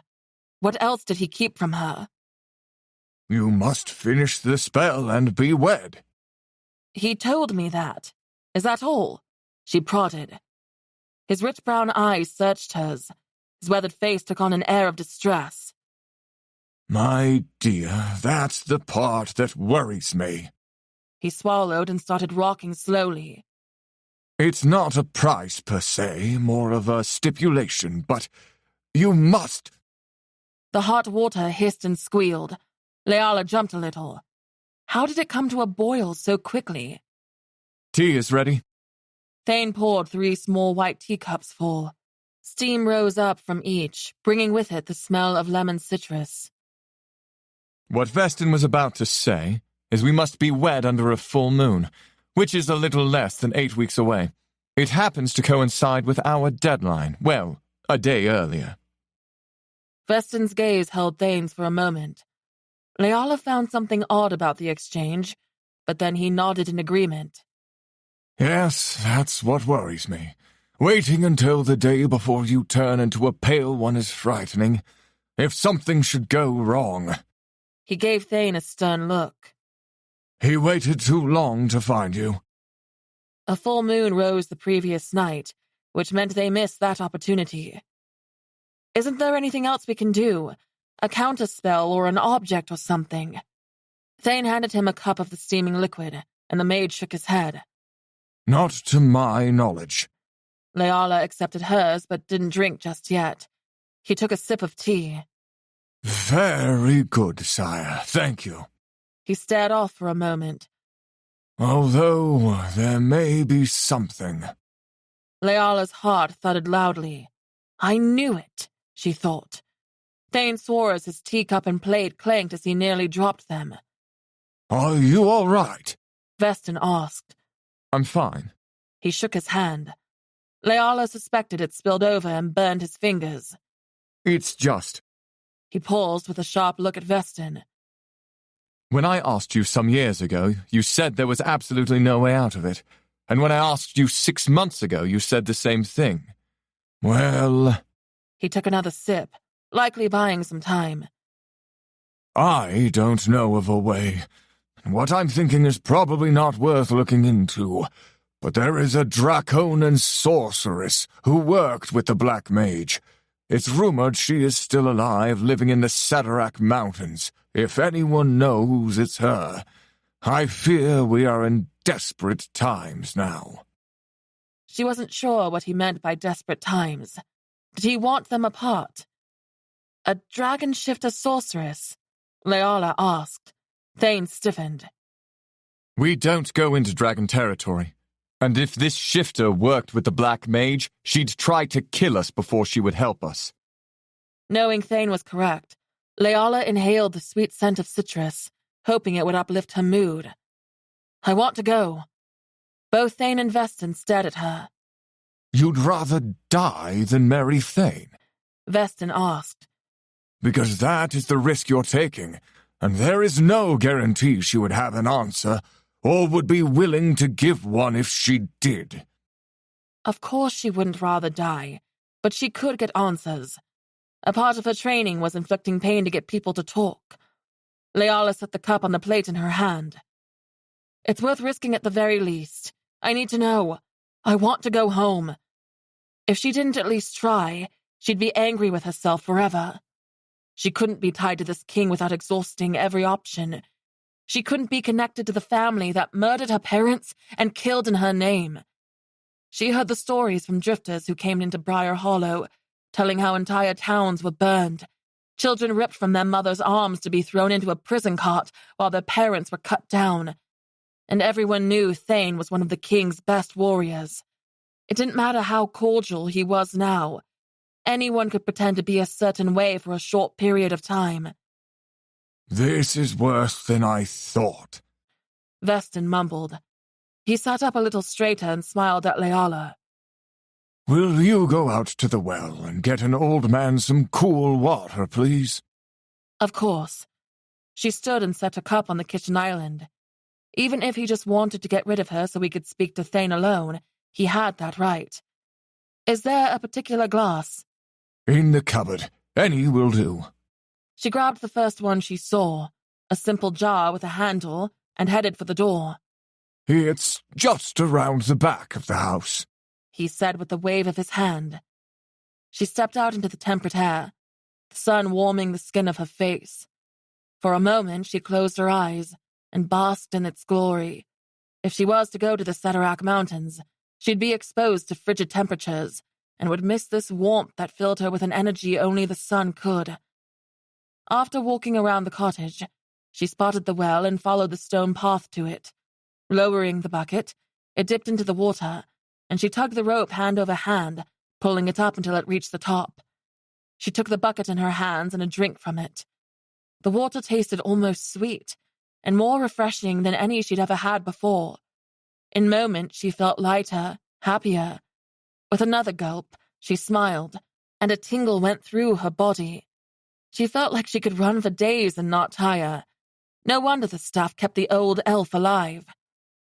Sitting on the edge of the brick well, she watched butterflies and pixies and birds of all kinds flutter around the clearing. When she felt she'd given them enough time to talk, she headed back, but she paused outside the door, listening. This is not something to trifle with, Veston said. You waited too long. Now I fear you have no other choice but to find a way, and perhaps you should tell her the truth. What is he keeping from me? There is always a choice. I'm not giving up. His footsteps padded across the floor. And to see this dragon shifter, bringing her straight to the enemy's hands isn't only a ridiculous idea, it's not an option. Period. Better to have a backup plan than to be a pale one. Besides, you have skills I think should be made known now that you are king and have found your mate. You could handle this dragon sorceress. What skills did he hide? And why did they need a backup plan? They honestly thought she'd still refuse to marry him if she couldn't find a way. That was the one thing that could force her into marriage with Thane. She'd be his wife before she was a pale one. And you're sure your father is dead? He must be. Thane said. But did you see it? See him die with your own eyes? Silence. Leala leaned in a little closer, and the wood creaked beneath her feet. She swore. No sense in lingering now, and pushed the door open. Ah, there she is. Veston pushed himself up and stood. Did you have any trouble? No trouble. She handed him the glass, then looked to Thane. So, there's a chance your father is alive. Chapter 16. Thane didn't know how much she heard, but if that was her biggest question, she didn't hear anything important. He stuck his hands in his pockets and shrugged. If there is a chance, it's so minuscule it doesn't even need to be thought of. If he was alive, he'd have shown up by now. Pearl and Reyna said he died in battle. And that's all anyone will ever know. But that's not the truth? Thane didn't want anyone else to know the truth of what happened to Tenebris. It was dangerous information. There were only 3 people who knew. Fennin, Thane, and now, Veston. And that was more than there should be. Fennin only knew because he was there. He leaned a shoulder against the wall and folded his arms. It doesn't matter how, as long as he's gone. Clearing his throat, Veston gave him a subtle nod. The old mage wanted him to tell her, as if it would help anything. Are you ready to leave? You got your information. You're glad he's gone, she stated, staring at him in a way that made his insides squirm. Why won't you tell me how he died? I don't trust you. And the truth requires you to trust me. Yes. She tore her gaze away from him and offered a half-smile to Veston. Thank you for speaking with me, and the tea. She turned on her heel and started for the door. Thane pushed off the wall and nodded to Veston. It was good seeing you. I'll try to make it out here again soon to check on you. Oh, don't worry about me. You have enough on your plate. He held up a hand as if he wanted to catch Leala's attention, but she had her back to them. Leala, for what it's worth, I am sorry for everything that happened. Your father and mother loved you very much. I hope you know that. She whipped around, with a glare so cold it chilled Thane's bones. He felt a wave of power, the same as the night she tried to stab him, like a gentle wind at first, tickling his skin, and then it was filling the room, bearing down on him as if someone clamped every inch of his body. A wild, living thing. His body tensed. She refused to use her magic before, even when being chased by pale ones, and she chose now to unleash it. Don't speak of my parents when you did nothing to stop them from being murdered. I wouldn't be surprised if you helped. Veston stepped back at the venom in her voice, the power he no doubt felt weighing on him. I didn't hurt them. I wish I could have saved them. I think about that day sometimes, and wished I would have argued harder against it. Your parents were good people. That pressure lifted, but only slightly. Thane didn't know if she was doing it on purpose or not. The wrath he felt coming from her through their connection would say so, but she almost seemed afraid of her magic before. Perhaps it was an act. She shoved a finger at them. Maybe you should have refused to do the spell in the first place. What sort of mage would bind children when there was even a chance we could be turned into pale ones? At the time I didn't know the consequences, he stammered. If I could take it back, I would. Thane took a step forward, sending a gentle push of calm toward her. He'd done it before through the magic binding them. Veston was following orders from my father. He is not at fault. Thane said gently. Vestin was there for Thane, and always treated him and others with kindness. He was a guide his entire life, the father Thane should have had. He didn't deserve ridicule. Following orders is not an excuse for the atrocities committed. You had a choice. She didn't stay long enough for further arguments. She might never let go of the crimes his father Tenebris enacted. She wanted someone to blame, and Thane was the easy target, and he understood how she felt and why. He hoped one day she could see past the pain and anger. The door slammed hard on her way out. The pressure sucked out of the room like a deep breath, and Thane calmed his own magic he held ready to use to shield against her. Mage Vestin trained him, but it wasn't common knowledge that he was a mage. His friends and family knew, and some guards and servants, but they kept it quiet. He used it sometimes, but usually no one noticed. He didn't want the attention it brought. He watched what Mage Vestin went through. People constantly begged him to help them, even when he couldn't. His father didn't want anyone to know. When he was young, Thane believed it was kept secret because the Pale Ones might come for him too, the way they wanted Leala. But when he was a teen, he realized that wasn't the true reason. His father was jealous, and didn't want anyone to know his son was magical when he was not. He also discovered Tenebris mated Leala and Thane to not only keep Leala around, but it was a backup plan, a possible way to get himself magic should his other plan fail. Vestin wasn't capable. Vestin shuddered. I said it the day of her testing, and I'll say it again.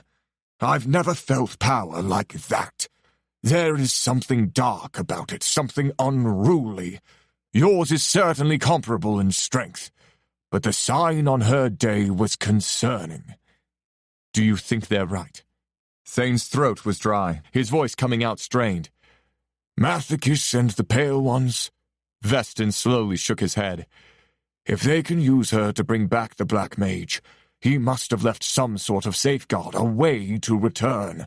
Why it's her they can use and not you or I is a mystery to me. Thane encountered Mathicus several times on the battlefield. They'd never faced off one-on-one, but the leader, the second to the Black Mage, was cunning and intelligent.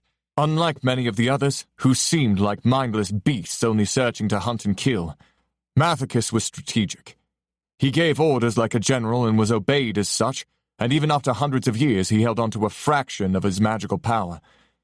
Thane met with him once when both sides were at a standstill, and the killing and bloodshed too much. Mathicus told him during that meeting that if Thane could only give him Leala, they would leave Palinor alone. They wouldn't attack again. Thane didn't believe it, and wouldn't have given her over even if he did. "Why do you want her?" he asked. My master wants her. Your master is dead. His body may be gone, but his essence lives. That sent a chill through Thane. You will never have Leala. We will. It is only a matter of time. He shook his head, clearing the memory. She said they are drawn to her when she uses her magic. Lifting a shaky hand, he reached toward his staff in the corner, and it flew to his hand. He leaned against it. That is troubling. All the more reason you must never let them have her. You've done well, sacrificed much to make sure she wasn't found. But with her bitterness like that, I truly think you might consider going to find that sorceress. I don't know if you'll be able to fulfill the obligations of the mate spell, ever. Let alone by the 25th year coming up so soon. She hates you. He knew that all too well. Thane finally tore his eyes from the door. I'll have to weigh the risks. It would take us weeks to get there. Not if you convince the portal to deliver you. Tapping a boot on the floor, Thane narrowed his eyes at Vestin. You've kept secrets from me. You never asked, and you've never needed to go to the Sadarak Mountains. Will the portal take me anywhere I need to go? He lifted his shoulders briefly. If a returning portal has been set up at the location, there is a possibility it could spit you out anywhere, and then you'd have to return home the long way. I've never tried it, however. And how would I even find this dragon sorceress? The Cedric Mountains are vast. That you'll have to figure out on your own." His staff tapped on the floor as he hobbled to his rocking chair. Once seated, he placed the smooth wood cane across his lap and rocked. "I'm sorry you've had this burden, Thane. Leala is right. I should have never done the spell, even if your father would have killed me for denying him." When Thane stepped outside, he was relieved to find Leala standing in between the two horses, feeding them out of her palms. That power she pressed upon them was gone. The anger she felt before disappeared with it. He sensed she was still a little upset, but either his calming settled her, or she let it pass on her own. "Shall I be expecting any pale ones?" he asked as he approached. She brushed her hands together. Why would you be? "After what you did inside." She rolled her eyes and attempted to grab hold of the saddle horn. Thane smiled at her struggle. Some small part of him enjoyed that she needed his help to mount the horse. If I'd used my magic, believe me, you'd know. I didn't. He moved closer, holding out his hands for her to use as a step. "It felt like you wanted to crush me." She stilled and slowly turned her head, her eyes meeting his. I didn't use my magic. She put her foot in his waiting hand, and he lifted her. "But you didn't have it hidden. You weren't actively forcing it down, willing it to the deepest part of you." She adjusted herself in the saddle and blinked several times before saying, How could you know that? if he was going to get her to trust him, get her to care, he had to allow her to know things about himself for her to do the same. She was guarded, and with good reason. He didn't want to give up on her, on what they could be. If there was any part of her that could care for him, he must try, even if it was about as impossible as breaking their bond. Because I keep my powers tucked away, too. Chapter 17. Leala stilled in surprise. How is that possible? It would have shown at your testing day. And she wouldn't be the only mage so many sought after. She wouldn't have shrines in her name, or be expected to destroy the void because she wouldn't be the single-born magic child in hundreds of years. And yet when she thought about it, she did suspect he possessed some sort of power. He seemed to heal quicker than most. There wasn't even a blemish on his face the day after she drew blood with her nails. She assumed it was healing flora, but nothing she knew of completely healed wounds overnight without leaving a trace. "True, it would have," Thane said, nudging Phantom into a walk on the path leading into the thick woods. "Except my father knew I was a mage before my testing day, suspected anyway. He forced Vestin to test me before the official presentation. When it came to showing me to the kingdom, he placed another child on the altar while I slept in the castle nursery." So, I'm not even the last mage, as so many say. Why keep it a secret? And why did he want me if you have what he wanted? Thane was quiet, as if debating on telling her or not. Leala nudged Midnight closer. I won't say anything to anyone. "I keep it quiet because I don't want the attention it brings. And for my father's part, I asked myself why he wanted you when he had Mage Vestin at his disposal as well as me." His eyes flicked among the canopy of trees and landed on her. But then I realized it wasn't simply someone with magic he wanted. I spied on him one night when he talked into a crystal ball. He and Mathicus think you are the key to bringing back the Black Mage because of the sign on your testing day and the lily's mark on your arm. Tenebris planned to give you to Mathicus, the Dark General, and in return my father would be granted the gift of magic when the Black Mage rose. Her head began to pound, a low, dull ache. She knew the Pale Ones were after her, drawn to her, but never knew why. It made sense now. Her birthmark took the shape of vines with lilies. She always knew there was something wrong with her magic, and that confirmed it. Sweat prickled all over her body, a sheen that racked her with a shiver. It was suddenly hard to fill her lungs. If only she could bring back the Black Mage. She was evil, and all this time she thought it was Thane. No, it was her. She killed Novak. She got her parents murdered. She did that. Chest tightening, she clutched at it. White spots erupted in her vision. She was too hot, too cold. The world spun. What's wrong? His voice sounded far away, as if she was underwater. She looked at him through blurred vision and thought she was going to be sick. She felt herself sliding from the saddle, but couldn't get a grip before she slipped into complete darkness. Light trickled in, as if she lay at the bottom of a well so deep the sun could barely reach her. Leala, wake up. A deep voice commanded. Leala. Leala. His muffled voice became clearer every time he said her name. Leala, please, wake up. She peeled her eyes open to see the forest of so many wonderful colors. The brightness hurt for a moment, but her vision adjusted. Regaining control of her body, she turned her head to look into Thane's frustratingly glorious face. She realized with sudden acuteness he knelt on the ground, and she was cradled in his arms. Hi, he said softly. It took great effort to lift her arm, but she placed her hand over her forehead. It still ached.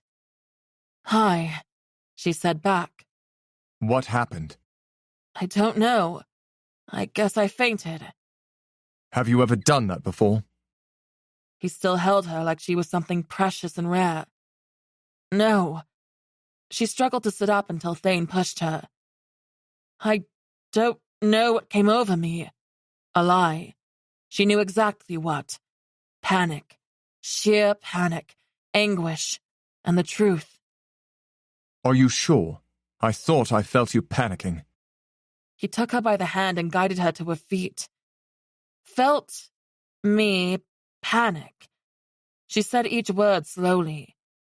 What are you talking about? He pursed his lips and reached for her, pulling a leaf out of her hair. After he tossed it aside, he rubbed the back of his neck. Can you not feel it? Feel what? She demanded. The magical bond between us allows me to feel your emotions sometimes, if it's strong enough. He watched her carefully as if he was afraid she might pass out again. Sometimes I see what you see, hear what you hear. You don't? No, she snapped. She slammed her mouth shut. Maker above, I have. So many times, and all the while she thought it was a side effect of her magic or that she was delusional. The voices. Holy Maker. This was why she thought Piper, Sunshine, Fennin, and Thane felt familiar, sounded familiar. The flash of the field of wildflowers the night he showed up at the Smoky Dragon. She knew that field because she saw through his eyes the night when he was on his way to get her. That's how you knew where I was. You could sense me. Yes. And you never told him. You never told your father. Even when Tenebris threatened him, even when he beat him as a boy, he kept silent to protect her. He held her gaze as he slowly shook his head. I don't know what to say other than thank you. Riding in silence, Leala stared at the back of the horse's head, her vision going in and out of focus. Going to the Ceterac Mountains where dragons nested and hunted would be dangerous. They had a taste for elf, or so she heard. Swords and regular arrows would be useless against them. She would no doubt be forced to use her magic, which made her stomach turn. But something shifted in the atmosphere, stealing her thoughts away. Birds quieted, and she sensed they were being watched. Midnight's ears twitched, moving back and forth. Thane already drew one of his swords from the scabbard on his back, resting it across his lap. We're being followed, he whispered. Was it another vulture or something worse? Her only reaction was to let her eyes scan the area. She didn't want to give away their awareness. Would it be Pale Ones? When the portal stole her magic, did it send out a pulse? The colorful trees stilled, as if even the very wind hid. The massive trunks could easily conceal several assailants. The quiet groan of a bowstring being pulled back flared her magic. The power humming in her blood tingled all over her body. As far as Leala knew, Pale Ones didn't use bows and arrows, which meant We are within our rights to execute trespassers. 3 light-haired elves stepped out from the trees, blocking their path. Her stomach flipped and she pulled back on Midnight. Turning, Leala found 3 more behind them, all with arrows knocked back and ready to release. They wore various shades of greens and browns, matching the surrounding environment. The attire was more practical with no fancy designs, but she did note the necklaces made of bones intermixed with raw-cut colorful stones. Their brown cloth boots reached above the knee, a style she wasn't accustomed to. Midnight either felt Leala's tension or that of the elves around them. He shifted about and nickered loudly. Leala held the reins tight. She didn't want him to run lest she be shot in the back. Thane lifted his hands in a show of surrender. We came to see a friend. We mean no harm. If you'll let us go. Let you go? The center elf questioned with a sneer. You either die here or come with us. I'm afraid we can't go with you. Dinner plans, you see. Thane said. He was so calm, Leala could hardly believe it. Her heart beat so fast and loud she had difficulty hearing anything else. She kept looking back at the group behind her, making sure they didn't make any sudden moves. A simple slip and the arrows would fly. Wrapping her hand around the pommel of the dagger Thane gave her, she readied herself to throw it and take out the leader. Get off the horses. The leader commanded with his arrow pointed at Thane's chest. We are not your enemy. Thane lowered his hands. Did lowering his hands mean he wanted to fight? Her arms tingled, and she loosened the damper on her power, letting it trickle through her blood. Maybe that alone would be enough to scare them off. They looked at each other confused and took a couple steps back. Who are you? The male to the left's voice held a slight tremble, but none of them lowered their weapons. Someone you don't want to anger further, Leala said, and squeezed the reins as hard as she could, fighting the magic to stay inside. It never liked when she was threatened. I ask that you allow us to leave before things become bloody. Thane said calmly. The leader's eye twitched, and as if in slow motion, she watched his fingers loose the arrow. The twinge seemed to echo in the forest. The arrow headed straight for Thane's heart. Leala threw up her hands and unleashed her magic's hold. Thick black vines ripped free of the dirt, growing at rapid speed, the roar of them snapping through tree roots and bark and solid ground. A thorny vine blasted up in front of Thane, taking the arrow's hit that could have killed him. More arrows released. Leala grew more wild vines, but an arrowhead grazed her arm. She hissed from the sting. Thane sprang from the horse and drove his sword straight through the chest of the leader. Blood gurgled out of his mouth. Leala gasped at the suddenness of Thane's action. When he turned and slashed his sword at another elf, a head hit the ground moments later. The eyes stared at her accusatory as she froze in horror, as if she'd been the one to do it. She fought down rising nausea when blood pooled at the base of the severed neck. She couldn't believe how much. She killed pale ones, but their blood was black.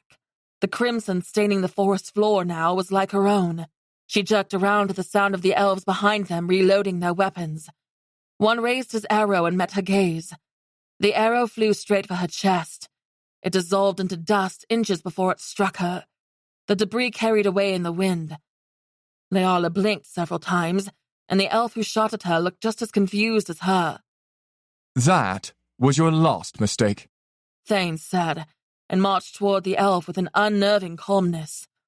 Leala directed her magical barbed vines to twist around the remaining enemies like boa constrictors, growing thicker and taller until the stalks were nearly a solid wall. She kept the 3 woodland elves' faces free, but their bodies were completely immobilized, wrapped entirely in the vines. Midnight purple lilies bloomed, beautiful but deadly if she allowed them to spray their poison. I warned you. Her voice was low and venomous. When she glanced at Thane, he was smiling. Smiling. He killed 3 elves and watched her wild magic explode, and yet he smiled. She thought he'd be terrified and recoil away from her like she had a plague, and yet he appeared to enjoy it. You're her! One of them said. Thane swaggered up to the male who'd spoken. I bet you're wishing you would have listened to the lady. He glanced back at Leala. Should we kill them too? He pulled a knife from his belt and slowly drug it down the side of the male's face. His eyes went wide. Blood seeped up and dripped, plopping loudly on the ground below. No, please! They started to beg simultaneously. No!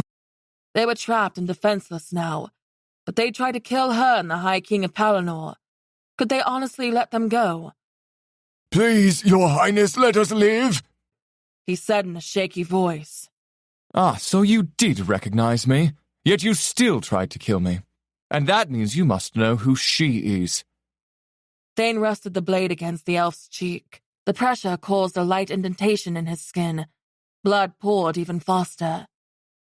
I didn't at the time. We didn't. His voice wavered. I see it now. I sincerely apologize. High King, I beg your forgiveness. And you expect I, the High King of Palinor, should be merciful? You injured my mate. You, specifically. You tried to kill her. Leala glanced down at her arm. The wound was superficial, but a couple inches over and she might be dead. The elf's chin trembled, but he didn't speak. Wetness pooled at his feet, seeping out from under the black vines. The few moments of silence were like watching dark storm clouds waiting for lightning to strike. Please, Most High King, mercy! A glint of metal beamed between the two of them. The elf begging for his life had a weapon, and somehow he got his arm free. Thane, he has a knife! Thane shoved his blade through the base of the elf's throat. The elf's dagger clanked to the ground. The elf let out a dying groan, his eyes wide. When Thane turned toward the other two, they started to beg for their lives as well. This was the exact reason he earned the reputation of brutality. And yet, she wasn't upset. Shocked at the suddenness of it, but not angry. That elf did try to kill her, would have killed him. Her heart still pounded from the attack. If anyone touches her in any way, death will come swiftly. And I am the Reaper.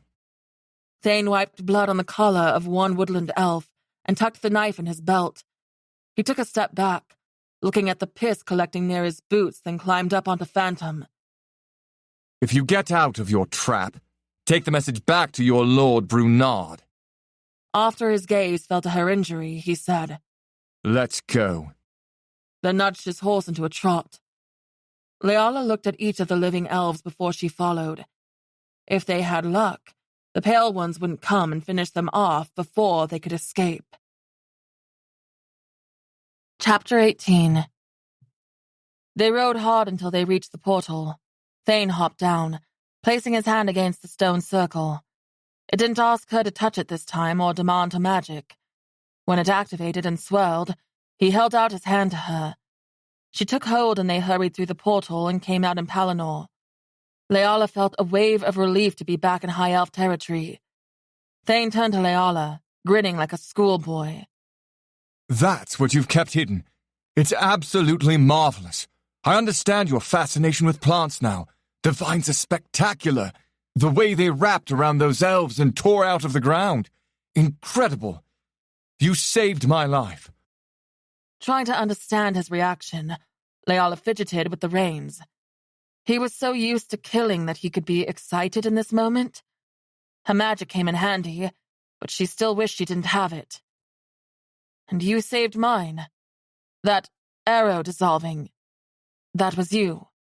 Yes. Leala lightly chewed on the inside of a cheek. My magic might be incredible if it didn't bring the Pale Ones to me, if I wasn't hunted because of it. He mounted Phantom once again. You could easily take out a countless number with power like that. Her eyes found the forest and the gnarling and twisting trees all around them. The wood here was such a stark difference from the serenity of Caladira. Something about it put her on edge, but she couldn't quite say why with no immediate threats. This place was spooky, with the near black bark and trees so thick they nearly blocked out the sunlight. She focused on the squirrels and other small furry creatures peeking down at them, anywhere but Thane. She was afraid of what she was, of what her power meant. She never could embrace it. It was the reason so many she loved were dead. She hated it, although somewhere deep down she loved it. Delighted in what it felt like to unleash that power and control and let it rip through the ground and coil around those helpless elves. She stopped their arrows with barely a thought, and that's the part of her she was afraid of. What if she was like the Black Mage? Her gaze lifted to Thane now. He promised death to anyone who touched her, and she didn't know how to feel about that. They'll tell their Lord Brunard what happened, and I expect he'll be pissed as hellfire. I've fought against the woodland elves on a few occasions, and none of the battles were pretty. I'm sorry you had to see that. He reached down and stroked Phantom's smooth black coat. Why didn't you just kill them so they couldn't tell? Strategically, it's what she would have done if she were High King. Although she might very well see that detached head staring at her in her nightmares for a long time. She was sorry those elves had to die, but they brought their fate upon themselves. He raised an eyebrow. You're more ruthless than I thought. Her cheeks warmed. If they couldn't tell, you could have a chance of peace with them. Now you won't. The message they'll take back is more important than peace. Leala sucked in her bottom lip. That death would come swiftly to anyone who touched her. When did you fight them before? Was it because your father wanted to find me? There were 3 times I fought against Caladira, and all occasions were over land. Twice they started it, and once our side did, but I finished all 3. She sat in silence, wondering if he was to be believed. The only killings I've committed in your name were against Pale Ones. I didn't ride with Tenebris. I didn't even know what he was doing for a long time. I have my own battalion, the Ravens. He glanced at the portal. We should go. It will be dark soon. He kicked Phantom into a gallop without looking back. When they returned to the castle, he left her at the door to the starlight room and went inside his own chambers. She assumed he was changing for dinner since a moment later, Reyna and Pearl showed up seemingly out of nowhere. Pushing her way inside the room, she took off her boots and fell back on the bed. Her backside was sore after riding all day. Using her magic seemed to make her ravenously hungry. That, or because she hadn't eaten but a few bites at breakfast and it was now dark. Will you bring my meal to me? I'm tired and I'm not up for dinner with Orlandia or Talon. She was exhausted, but mostly she didn't want to have to talk to anyone. She mulled over what Thane said for over an hour. He never killed in her name. Well, except a few hours ago. He didn't ride with his father, only fought Caladira over land. He never told his father where she was even though he knew. Even as a young one, he took a beating rather than give her away. It couldn't be a lie. Tenebris would have come for her. Aunt Evelyn pounded into her head that the Athales were monsters, Thane included. Now Leala found it difficult to believe that about Thane, when the truth seemed to be staring her in the face. He killed that elf for his attempt to end her, and even when she punched him in the jaw, stabbed him, he didn't hurt her or lock her up. After admitting she planned to poison him and his friends, he didn't speak of it. He treated her with respect, when she came here expecting to be subject to torture if she didn't get away first. I don't wish to speak ill of Her Majesty, but she is somewhat difficult. It's understandable, Pearl said. Then the maids exchanged a glance and Pearl nodded. I'll go get you something. Can I help you bathe or get you a change of clothes? Reyna asked after the door closed quietly behind Pearl. Leala let herself relax, sinking further into the bed and closed her eyes. I'll be fine for now. I just want to lay here a while. She didn't realize she dozed off until she heard the tray being carted in. Pearl left it at her bedside and was gone before Leala even sat up. Thane didn't request her at dinner or visit her that night. The next morning she went to knock on his door, but the guard said he was gone already. She expected to talk about how and when they'd leave for the Ceterac Mountains to find the dragon sorceress, if he planned on going. As the day dragged on, and she didn't see or hear of him, she wondered if he was avoiding her. She wandered the castle with Piper in tow, always several paces behind. Leala peeked inside grand ballrooms with high ceilings and ornate fixtures of silver and gold. Large windows showed off the view of the castle grounds, which were vast with orchards of blossoming trees, and statues of warriors and maidens and creatures. Beautiful stone fountains and ponds with swans gliding over the water. After meandering the halls, looking at paintings and other works of art, and saying hello to servants and guards, peeking into rooms to see if Thane was inside, she gave up. Night came and still no word from him or about him. Where could he be? She paced by the fireplace, touching edges, wondering how the thing opened, just in case she needed to use it, of course, not because she wanted to go see him. Leala rubbed her face. They get attacked in the woods and then he disappears. No one would tell her where he was or if anything was wrong. Nothing the next morning either. He's busy, was the only response. So Leala started collecting food, hiding it from the maids so they wouldn't report it, and made plans to leave to find the sorceress on her own. Tiff helped. She was good at smuggling things, even if she was too small to carry much at once. Thane might very well avoid her until the time was up, and she wasn't going to stick around like a fool hoping he wanted to break the bond too.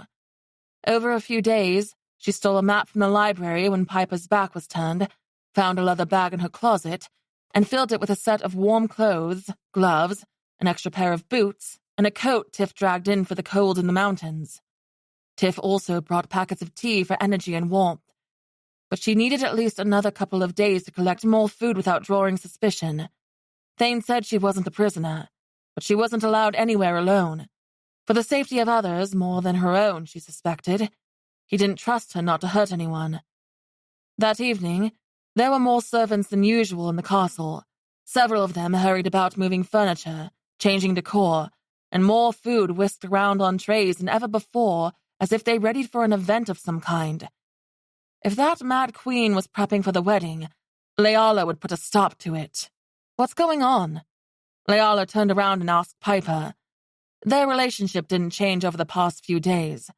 Piper didn't spare words, and Leala didn't have much interest in speaking with her either. But she was getting bored, and even Red might be worth conversation.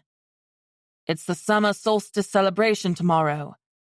The longest day of the year where the elves celebrated the sun and symbolized it as a triumph of light over dark. They recognized it as a sacred day and made offerings to help them in their fight against the Pale Ones and the Void. Even though Aunt Evelyn wasn't an elf, she still taught Leala all their traditions. In Briar Hollow, the town recognized the day but didn't celebrate.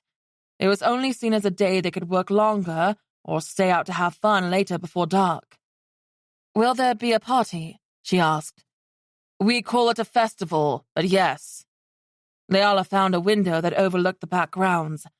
Servants set up tables and decor outside. Strings of flowers and lights bobbed in the air and on the pond water. As much as she wanted to leave for the mountains, she didn't think she could miss this. It would be her first elven festival, the first time celebrating anything with her own people. There were also gatherings of large groups who couldn't be servants, mostly males, but females too, in fine dresses. Is Thane going to be there? He wouldn't miss the most important day of the year. Piper answered as if it annoyed her to speak. Where is he now? Piper walked up beside her and peered out the window. He had some business to attend to. The guard finally broke her silence. Leala smiled. What kind of business? The fighting in the south kind. Piper let out a long breath. It never ends. And on our celebration day, the Pale Ones always attack with more force. They know it's a day we cherish and want to ruin it. So, the High King had to make certain our forces were ready. A rogue thought crept in. I should be there fighting. I should be there for my people. Another side of her argued back. But they're not your people. Aunt Evelyn, Wren Forest, and Briar Hollow are your people. She wondered if that's what her mother would have wanted. She touched the willow necklace gently, her mother's last words. Someday she will have to fight too, stuck with her. Evelyn said she meant to fight the High King in his hunger for power. But what if her mother simply intended for her to fight evil? And yet, if the Black Mage returned because of her, it could be the end of freedom and life, not just in Palinor, but for the whole continent of Adelon. The void only grew further when the Black Mage was alive, infecting good land with its sickness, infecting people. It could spread everywhere if he was allowed to return. When Piper carried on further, Leala was a little surprised. I know what Tenebris did to your parents, and I feel for you, I do. He was an unjust, terrible king. But I know the consequence hanging over yours and Thane's heads. Being a Pale One would be much worse than being married to him. You have to see that. You can have a life of luxury if you'll accept Thane with it. I know you don't care for him, but you have to marry him for yourself at least. Leala ran her fingers over her scalp and slowly nodded. If it comes to it, I will. We have to wait for the full moon anyway, so I have time. Piper narrowed her eyes. Full moon.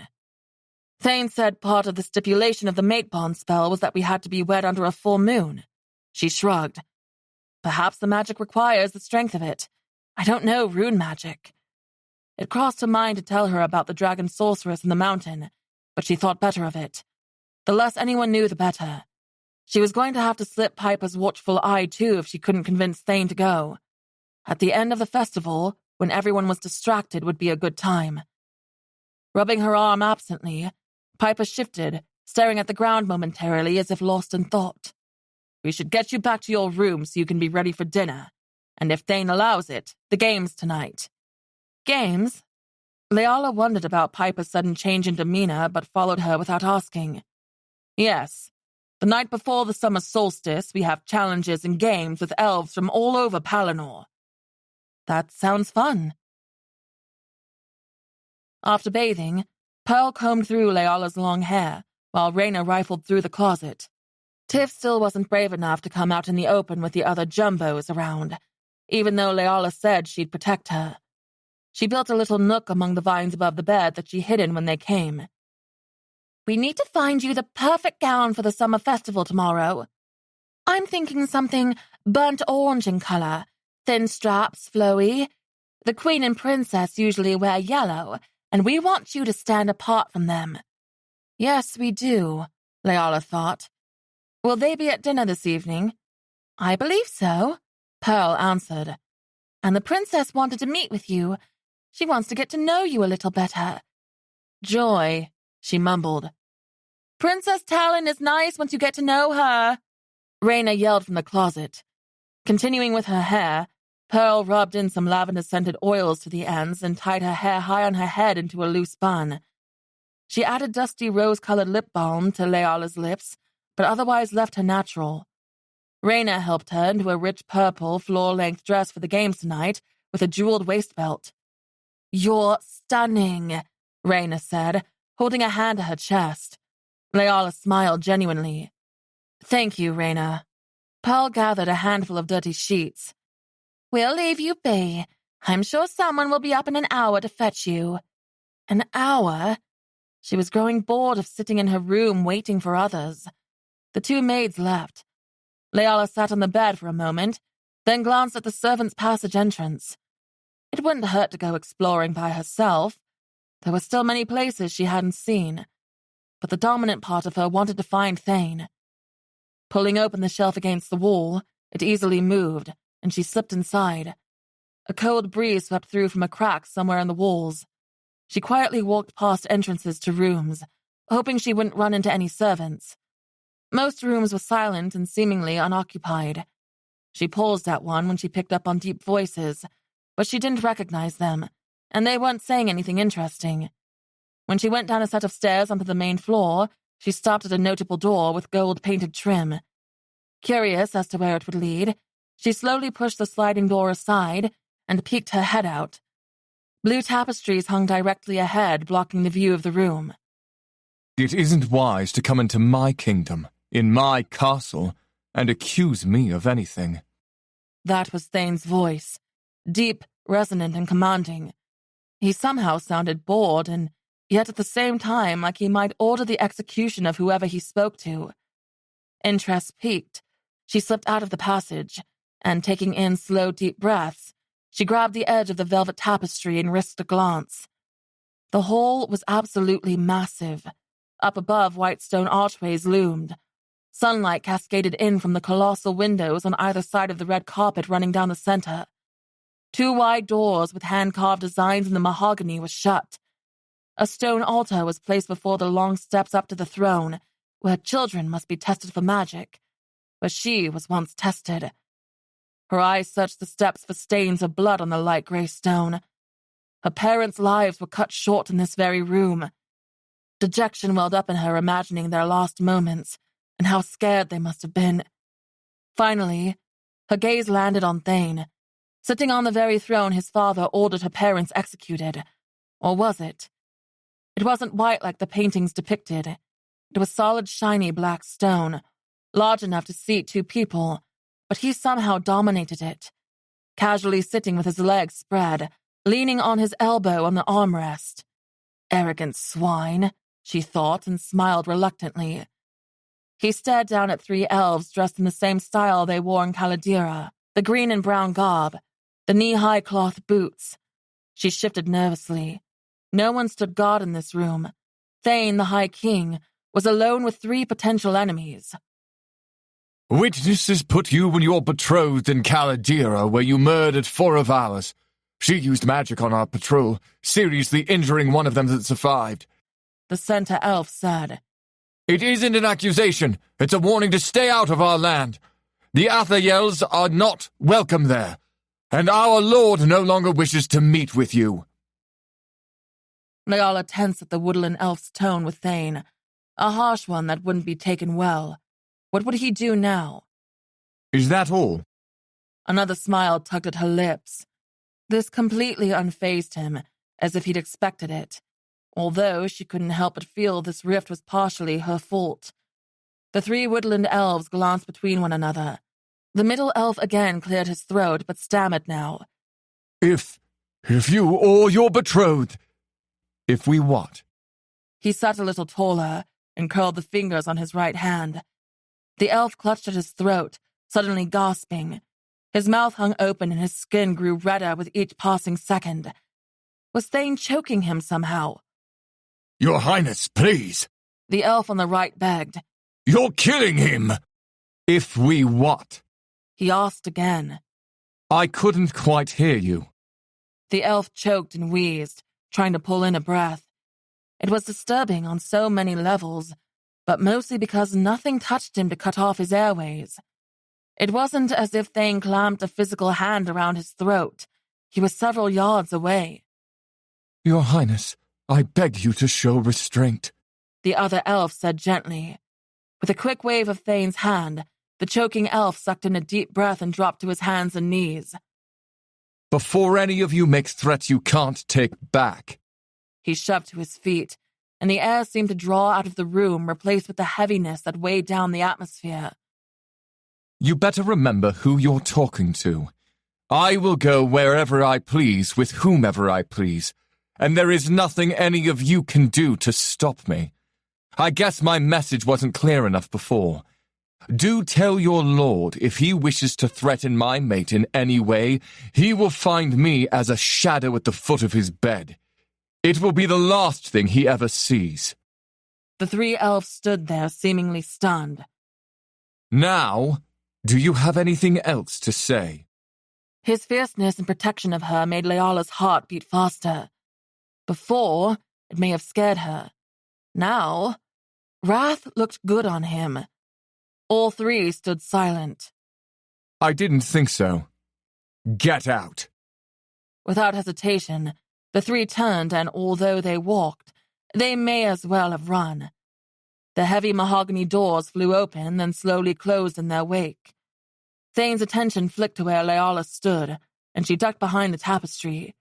As she held her breath, she hoped he didn't see her spying. She felt dirty for eavesdropping, even if she wasn't doing anything explicitly wrong. With slow steps, she quietly made her way toward the servants' passage. A warm hand slid around her waist. She sucked in surprise. She knew who it was before she saw him, like she could feel his very essence. When he gripped her shoulder and spun her around to meet his intense eyes, Thane backed her into a wall. It looks like I need to post a guard in the servants' entrance to keep a certain little spy in her room. Chest rising and falling rapidly, Leala pushed his hand from her waist. The heat of his touch lingered much longer than it should have. I wasn't spying, and I thought I wasn't a prisoner here. I'm to be locked in my room now?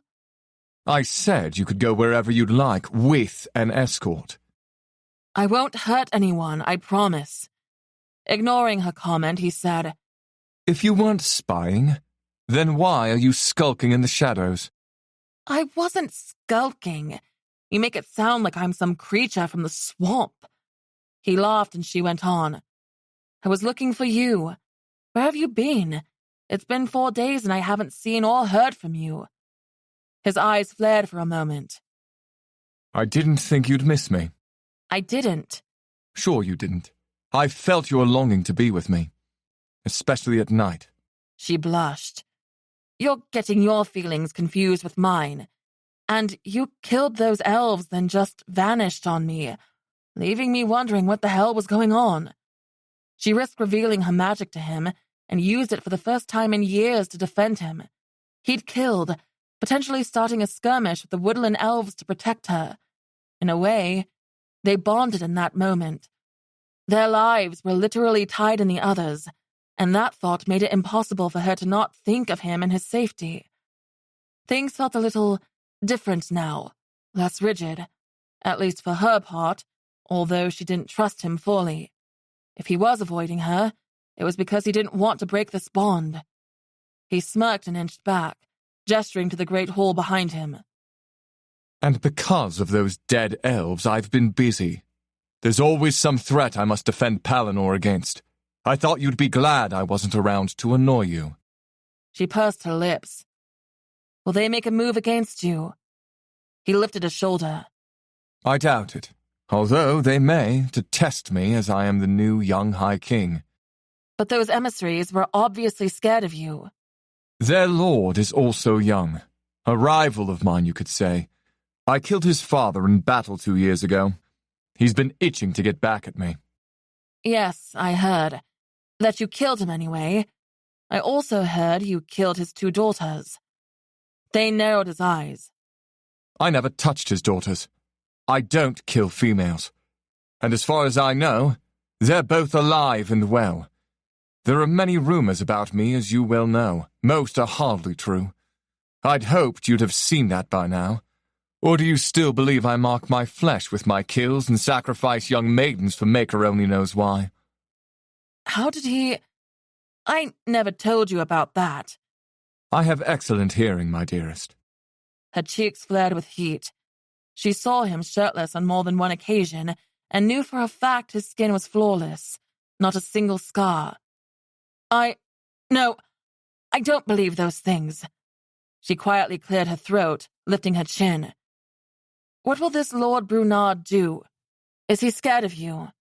She would be if she were his enemy.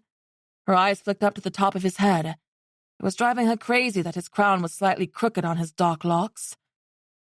He has a healthy amount of fear, but not overtly so. He is not weak in any sense of the word. Unable to stop the urge, Leala reached up and adjusted the silver crown. He blinked a few times in surprise. It was crooked, she said, tucking her hands behind her back. Now, about the mountains. The doors to the hall crashed open and Piper frantically ran in. Thane, she's gone, She stopped, staring at the 2 of them, partially hidden by the tapestries. He stepped out with his hands behind his back. She's right here. Leala followed after him and gave a small wave at Piper. The guard shot Leala a scowl. You're making me look incompetent. It's fine, Piper. Thane sauntered toward his throne. Leala watched his every step, amazed at the grace with which he moved.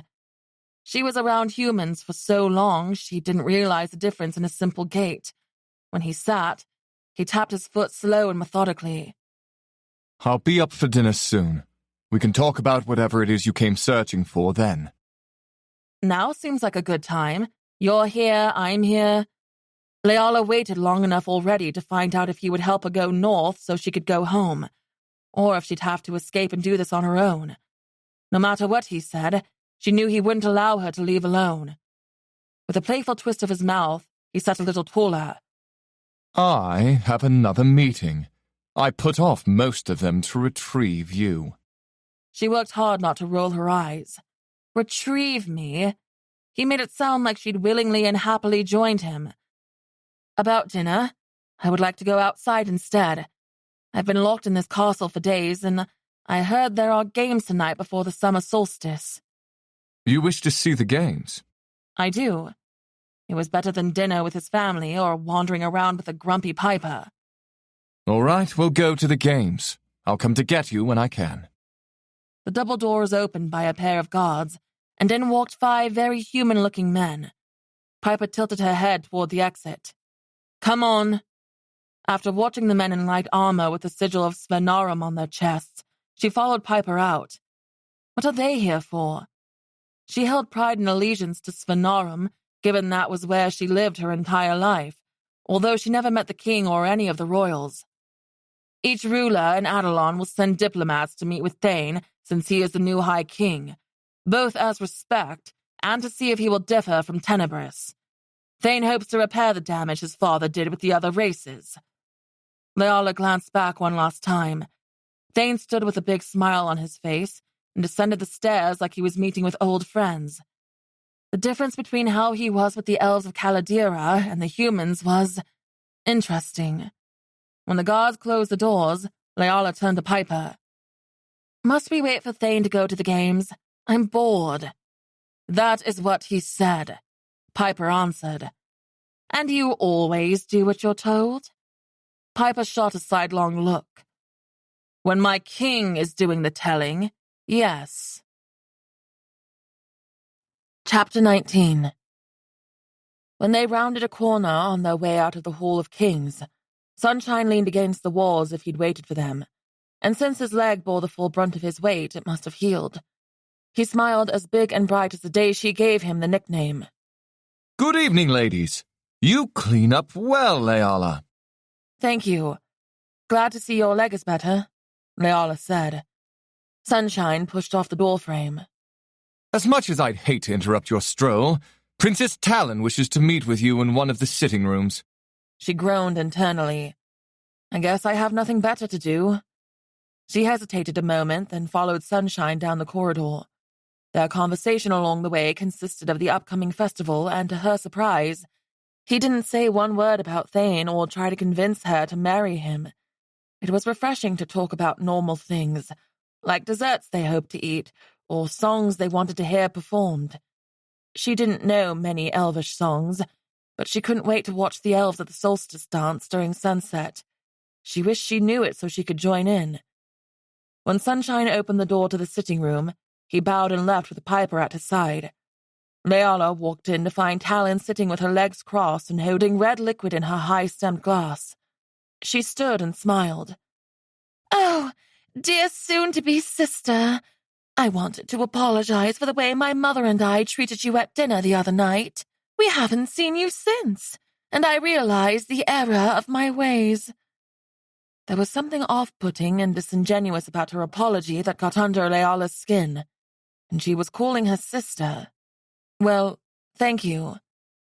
I'd love to help plan the wedding.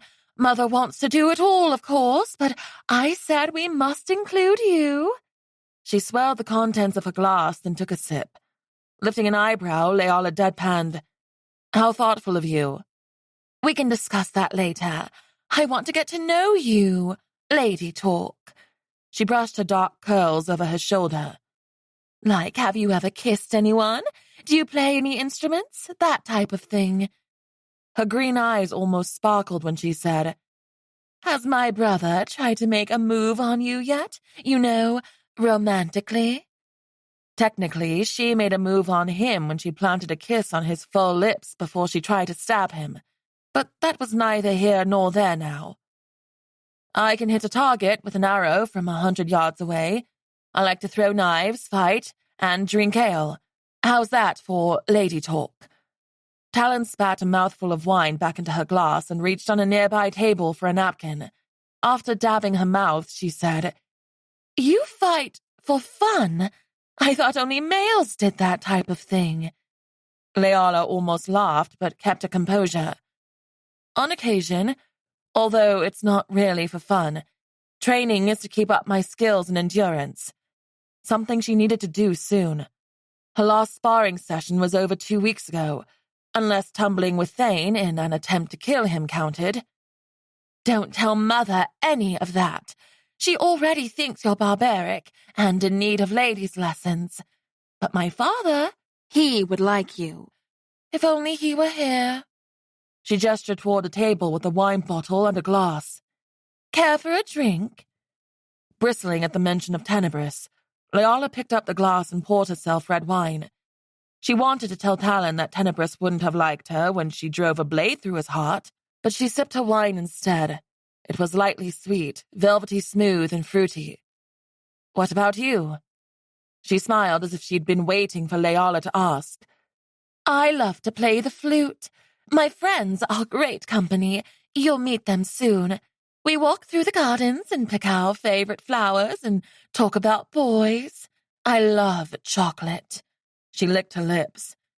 Who do you think is more attractive, Fennin or Aldrich? Aldrich? Thane's friend and personal guard, the one who escorted you here? Oh, Sunshine. Leala lifted a shoulder. They're both attractive. I can't say I favor one over the other. Good answer. My brother would be insane with jealousy if you chose.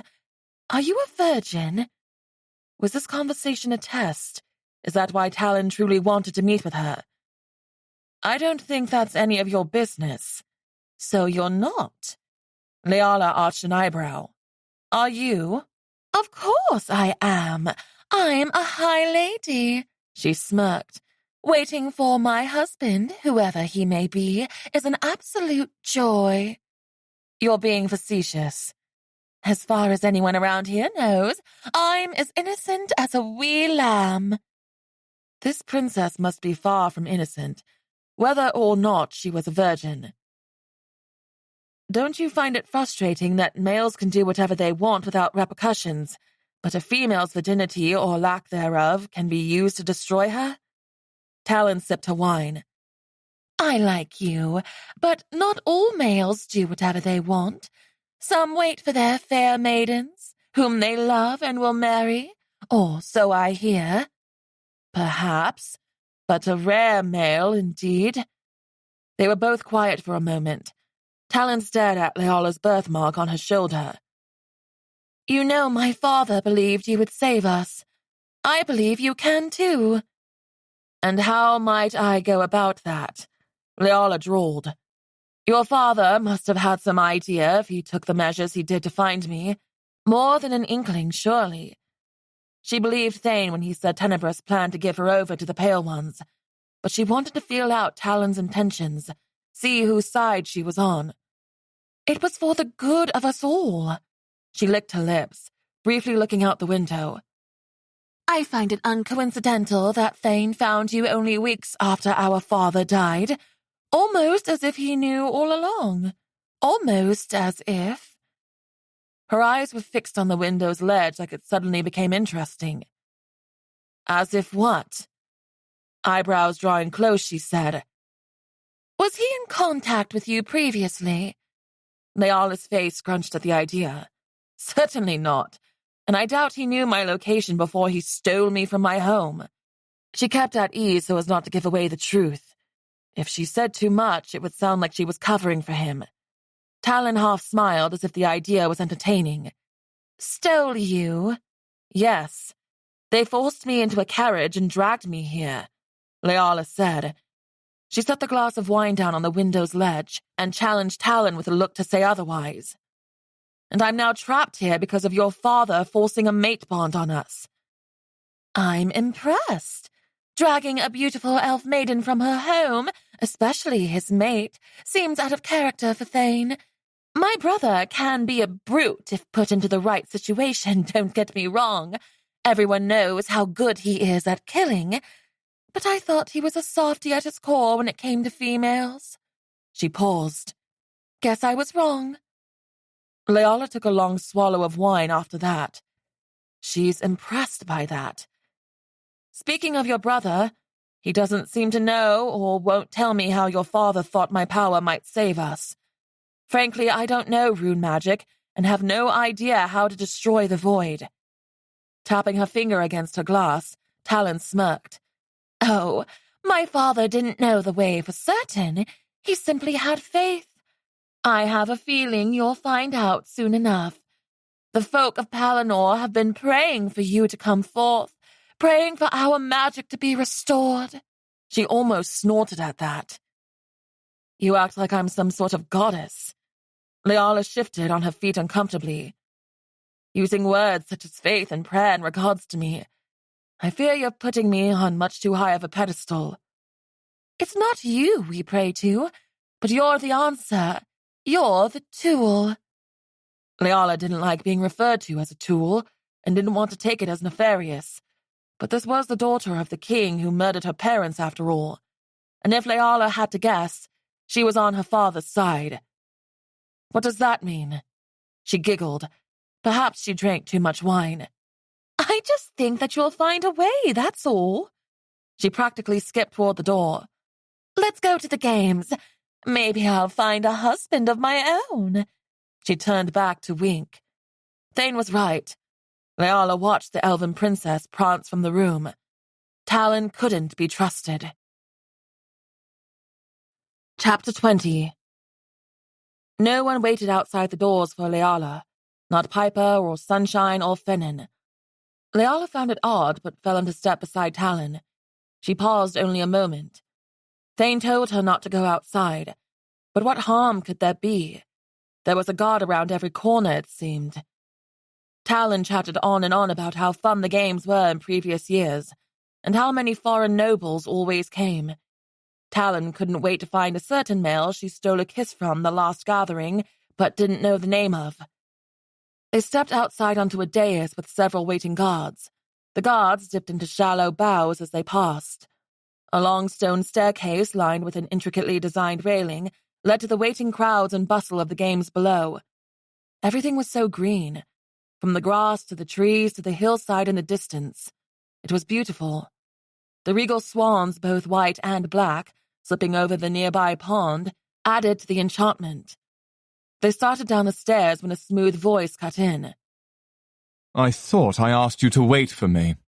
Talon and Leala both turned to find Thane with his arms crossed and leaned up against the doorframe. Talon rolled her eyes and then raised her hand high, waving wildly. Oh, look! It's my friends! I better go.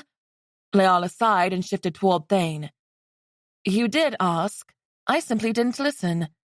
He cocked an eyebrow. I asked as a courtesy from you so we could arrive together. Besides, I'm much better company than Talon and her gossipy friends. Thane stepped to her side and looped his arms around hers and started down the steps.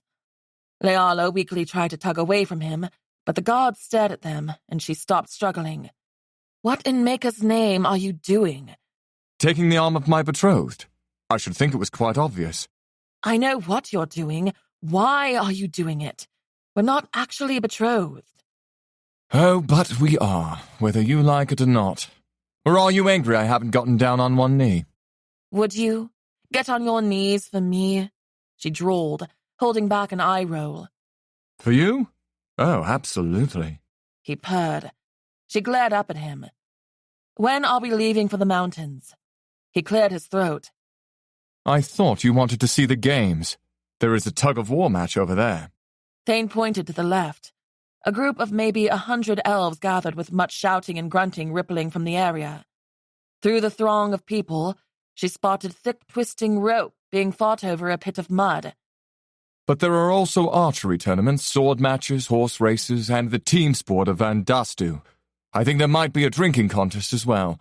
Mother thinks that should be outlawed because it's, in her words, disgusting. I'm not going to drop the issue. I promise we'll talk about that later. Was everything always on his time? Fine. What is Van Dastu? Thane pointed to the right to teams lined up opposite of each other, wearing different color sashes over their chests. One red, one green. The basics of the game is to hit the ball past the 2 posts there, only using the stick. It can't be moved by hands or feet. It can be rather violent.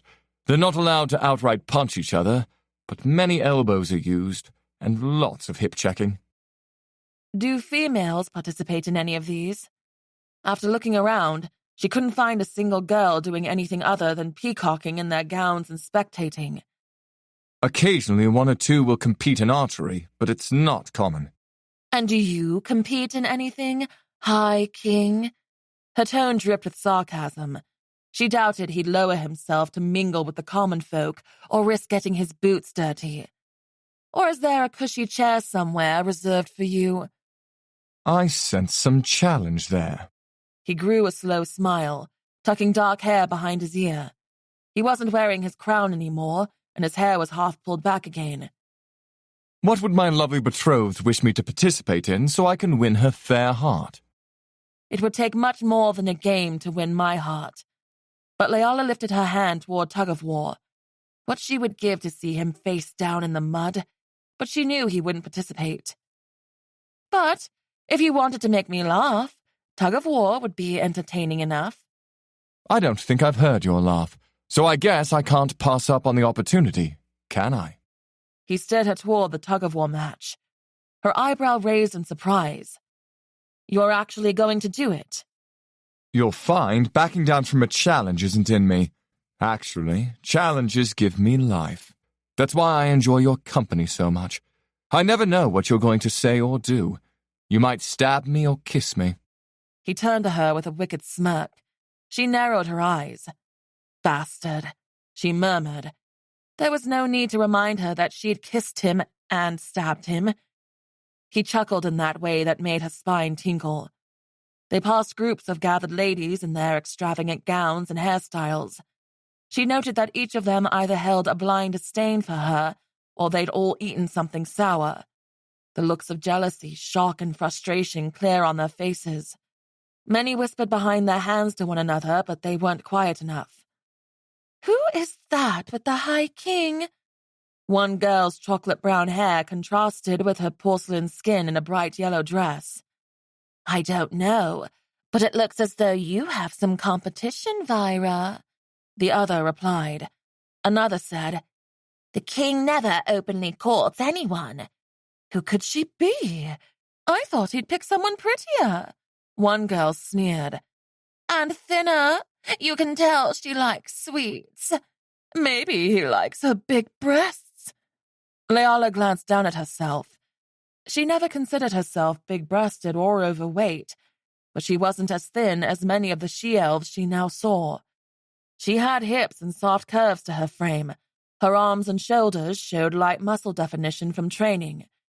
But she thought it was normal for a female. Was it fashionable to be so frail? Thane leaned closer. His lips grazed her ear and sent a jolt down her body. Don't listen to them. You're the most beautiful female here by far. And I do so adore your breasts. Leala smacked his arm gently and would have hit him harder if they weren't in public for everyone to see. You shouldn't even be looking at them. The females were jealous she was the object of the king's attention, but their comments still stung, despite what Thane said. He chuckled. They're hard to miss. They aren't even that big. She couldn't believe they were having a conversation about her breasts. He looked at his open palm and then to her chest, then lifted his eyes to her face. I think they're the perfect size. I'm not above punching you in the face again. He grew a feline smile and swung around the crowd toward where a group of 7 males gathered, waiting to take up the rope. They turned and stared when they saw who approached. Some dipped into bows, and many, "Greetings, your highnesses," trailed in their wake. They didn't appear to be surprised he was there. A brute-looking elf slapped Thane on the back. The sun, moon, and stars tattooed on his face, among others, made him stand out, as did his fire-red hair tied into braids. His deep brown skin brought out his light blue eyes like stars. The mud up to his knees and a fair amount on his hands and splattered on his chest said he competed already. Who's the lady? A friend, Thane said, and dropped Leala's arm to grasp the forearm of the elf. She liked the brown leather bands on his wrists with rune marks etched into them. They were different from the typical gold or silver. The sleeves of his deep red tunic were rolled to his elbows, showing them off. Oh, a friend! He looked Leala up and down. She couldn't quite place his accent, but he had more roll to his R's. The other elves nearby examined Leala's form as much as he was, as if she was a prized horse on display. Were they inspecting her because she was with the king, or because they just liked to ogle females? She shifted a little, uncomfortable, but raised her chin to meet their stares. She was used to staring down large males after so much time in the training yard with the men. Well, if she's but a friend, you don't mind if I... The elf reached for Leala's backside, and Thane knocked his hand away as fast as a snake strike. I'll break your hand if you try that again, Leif.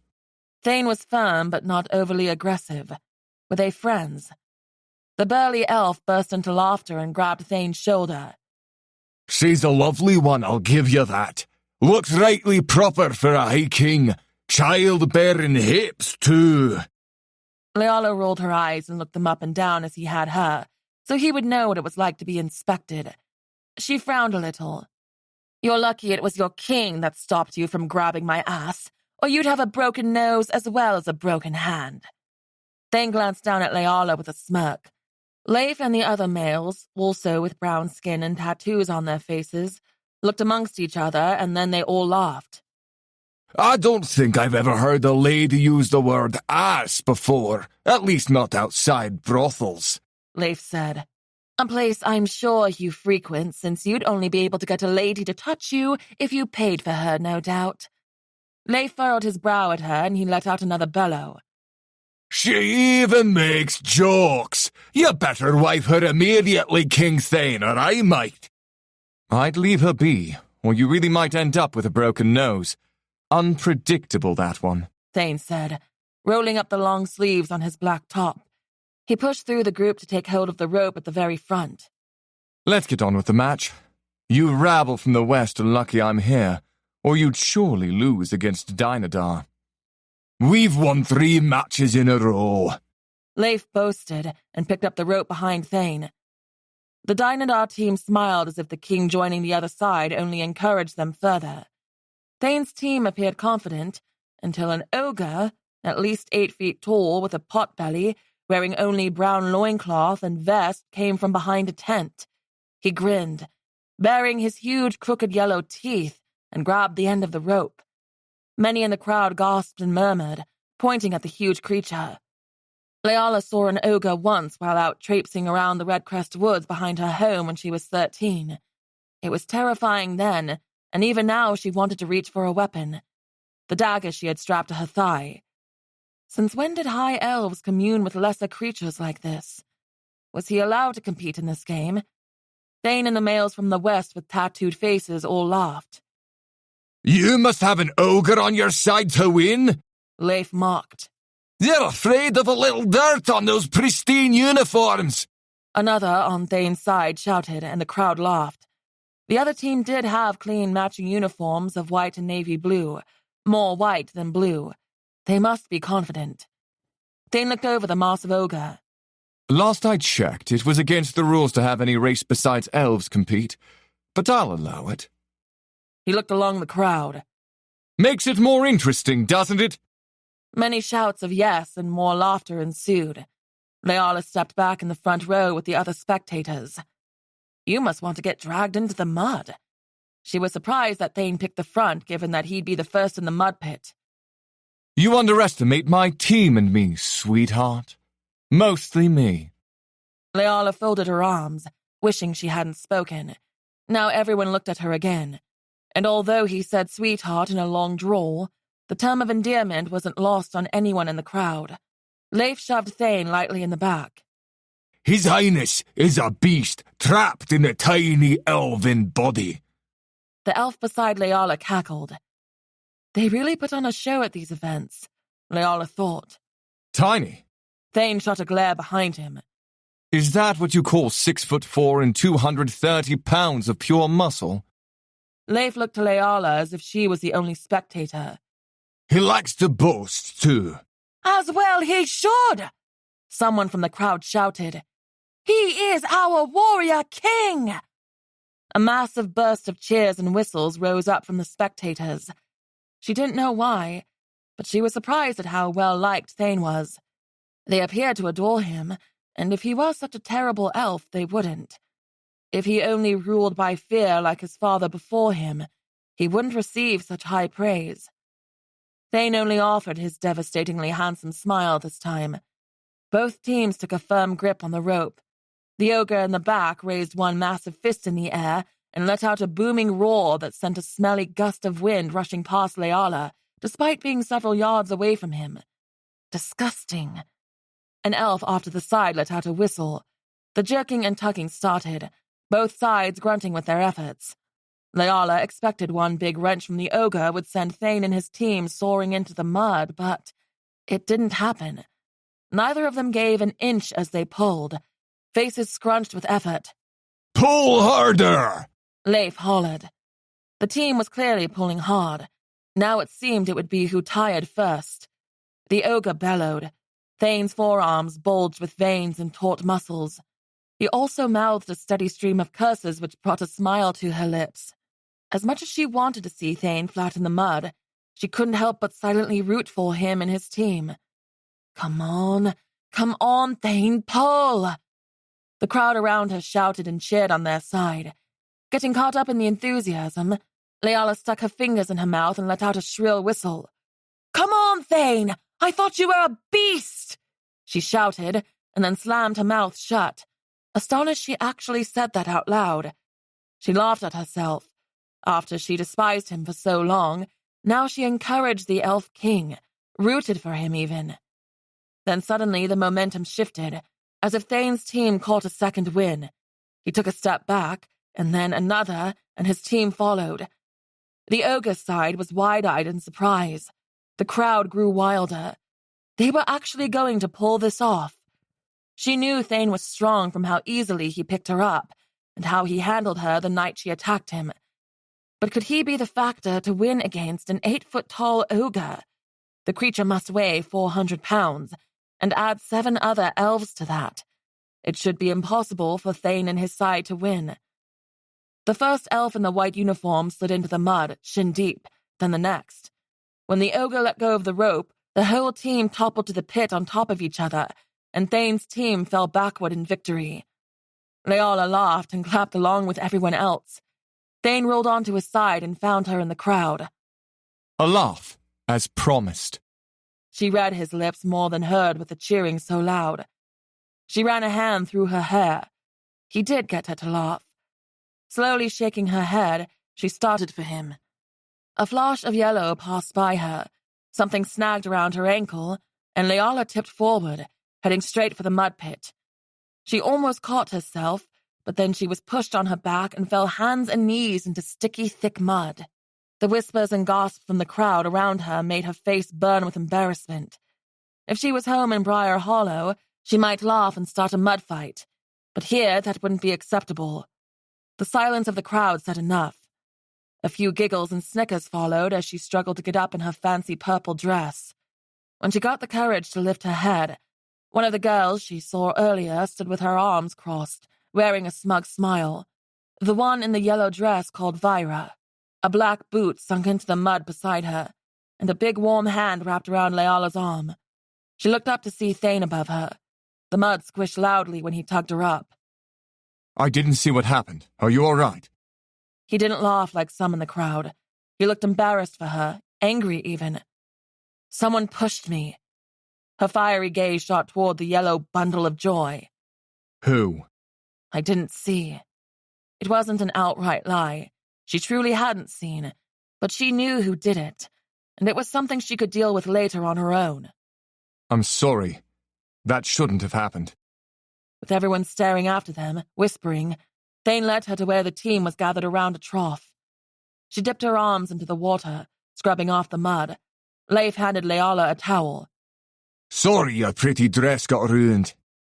Leala patted her arms dry and brushed at the mud on her dress. Raina and Pearl will be more upset than me.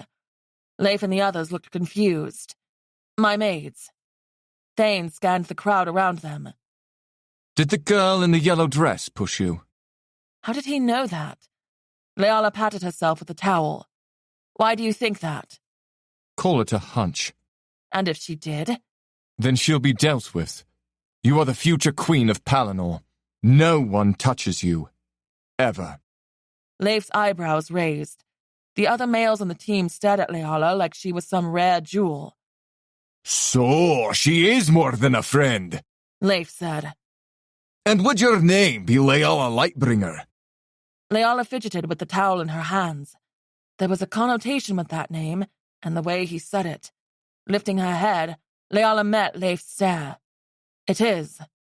The last mage, One of the males said, and they glanced between each other. Thane grabbed Leif's bicep and then looked around at the others. Keep quiet about it. I don't want to draw any unnecessary attention for now. Of course, sire. The group muttered one after another. By unnecessary, you mean dangerous, don't you? Because there are groups of people who want me dead. For the sign at my birth. That's what Piper said. Leif rubbed the back of his neck and found other things more interesting. Thane set his jaw, and those green eyes pierced hers with unnerving connection. Yes, but you don't need to be afraid. I've taken many precautions on who is allowed on the castle grounds. Any who have shown or are connected to the fanatics will not be permitted past the gates. I'm not afraid. She knew he would protect her. His life depended on it. Come, let's get us a change of clothes and dinner. I'm hungry after that match. It wasn't easy to battle an ogre even if I made it look so. Chapter 21. After changing and washing, Thane and Leala entered the dining hall to find Talon and her friend Vyra already seated, giggling. He heard part of their conversation before the door opened. They laughed at Leala's struggle to get out of the mud pit. The hairs on the back of his neck stood on end, but he must keep his cool and not overreact even though he wanted to. He felt Leala's embarrassment like it was his own when everyone stared at her and no one moved to help. He didn't know whose side his sister was on. Talon never spoke about whether she knew their father meant to give Leala to Mathicus, but he suspected. Of course, in open conversations around the dinner table, they only spoke of Leala as a way to destroy the void because that's what good monarchs do for their people. But that's not what anyone in his family truly wanted. They wanted magic, and they'd get it by any means necessary. Either by destroying the void, which wasn't a guarantee to bring magic back to the elves, even if Leala knew how, or somehow help the Black Mage rise once again. It didn't matter to them. His father bet on the Black Mage. Thane wasn't sure about his mother and sister. The irony that Thane was the only one in his family who didn't care for magic and was born a mage wasn't lost on him. Why was he chosen? Why had he been paired with Leala to top it off? Was this a plan of the Maker? Or the old gods, even? Did fate decide this? These questions kept him awake at night for years. He was happy to fight with his swords and do things the old-fashioned way. He rarely even used his magic after he saw the envy in others. Brother, why do you look so glum? Talon moved her arm, waving him to sit. Her drink nearly sloshed over the side as she did.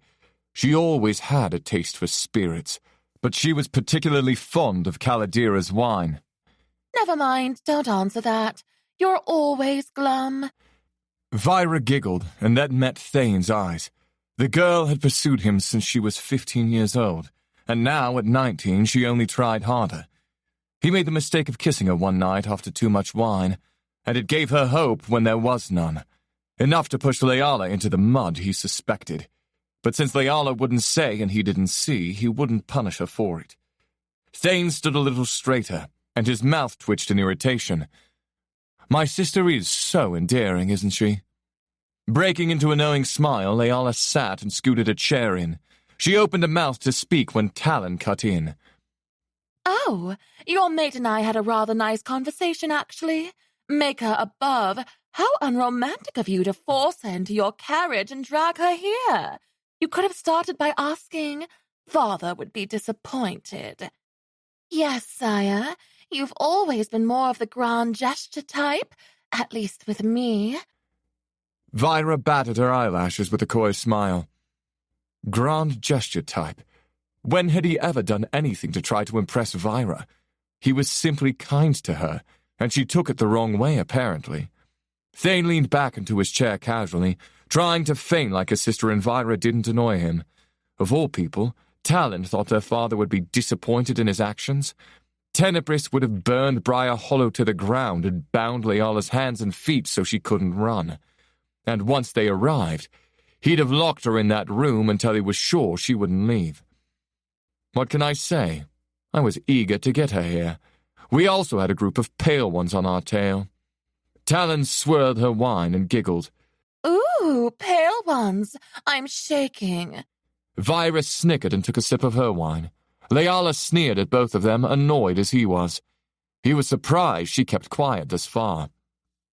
Hot anger trickled down his spine. You've never seen what they can do. You've never even seen one up close, so laugh all you want. But you're an ignorant child for doing so. Tenebris doted on Talon like the spoiled princess she was. She never saw the war, never saw the rotting corpses of elves she knew, or had the putrid smell invade her senses, never saw their soldiers fed on by a pale one, or watched a friend turn. She didn't know what the sickening crunch sounded like when a sword cut off her head or broke through bone.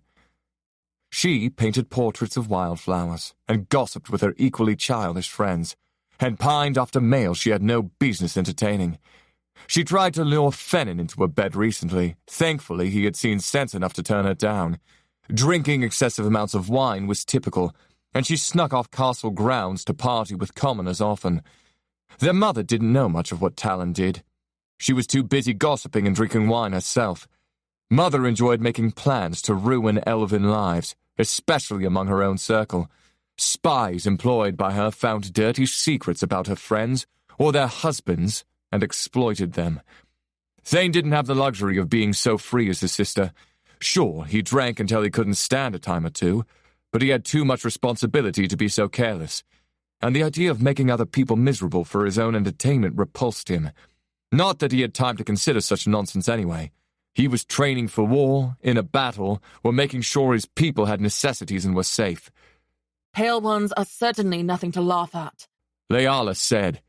Talon set a glass down and grabbed a garlic roll from the center of the table. Here you were, acting like you didn't even like my brother, and you're taking his side. She tore off a piece and popped it into her mouth. I'm on nobody's side but my own, but you've clearly never come face to face with one, Leala said, picking up her glass of wine and giving his sister a challenging look, one eyebrow raised, a slight tug on the corner of her mouth. And it shows, princess.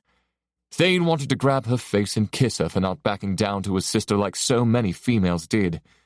Before he even went to get her, he worried he'd have to constantly protect her from his mother's wicked tactics and his sister's lashful tongue. He watched his sister belittle she-elves 1,000 times, and she'd met her match. And you have? Vira practically spit. A cruel smile. Of course I have. I wouldn't brag about that. Talon's face went cold. You're a low-born elf raised by humans, no less, and it shows. It only proves that I am better than you. I would never need to face a pale one.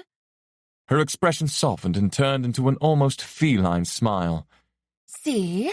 Males go to war for me. They fight for me, because I am a prize, a true lady.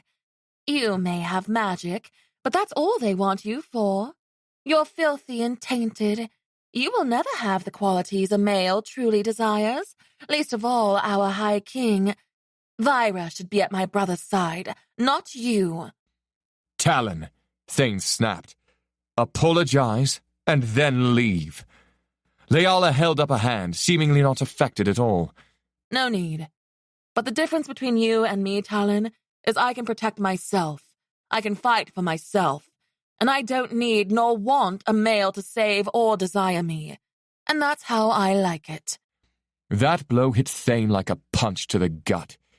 Perhaps Mage Veston was right about going to find this dragon shifter after all. His mate and his sister stared each other down, a lone wolf who was used to fighting her own battles, and a lioness who ran the pride through viciousness. And if you want to compare male desires, Leala said, well, they all want me, but at least it's not to pleasure themselves. Who would care for a spoiled, helpless brat beyond looking for you to warm his bed? That did it. Talon shot to her feet and threw her wineglass at Leala's face with blurred speed. Thane reached out with his magic and halted it mid-air, inches from breaking and cutting up her delicate skin. With remarkable calmness, Leala grabbed hold of the glass and then took a sip from it. Talon sneered at both of them and left the room, slamming the door hard enough to shake the wall. Vira kept her head bowed. "You're excused, Vira," Thane said. She quickly got up and chased after Talon. Thane let out a long breath and his tight muscles relaxed. He didn't even know who he should apologize to at this point. Both of them had made some deeply cutting remarks, even if Talon had started it. As a much-needed distraction, one of the servants entered and quietly refilled their glasses. How did you do that? Stop that glass? Leala asked, watching him carefully. With magic. She deadpanned. I know, but how? How could he explain it more than she could her power? It's how my magic works. I can manipulate matter. So, for example, I can stop things in motion by manipulating the air around it. I can make water boil, or freeze, or move. I can bend fire at will, but I can't create it from nothing. I can bend and move trees. Mage Vestin thinks I'd be able to make plants and trees grow if I took the time to learn. Lucky. Leala took her first bite of the chopped tomato on toasted bread appetizer. So, when do we leave for the Cedarak Mountains? Leala asked, completely unfazed by the argument with Talon. Didn't she want to talk about what his sister said? He wanted to talk about some of the things Leala said, like if she meant she didn't want any male to desire her, or if it was simply that she hated him. He meant to speak to her about finding the sorceress, but he simply didn't have time with the preparations for the battle that would come on the summer solstice and the celebration itself. His mother and other advisors handled all the actual planning of it, but he made sure the security was tight. Elves from within the city were only allowed in with an invitation, and his guard was always doubled on this day. He made sure to triple it this time with the Leala present. He tapped his fingers against the hardwood table. I don't think it's worth the risk. She opened her mouth to argue, but he said, Hear me out. Even if we were able to find this dragon sorceress, how would we be able to trust her information if she didn't try to eat us first? She could do something that would make the situation worse. How could we trust that what she told us would actually break the spell and not, say, accelerate our becoming Pale Ones? She may use you right then and there to resurrect her master. If we bribe her properly, I'm sure we can get her on our side. Everyone has a price. Not everyone. Some people were loyal no matter what. Even if she could be persuaded, she would certainly want something in return. But they wouldn't know what that was until they found her. And bringing Leala to this sorceress was practically handing her to the Black Mage and his followers over on a platter. No, I won't trust anyone who has worked with the Black Mage, especially not when it comes to you. I don't think you understand what you are to the enemy. She sucked her bottom lip between her teeth. I didn't think he would go anyway. He narrowed his eyes. She was giving up way too easily. That's it. No, you're a bastard or anything. Silence. You'll have to look for another way. She glared. You don't get to dictate my life. I do when it comes to this. He didn't mean to snarl, but he was growing restless with her self-indulgence. Everything she did was for her own selfish reasons, because she didn't want to be with him. He had enough on his damn plate as it was. If they get their hands on you, it could be the end of us all. I know you don't like it, like me. You've made that painstakingly clear, but I will not allow the enemy to use you, period. You can hate me all the more for it, although I doubt you could loathe me more than you already do. He pushed up from the table and started for the door, his normally quiet feet slamming hard with each step. The legs of her chair scraped against the floor with a groan. You expect me to do nothing, to accept this when it's not what you or I have chosen. He whirled around. I don't expect anything of you. I know something of duty and honor, but you You should do what you do best, and hide, doing nothing for your own people like you've done your entire life. Honestly, you think my sister is a selfish brat? Try looking in the mirror. You would watch all of Pelennor burn so you can be free of me. You'd risk bringing back the Black Mage and becoming his slave for the chance to go back to your hovel with the humans, while I have sacrificed my life to keep you safe. You have no idea the unforgivable things I have done to make certain they never have you. So go ahead and throw away our safety on some off chance this sorceress will help you, rather than condemn all of us." Real hurt trickled into him through their bond. That lovely face of hers showed something other than anger or distaste for once. Tears filled the rims of her eyes, and a single droplet spilled down her cheek. He turned and threw the door open, slamming it hard behind him. Chapter 22. With tears burning her eyes, Leala slipped into the servants' door. She didn't want Thane or Piper or anyone else to follow her, and she certainly didn't want to go to her room with Thane so close. It wasn't her responsibility to help anyone but herself. She wasn't a king or a ruler. Her magic wasn't owed to anyone. It was hers and hers alone. So why did his words cut so deep? She didn't have to destroy the void or do anything. It was her choice to be free of their bond, and she wasn't wrong for wanting that. All she wanted was to go home, go back to her life, and be with the people she cared about and trusted. The torches provided plenty of light for her to maneuver through the damp, cool stone. There were no windows, and being inside the servants' halls was like walking through underground tunnels, a little claustrophobic and maze-like. Being inside brought back the memory of waiting outside Thane's room with the intent to kill him. She felt it was wrong then, and even more so now, yet she hadn't apologized. She blinked, clearing away the tears and lifting her posture. She hoped to find an exit to the outside soon. Fresh air and open space were much needed. After passing several doors, one of which sounded like the kitchen on the other side with clanging dishes and shouting servants, she came to a much heavier one at the end of the hall. It had a heavy metal latch which she shoved up and hooked against the wall. Stepping outside brought the warm evening air, the scent of fresh-cut grass, and the hum of nature. Clouds covered the sun, but the colors of pink and orange still bloomed behind them. Everyone she passed stared at her like she was a pale one, but she didn't give them a second look. She wandered the stone path far away from everyone until she found a willow tree.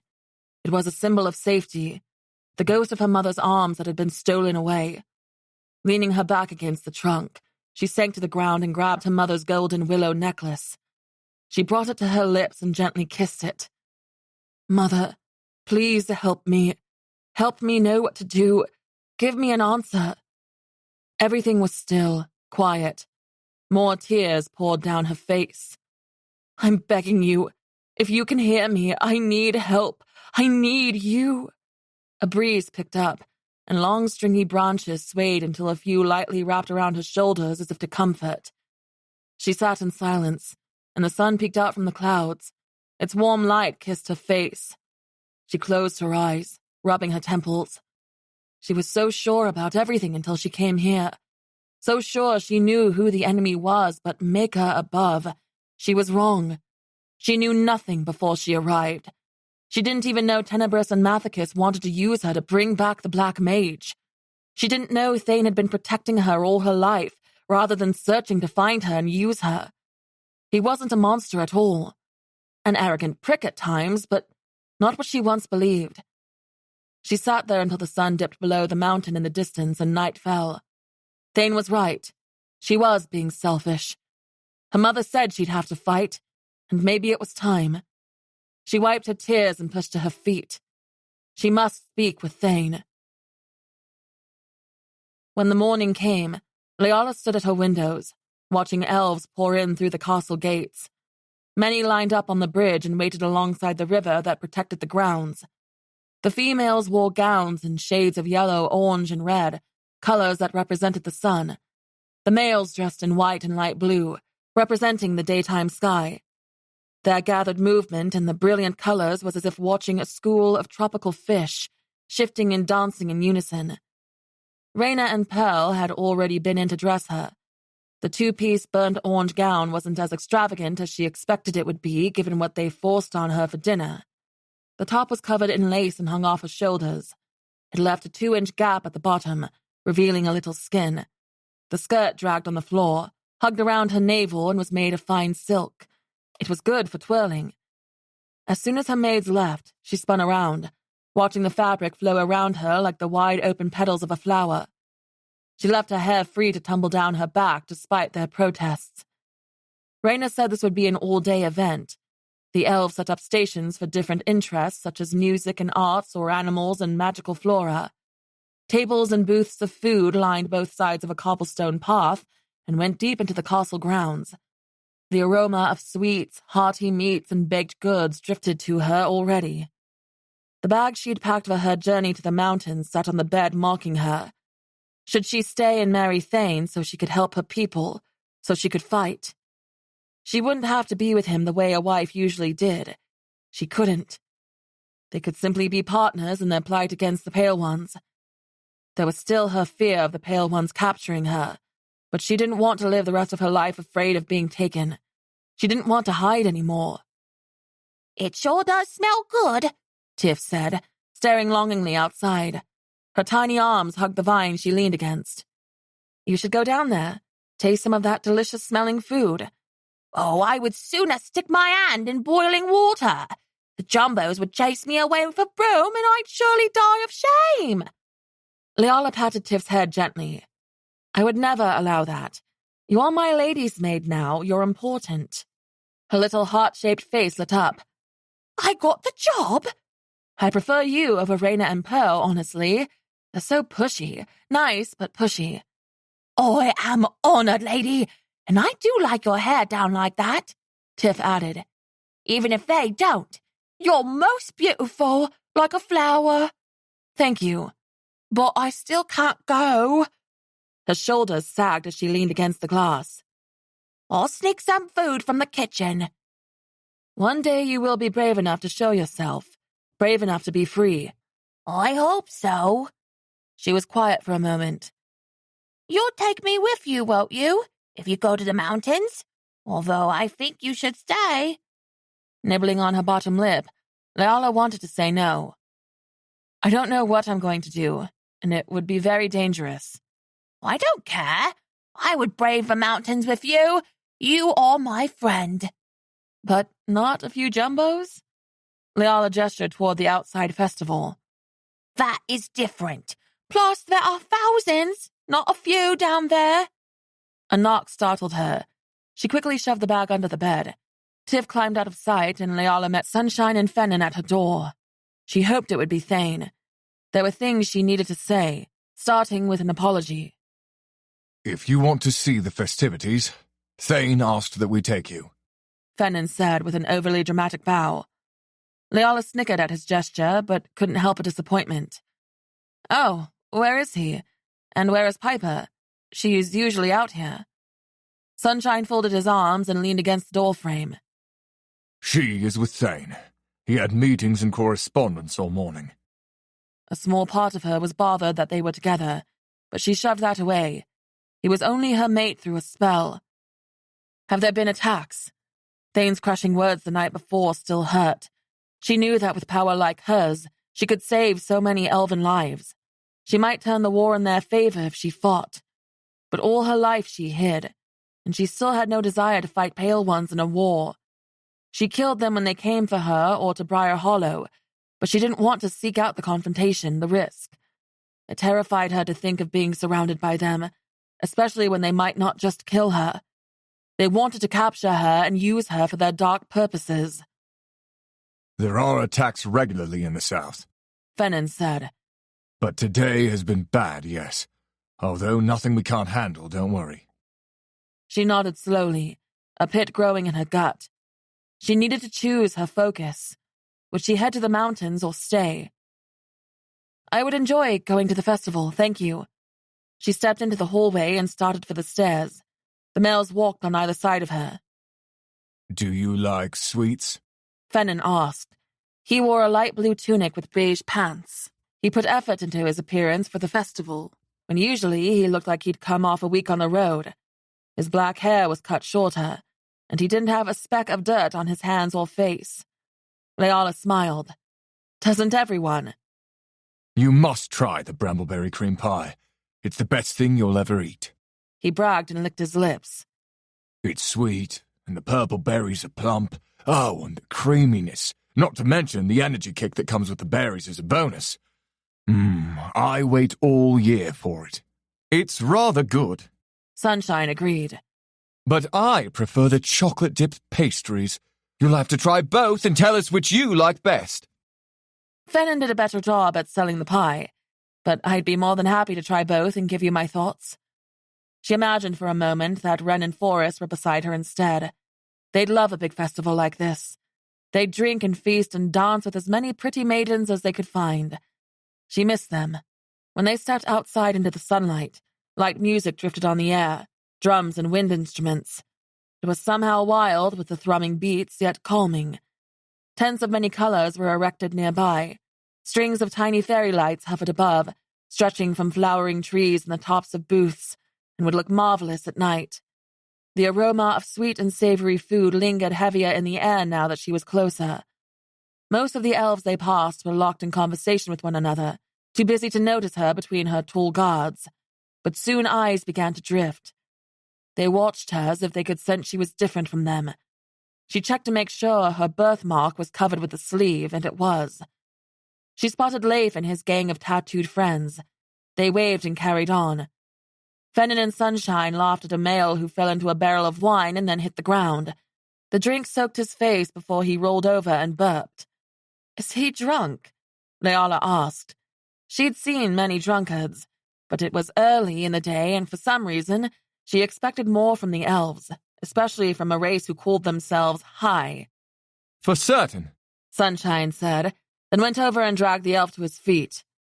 Best go find a spot to sit for a while. The elf chortled and swayed on his way to a bench. How long have you two known Thane? Leala asked. If she was going to try, if she was even considering staying, she had to give the elves a chance and get to know those closest to her. A little girl ran up and handed her a bright red wildflower. Thank you, she said with a smile. The girl giggled and darted into the crowd. I was under his command at Zendorus 6 years ago. Sunshine answered. He saved my life, chopped off the head of a pale one right before it could take a bite out of my arm. I insisted on thanking him since I owed him my life, and made him a pledge to be at his side. And here we are. Leala shuddered at the thought of getting bit by a pale one. I don't understand how you can fight so close to them and not turn. We've found that if you're bitten, you're certain to turn, but otherwise you won't. Some fear being close to them still, but those of us who have fought them in the war know that catching it like a sickness is a false belief. His dark blue eyes stayed on hers a few beats. The other way is if a spell isn't completed. I'm all too aware, Leala mumbled. She turned to Fennin. And you? We've known each other since we were children. My father is a high-ranking general who worked closely with King Tenebris for years. Yes, Osric, Fennin, and Thane were quite the trio, or so I hear. Sunshine added. Menaces, if you ask them nursemaids. Always running amok and getting into trouble. Leala smiled. Who is Osric? I haven't met him yet. Fennin and Sunshine went suddenly quiet.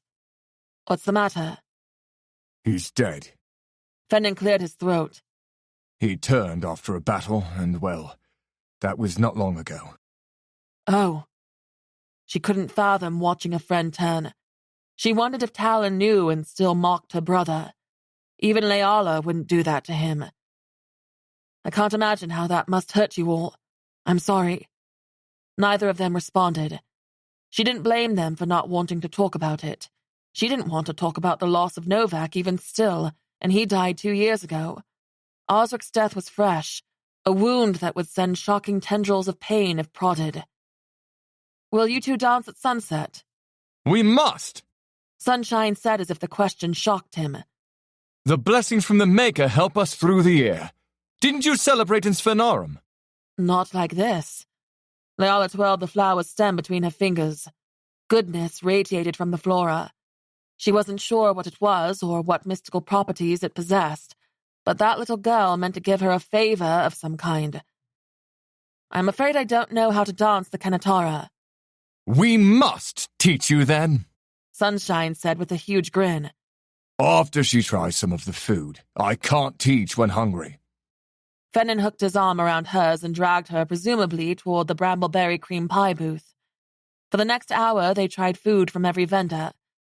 The brambleberry cream pie was as delectable and rich as Fennin described, and the chocolate-dipped pastries were a close second. They ate exotic fruit tarts and cheeses, breads with flavors from buttery garlic to cookies mixed with cinnamon and topped with vanilla frosting. After the final bite of a pixie sweet red apple, she was so full she couldn't eat any more, and couldn't fathom how her two companions wanted more. Her stomach was already stretched beyond its usual capacity. After they dragged her to listen and watch the music performers, and then visit the different flora booths, she found herself looking for Thane. Shouldn't he be here? Was their fight the night before his last straw? Maybe he was done with her. After how horrible she was, she didn't blame him. Come on, we need to show you the Kanatara, Sunshine said, nodding toward an open area, thankfully with a few luminor trees for cover. Leala didn't want everyone watching her try to learn a dance that she should already know. On their way over, the princess with a group of 4 friends walked toward them in a line, forcing others to move out of their way like they were a stampede. Leala immediately stepped closer to Fennin, who might be enough to block her. She could only imagine Talon would be more bold with her gaggle of females. "Oh, look, it's my soon-to-be sister," Talon cooed. She took the hands of the friends beside her and pulled them ahead. One of them was Vyra, who wore a wicked grin. Passers-by gave Leala long looks. If the princess was announcing a soon-to-be sister, then they knew what that meant. Leala had never wanted to be able to turn invisible more than that moment. She could already see elves talking behind their hands, watching her with distinct curiosity, more so than before. "Maker, why me?" Leala moaned. Sunshine and Fennin both stiffened at her sides, as if preparing for a crowd that might get unruly. I told you she was difficult, Fennin murmured even as he stopped and greeted Talon with a bow. Sunshine dipped his head and winked. Talon's smile grew tenfold. "Hello, Fennin," She said his name with deliberate affection. "Aldrich." Her stern gaze fell to Leala.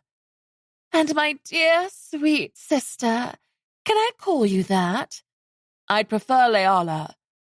"Leala Lightbringer," Vyra said unnecessarily loudly and clutched at her chest. "the long-lost mage." She and the others giggled, but like the rest of the ever-gathering elves around them, watched her with a sort of fearful reverence. She was the lost magical child, after all. "Are you enjoying your time?" "I am," Leala answered, nervous at the circle growing around them. Blessed, are you truly she? The male elf practically charged her until Fennin struck his arm out, bringing the elf to a jerking halt. You will not touch her, or come any closer. Fennin gave him a slight shove back, and the elf adjusted his tunic, but his eyes fixed on Leala like he might risk a second try. That made the chatter louder. It's truly her. Look at how beautiful she is. Absolutely stunning. I want to see her magic. We're saved! She is here to save us all from the Pale Ones! I don't have to send my son to the war now. How do we know it's her for certain? If this is the High King's mate, where is the High King? Should we bow to her? Someone ran off yelling that Leala Lightbringer had been found and was here. Leala wished she could sink into the ground and cover herself with dirt. No wonder Thane said he wanted to keep who she was quiet. Her eyes darted around, searching for a way to escape, but the circle only grew tighter, more compact. The buzzing and whispering and questions grew louder.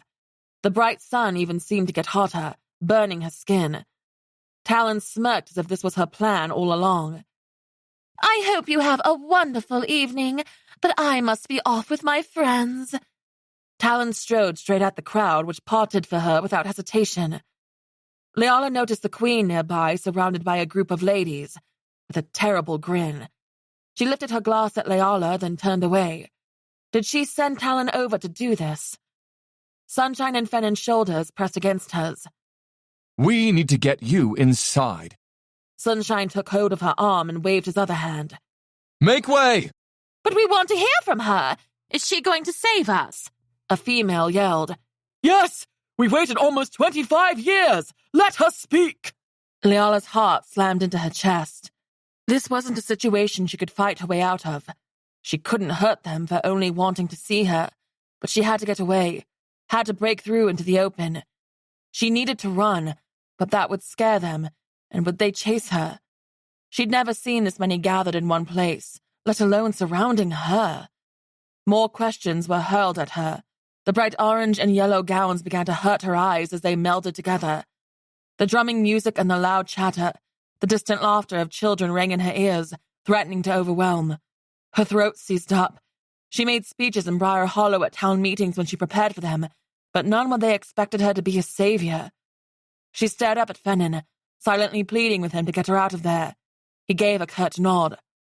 Leala will not be speaking as of now. Fennon shouted. Now please, give us some room before we have to call the castle guard. Not a single elf moved. They pushed to draw closer. Arguments started. A male shoved a female. She yelped and a fight broke out. First it was two males and a whole group because someone bumped into a wife or another got hit by accident. Fists flew, screams echoed, curses and groans erupted. Leif hollered. Get out of here, with haste! He and his tug-of-war team joined the fighting, only adding to the chaos. We have to get inside. Fennon snarled at Sunshine. Damn Talon, damn her, she did this on purpose. In the chaos, elves grabbed at Leala, pawing her hair. A few even tore out some strands, holding them high like it was a prize. Others tugged at her skirt or caressed her arms. Anger and fear and disgust ripped at her as she shoved hands away.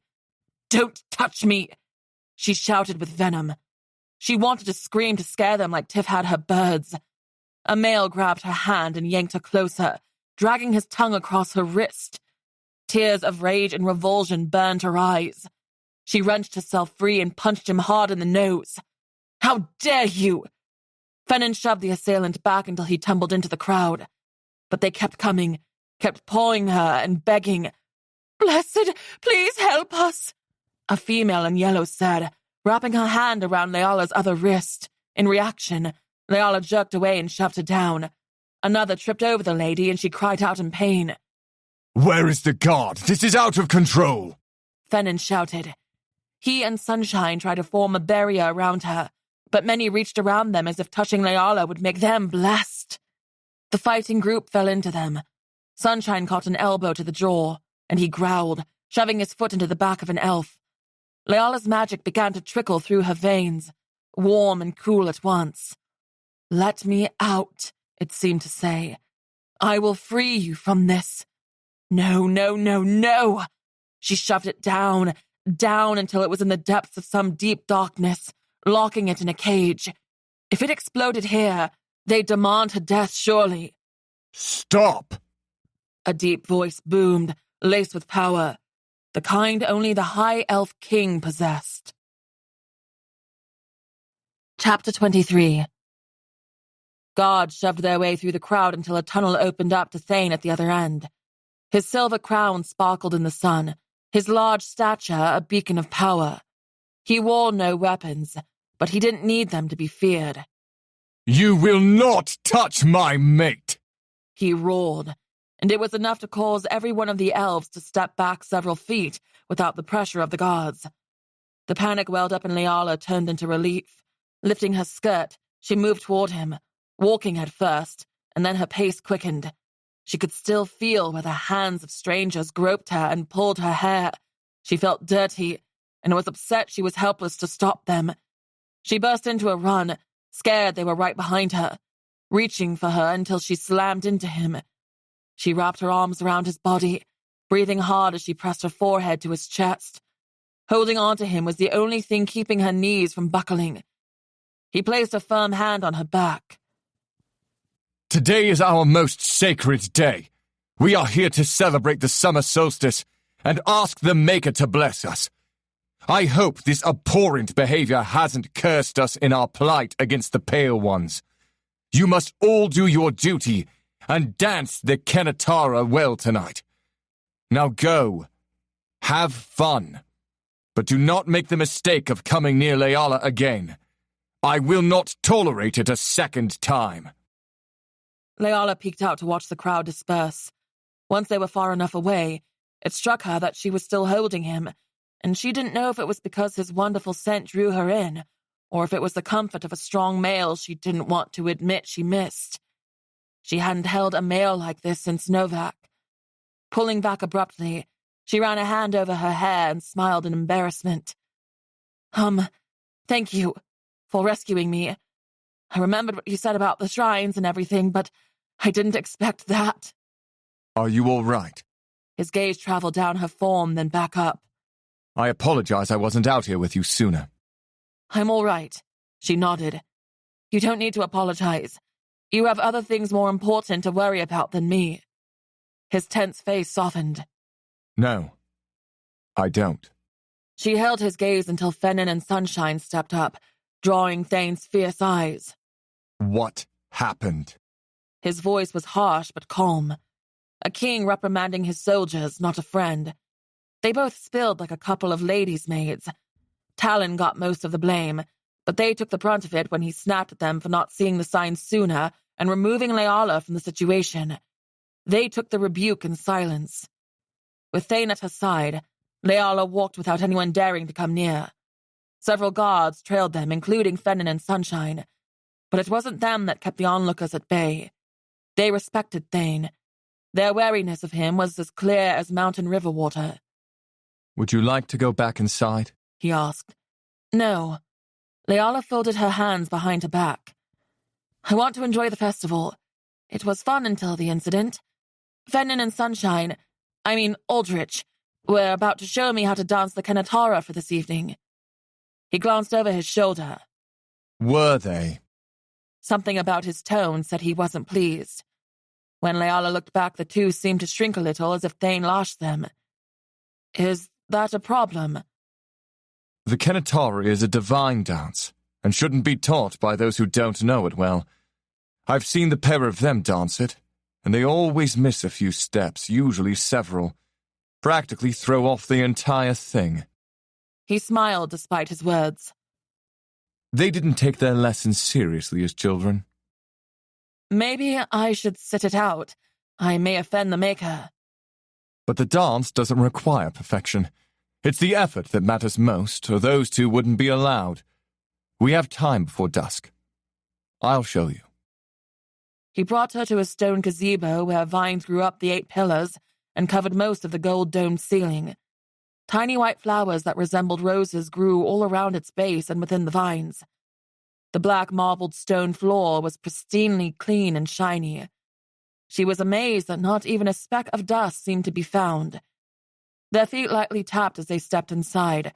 The guards waited several yards back and turned around to give them privacy. Nervousness bloomed in her belly when Thane stood opposite of her and dipped forward from his hips.